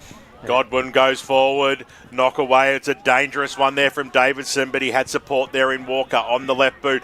Drives it out of that defensive zone. Who's waiting for it? They had players there, and Burgess got it away, and now it's in the arms of Edwards. Edwards goes to right to the top of the goal square, and it was a huge fly over the back there by Renders, and the umpire didn't say it was a free kick. Duke was in there. He couldn't get away. He's kicked 3 goals this afternoon, and will have a ball up only 10 metres out from goal as the umpire blows time on. Just for a little breather. Boundary. Let's go to Jared Beanland. So Jaden Lawrence has just limped off the big man from Ringwood. Geez. And that is a blow. Yep. That is, yep. Obviously, Davidson will be in the ruck, no doubt. Cantwell just got the ball out in the nick of time. Handball over the top. Shepherd on the right boot. Squared one up. It's a risky kick, but it'll pay off if it's okay, Stubbs. But the man of the moment, Mitch Mallis, goes out wide and slowed things down nicely as Brasher, another player who's dominated this afternoon, on the right boot, squares it up. It was a good-looking kick, a good spoil over the back, and now a chance through. That man in Cantwell on the right boot had a lot of time, kicked it out towards the wing. It was a foot race that ensued after this one as Wex chased after it, got the handball linked up nicely with Edwards, who poked the ball forward, and they'll slow things down here a little bit as I think it's Chapman out there takes the mark. Jamison. So Jamison now for the Hawks. Long kick inside 50. Can there be a mark at ground level? Dower spun around off the right boot. Dower to seal it, not quite. Minor score, and that moves Boronia now to 14-4. In fact, we're just... It was no score. It just... Out of bounds. It's being held up here for the moment as it is going to be out of bounds on the full, so no score. We'll go down to the score centre, Paul Uconi. Got a few final scores in Div 1. Murrelbach 11-10-76 to Bayswater 8-3-51, and in Div 3 Upper Gully 7-11-53 to Oakley District 7-4-46. Scoresby 16-13 109 to Coldstream 6-10-46. Knox 12-13-85 to Fair Park 7-10-52, and the Basin 14-12-96 to Ferntree Gully 1-4-10. It's almost a reversal of the last time those two sides played each other. Chuck, isn't it, from Ferntree Gully? Yeah, that is. As 15 and a half minutes gone, fourth term here. It is the Hawks in control, 87-68. That's well and truly season over for Ferntree Gully. I know. Officially? Yeah, officially, yep. There's Begg now, tapping it behind. It was stolen by Church. Church kicked towards the half-forward line, picked up by Jamison, wrapped up in a tackle by Sizer, and we'll get a free kick here going the way of the Saints. So on the left boot, swinging around now is Sizer. It's do or die at the moment here. They just have to go as it comes in now. Nicely done there by Patterson. Up towards the half-forward line. Inside forward 50 it goes. Davidson was there to try and get hand on it. Then he tried to get a boot on it. Nicely done there by Godwin. Looked like he was going to give the handball backwards. He eventually did to Malice, whose short pass hit the target. And at every opportunity, they'll just try and slow things down a little bit here and suck as much time off the clock as Dylan Dower holds the ball in that defensive 50. Little chip kick with Van Noonan. Had 3 players to beat. He put in a really good contest there to keep the ball alive, and he won the free kick as well. So great play there by Van Noonan, who's going to waste no time. Kick it right to the hot spot, right to the top of the square. Who's going to be front and centre this time? Flynn was there. Little handball over the top there towards the Cantwell direction. The ball didn't sit up for him though. Kick by Dow was smothered. In there was Malice. Couldn't quite get rid of the football. Everyone just slowed and stopped. They needed a breather. The umpire said, I'll pay that. And he comes in and will throw the ball up. So 19 points the margin, but we're deep inside the forward 50 here for the Saints. Can they get one through? Cantwell snapped around the corner, and standing by himself was Lake. His kick was smothered across the line, and just a minor score here for the Saints. 9-15-69, plays 14-3-87. Boundary. Let's go down the boundary, Wayne Brasher. Look, I think North Ringwood need a purple patch of 5 or 6 minutes, I reckon, to get back into the game. I'm not seeing it at the moment. There's not enough momentum going their way. The forwards are just not functioning enough, I've noticed as well. So disappointing for North Ringwood because they had control, definitely. 22 minutes gone in the South Croydon Roval game, and it's only a 9-point margin. However, Ray Baird's written his side off, the fair weather supporter he is. Of course. As Sizer here gets the handball off, was trying to get the receive. His Begg picked it up cleanly, got it off to Patterson. Patterson towards the corridor, was looking for Walker. Under a bit of pressure now, the Saints. Big tackle in the middle of the ground, and 18 minutes gone. It's an even 3-goal margin. Boronia leading. Just lost their structure a little bit, the Saints at the moment. Well, they're still in for a chance. They need a quick one. Need a spark. Yep. Yeah, Boronia's just doing way too much without ball in hand. Their defensive structures are holding up really well. They've got excellent pressure. Them down. Yep, so taking time off the clock. Cantwell's back in the middle here, boys. So well, this is what we needed 5 minutes ago. I think they've missed a trick here. Yeah. Begg flicked it to Van Noonan, who kicked it straight down Harry Burgess's throat. Went out wide. Now they'll move the ball in the arms of Edwards, who's just happy to take a couple of quick bounces, make it look easy in the end, and just poked it up towards Jamison. And a few important touches in this last term. Once again, as we cross the 19-minute mark, he'll go short to Malice. I tell you, he's been monstrous this afternoon. Dylan Dower is probably the best game I think I've ever seen him play. Yeah, you're not wrong. We've mentioned him many times. As the kick goes inside forward, 50 Waller. Brash, he just made his Instagram reel on Grow Club, I think. I love the fact that he was saying that right with Mitch Mellis right in front of him. Cantwell gallops in through the middle of the ground. Sorry to cut you off there, but the footy's it's a hot footy inside forward 50. The Saints are still charging forward. Gets it to Stubbs. Stubbs knocked it over the top. They just can't find that crucial target at that important time as a deliberate is trying to be asked for against Lake. That's not going to happen over the boundary line. She goes right in front of the Eastland sign, of course, major sponsor of the EFNL. And we haven't seen Fenton for a little while either. He's just completely been out of the game. Maybe management or something going on. He's playing. No, he just hasn't been in the play. Missing. He's been missing in action. And just well blanketed. Davidson tapped it down. They got a little toe poke out wide. Dylan Dower sees the ball over the boundary line and out of bounds. I reckon with Fenton, he's probably gassed himself out early and probably left nothing in the tank. Don't forget, he's just come back from injury, so he wouldn't be match fit. That's what I was saying. So good point there, Brush. All right, back into play here for the Saints. Still inside 50. There's still a chance. It's not over just yet. Flynn chasing this one. Laid the pressure. And it was Church who was able to clear it out for the Hawks, just into space. Who's going to be able to run onto this first? Picked up by Walker, but cleaned up by his own teammate in Sizer. And the tackle applied on that far wing. Boronia fans love that one. I'm very happy that one of the youngsters once again. I think that was Rangers potentially. Yep. This is the fluctuation that can happen. You take a big scalp. The next week, you certainly can be brought back to earth a little bit. Here's Cantwell trying to break through a tackle. He was run down by two Hawks. Goldman one of those, and he's rewarded with the free kick here. Might have hurt himself too, by the way. Maybe just winded. Or a broken leg. His legs look fine. Ask Ray Baird about that one. They're common a few heavy hits. Is it the ground though? Is it a hard? I don't think it is a hard ground. No, I think Boronia are just going in hard. They're still going in hard at this late time of the game. So Godwin back to Wex. Nothing wrong with the ground. Nothing wrong. So Daniel Wex in the back pocket here for the Hawks. He's been okay since half time. It's been good. He'll like that, Spider. Wex out of defence. You'll be telling me all about it. Yeah, I'm sure. Free kick here going the way of against North Ringwood, in fact. It did echo it's going Friday Spider, I heard. I thought that was a clear push in the back to Aiden Begg. Yeah. Hannon likes it too, so Josh Hannon. Well, I think Hannon copped one of the reverse before. It must have been, yeah. Hannon will just kick it long down the line. Can they get a mark? In the middle there was Burgess. Out the back, the Saints have got some numbers. Walker chasing this towards the boundary line. And pressured by Jamison. As old mate behind him. He knows where the camera is. He 100% knows. He was the guy that I pointed out a couple of minutes ago. You said, someone's waving at us.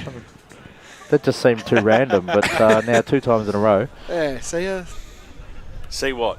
I can see definitely around. Like last week with Luke Ivanovic, you guys didn't believe me, so that's a. Oh, the TikTok dance. Well, there's a bit of the boy who cried wolf happening here, mate.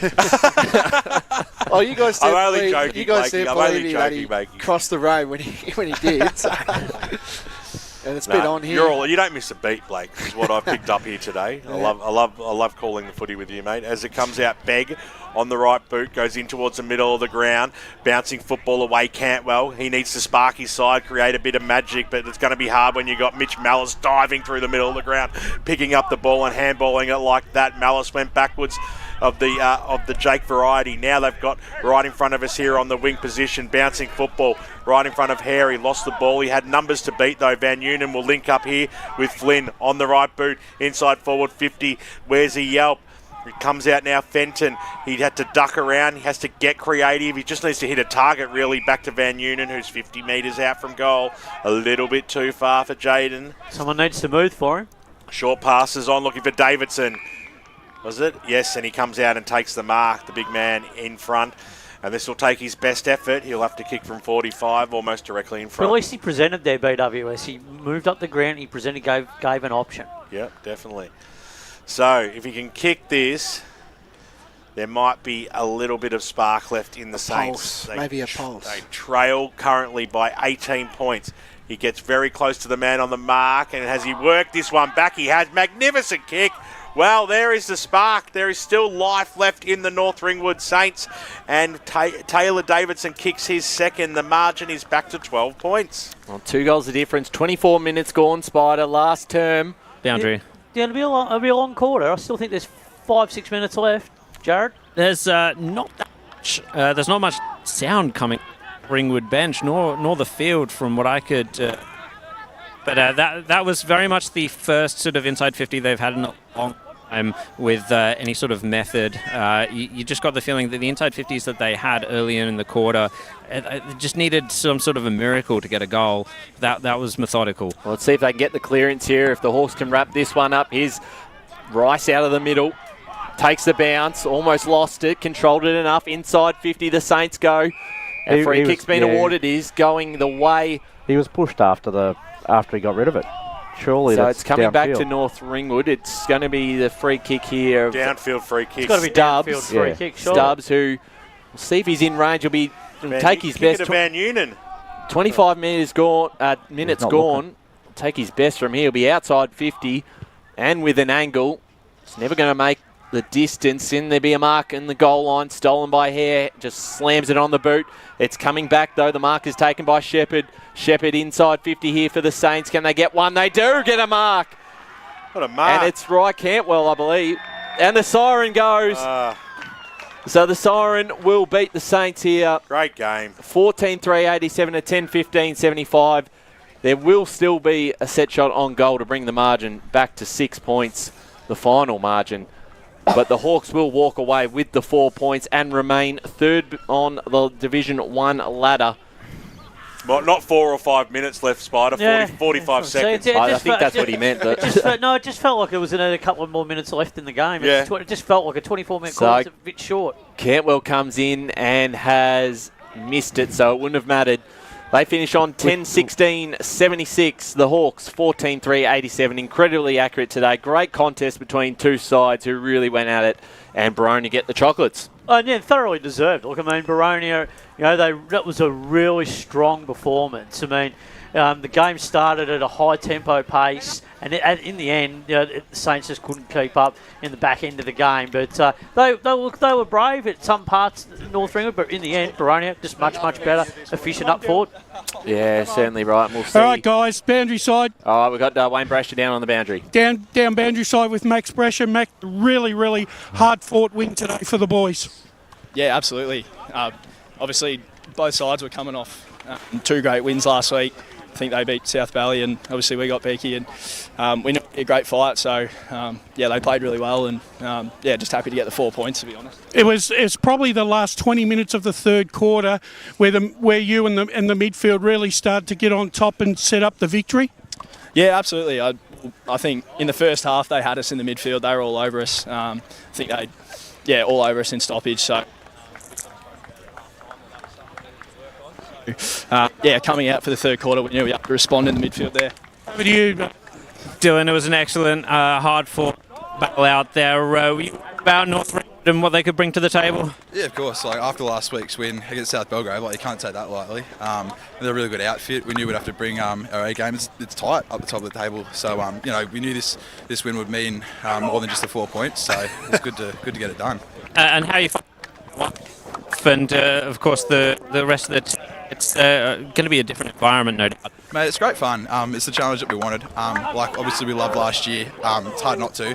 But, we knew we were destined for better things. And, we've had some tough losses, but I think, you grow more as a group with those. And, it's definitely been enjoyable this year, yeah.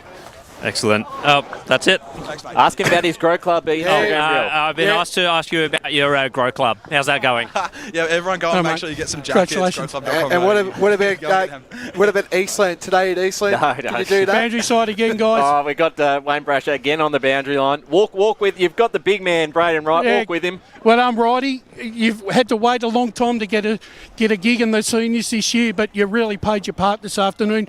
Really tough win against a side that knocked over the top side last week, and this gives you a really great fillip because now you're still sitting in third with that double chance. Yeah, it definitely gives us a big confidence boost come the next 2 weeks against South Belgrave and Park Orchards, and if we can get one of those scalps, that really drives us forward towards the end of the year in finals and just gives us that extra confidence that we can compete with these teams and hopefully compete for a flag. I think too, look, you came back from Furniture Gully because I think you had a point to prove. You've come back in, you've had to pay your dues. A win like this today for yourself, it must be immensely satisfying backing up the Luke Hannon in the Mick Hannon in the ruck. Yeah, backing up Josh in the ruck's been huge, and it just comes down to having a point. Yeah, I've had a good run of form in the twos, so first game back in the ones after leaving feels great and really good for my confidence. Well, righty, thanks for talking to us. Enjoy the night and enjoy your week. Thanks, guys. Big man Braden Wright. Keep an eye on him tonight at the function there at Boronia. You going to be there after a celebration? No? Is there something going on down there tonight? Yeah, they've got something on it. iPod shuffle night. I think it actually is, isn't it? I normally get phone calls at about quarter to 12. Brammer will be on your case. It's probably the $1 million reverse raffle reversed.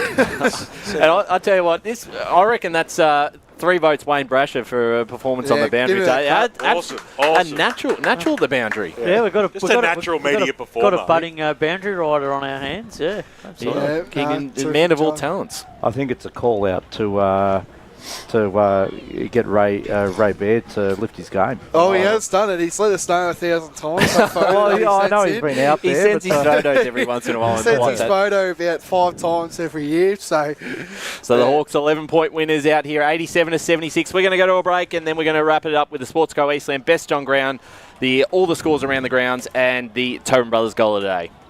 As Sarah opened her best friend Jackie's wedding invitation, she was overcome with a wave of emotion. While her 2 young boys wrestled on the floor, tears of happiness rolled down Sarah's cheeks as she saw the words she'd been longing to see. Please note, this wedding will be a child-free event. Well, Sarah, looks like we're off to Eastland for a new frock and some heels. And let's book in that babysitter. For all of life's little moments, there's Eastland. Eastland. Live real. Sprained your ankle, bursting through the banner? Broke a finger, high-fiving the ruckman? Or did you run into the goal post again? For bumps, breaks or bleeds, be seen sooner, close to home at Knox Private 24/7 Emergency Department. The preferred provider of emergency care to the Eastern Football Netball League. You'll generally experience shorter wait times. You don't need private health, but there is an out-of-pocket fee. Be seen sooner, close to home at Knox Private 24/7 Emergency Department, 262 Mountain Highway, Wantirna. Do you feel good about your bank? Because there is a bank you can feel good about. They share their profits to fund big community projects, small community clubs, and vital emergency services. They've given $250 million to help Australian communities thrive. They have all the products and tech you expect from a big bank, with service you don't. It's Bendigo Bank. Feel good about who you bank with. Try Bendigo. Search bendigobank.com.au or search Bendigo Bank near me. Tobin Brothers Funerals wear their heart on their sleeve. Their clear and easy-to-use website and Memory Maker app make it easy for families to make an informed decision. Here's James McLeod, Managing Director of Tobin Brothers Funerals. We pride ourselves on being the most transparent funeral company. All pricing on goods and services are available on our website. It's all there for you to see and make very informed decisions when planning a loved one's funeral. Visit tobinbrothers.com.au. Tobin Brothers Funerals, celebrating lives. At Yarra Valley Water, we know reducing your shower time, or show time, to 4 minutes can save you an average of $200 a year on water and energy bills. Shower shorter. Save water. Authorised by the Victorian Government, 1 Treasury Place, Melbourne.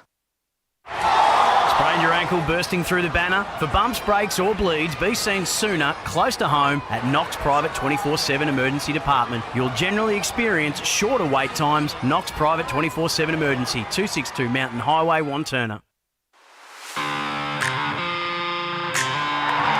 You are listening to Radio Eastern FM 98.1. With live and exclusive coverage of the EFNL football season, bringing you the match of the day with score updates from all divisions. And now we cross to our commentary team for the Radio Eastern 98.1 Match of the Day coverage.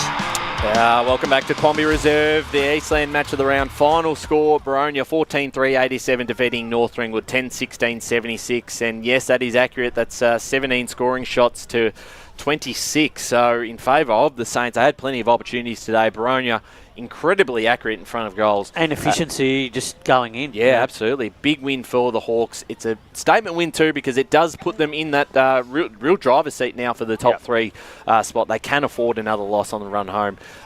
For North Ringwood, they've still got a couple of tough games, but I think with the way they played today, they are showing that they are a finals contender in this division. So great game. Of course, we've got our awards to give out. The Sportsco Eastland Best On Ground Award, the Tobin Brothers Goal of the Day. Let's start with the Tobin Brothers Goal of the Day. Ben Warren-Smith, what did you have in mind? Any front runners for the award?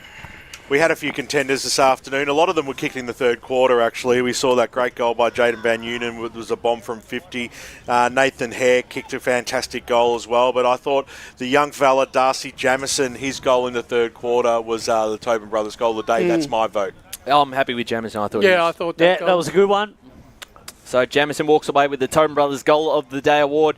Our Sportsco Eastland Best On Ground, we do our 1, 2, 3. I'll start with Jared Benlin, who's behind us at the moment on the boundary line. Jared, you're all good to give us a 1, 2, 3 on today's games for your best performers. Absolutely. I've gone one for Dylan Dower. I thought his impact throughout the game was excellent. He put a lot of pressure on as well. A few tackles in there that were pretty important. 2, I'm going to go with Cantwell. Obviously, when you've got 16 scoring shots at goal, you're doing something right when you're North Ringwood. So it's I do want to slot one of their players into the votes, and Cantwell is he definitely fits the mark. And 3 to Mitch Mellis, always so important out of the centre for Boronia. Yeah, very good. Paul Uconi in the score centre today. What have you got for your 1, 2, 3 in the Sportsco Eastland Best On Ground award?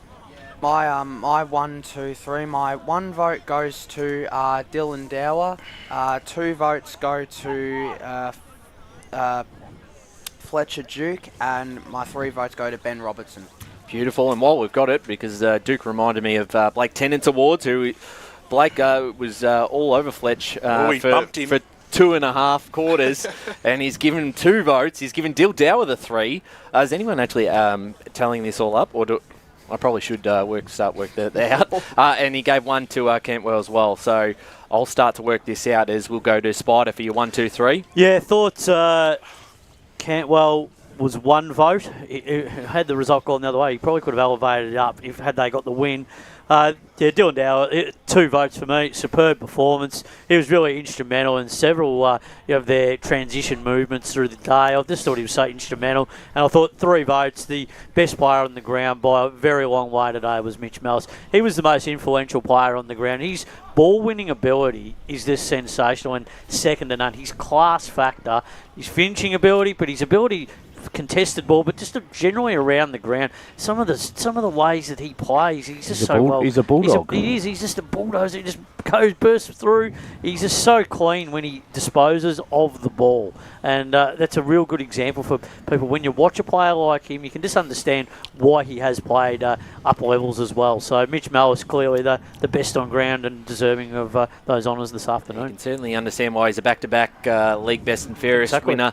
Wayne Brasho's on the boundary, back in the box. What have you got for your 1, 2, 3? I'm going to give 1 to Cantwell. I thought he was easily East Ringwood's best player, North Ringwood's best player. Brauntel I think probably played 3 quarters and probably died out. Drifted out, yeah. But Cantwell for mine, 2 votes. I'm going to give it to Mitch Mellis. I could have given him the 3, but I thought my 3 votes today, I go to the ruckman, Josh Hannon.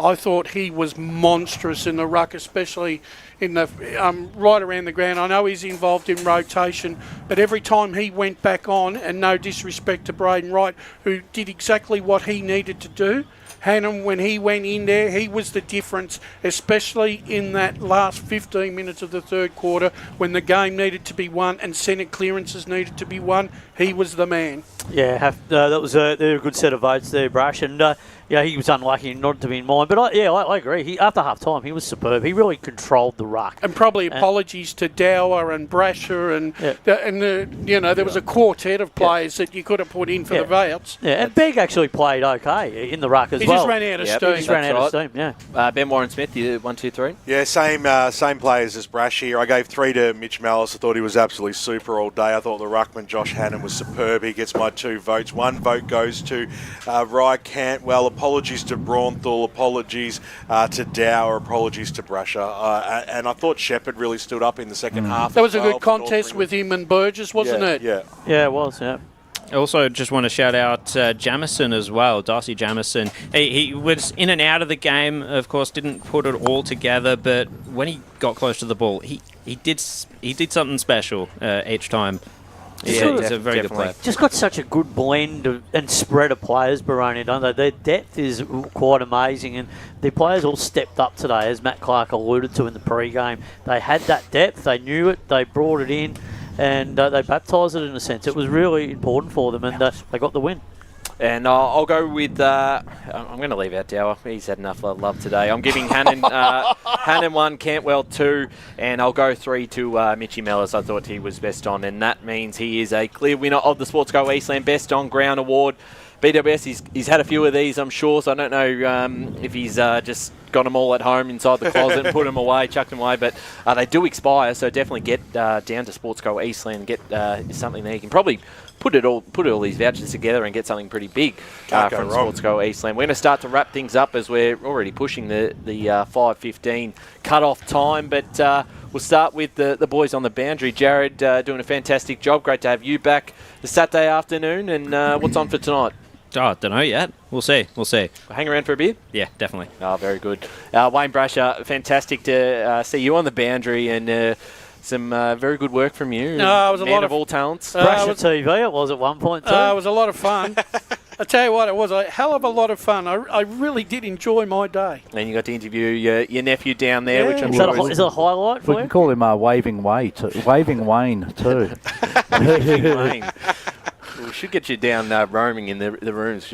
Roaming Wayne. You were doing a fantastic job down there. Paul Uconi, a great job in the score centre. Got the Swans game I can see on. How are the Swans going? Well, we just Jack Buller just kicked a goal, and we're currently 12 points up. But yeah, I'll probably just be watching up when I get home. So. Very good. Hopefully they get up for you and my multi and BWS's multi. A lot going on there with the Sydney game. Matt Spider Lee, great job from you today. No, thoroughly enjoyed it. It was a great game of footy. Boronia played really well at North Ringwood. We've got a bit of work to do to take that next step, and I'm off to Amy Park to watch the mighty Melbourne Storm take on Manly. Yeah, looking forward to having a chat to Craig Bellamy after the game. I hate Manly. Looking forward to that one. Ben Warren-Smith, great to have you back this weekend. A late inclusion, fantastic job from you. Yeah, I love being back with the call team after a bit of a family tragedy, a very big family tragedy this week. Condolences to you, mate. A late inclusion, but thank you for putting me on. I've had a great day. Yeah, absolutely. You've done a fantastic job. Kate Green with the women's comp, as well as Scott Hardy, Oscar Luca, Megan Green. Busy afternoon day for her. She's battled it out at Coldstream Reserve in the early hours of the morning, and now up on top of the roof in tough conditions out here at Quambee Reserve. And fighting a domestic with Lee at 3/4 time. With Lee Green. What happened there? Running the ship behind the scenes as well. And that's it for us here at Quambee Reserve. The Hawks 14-30, 87 to North Ringwood 10-16, 76.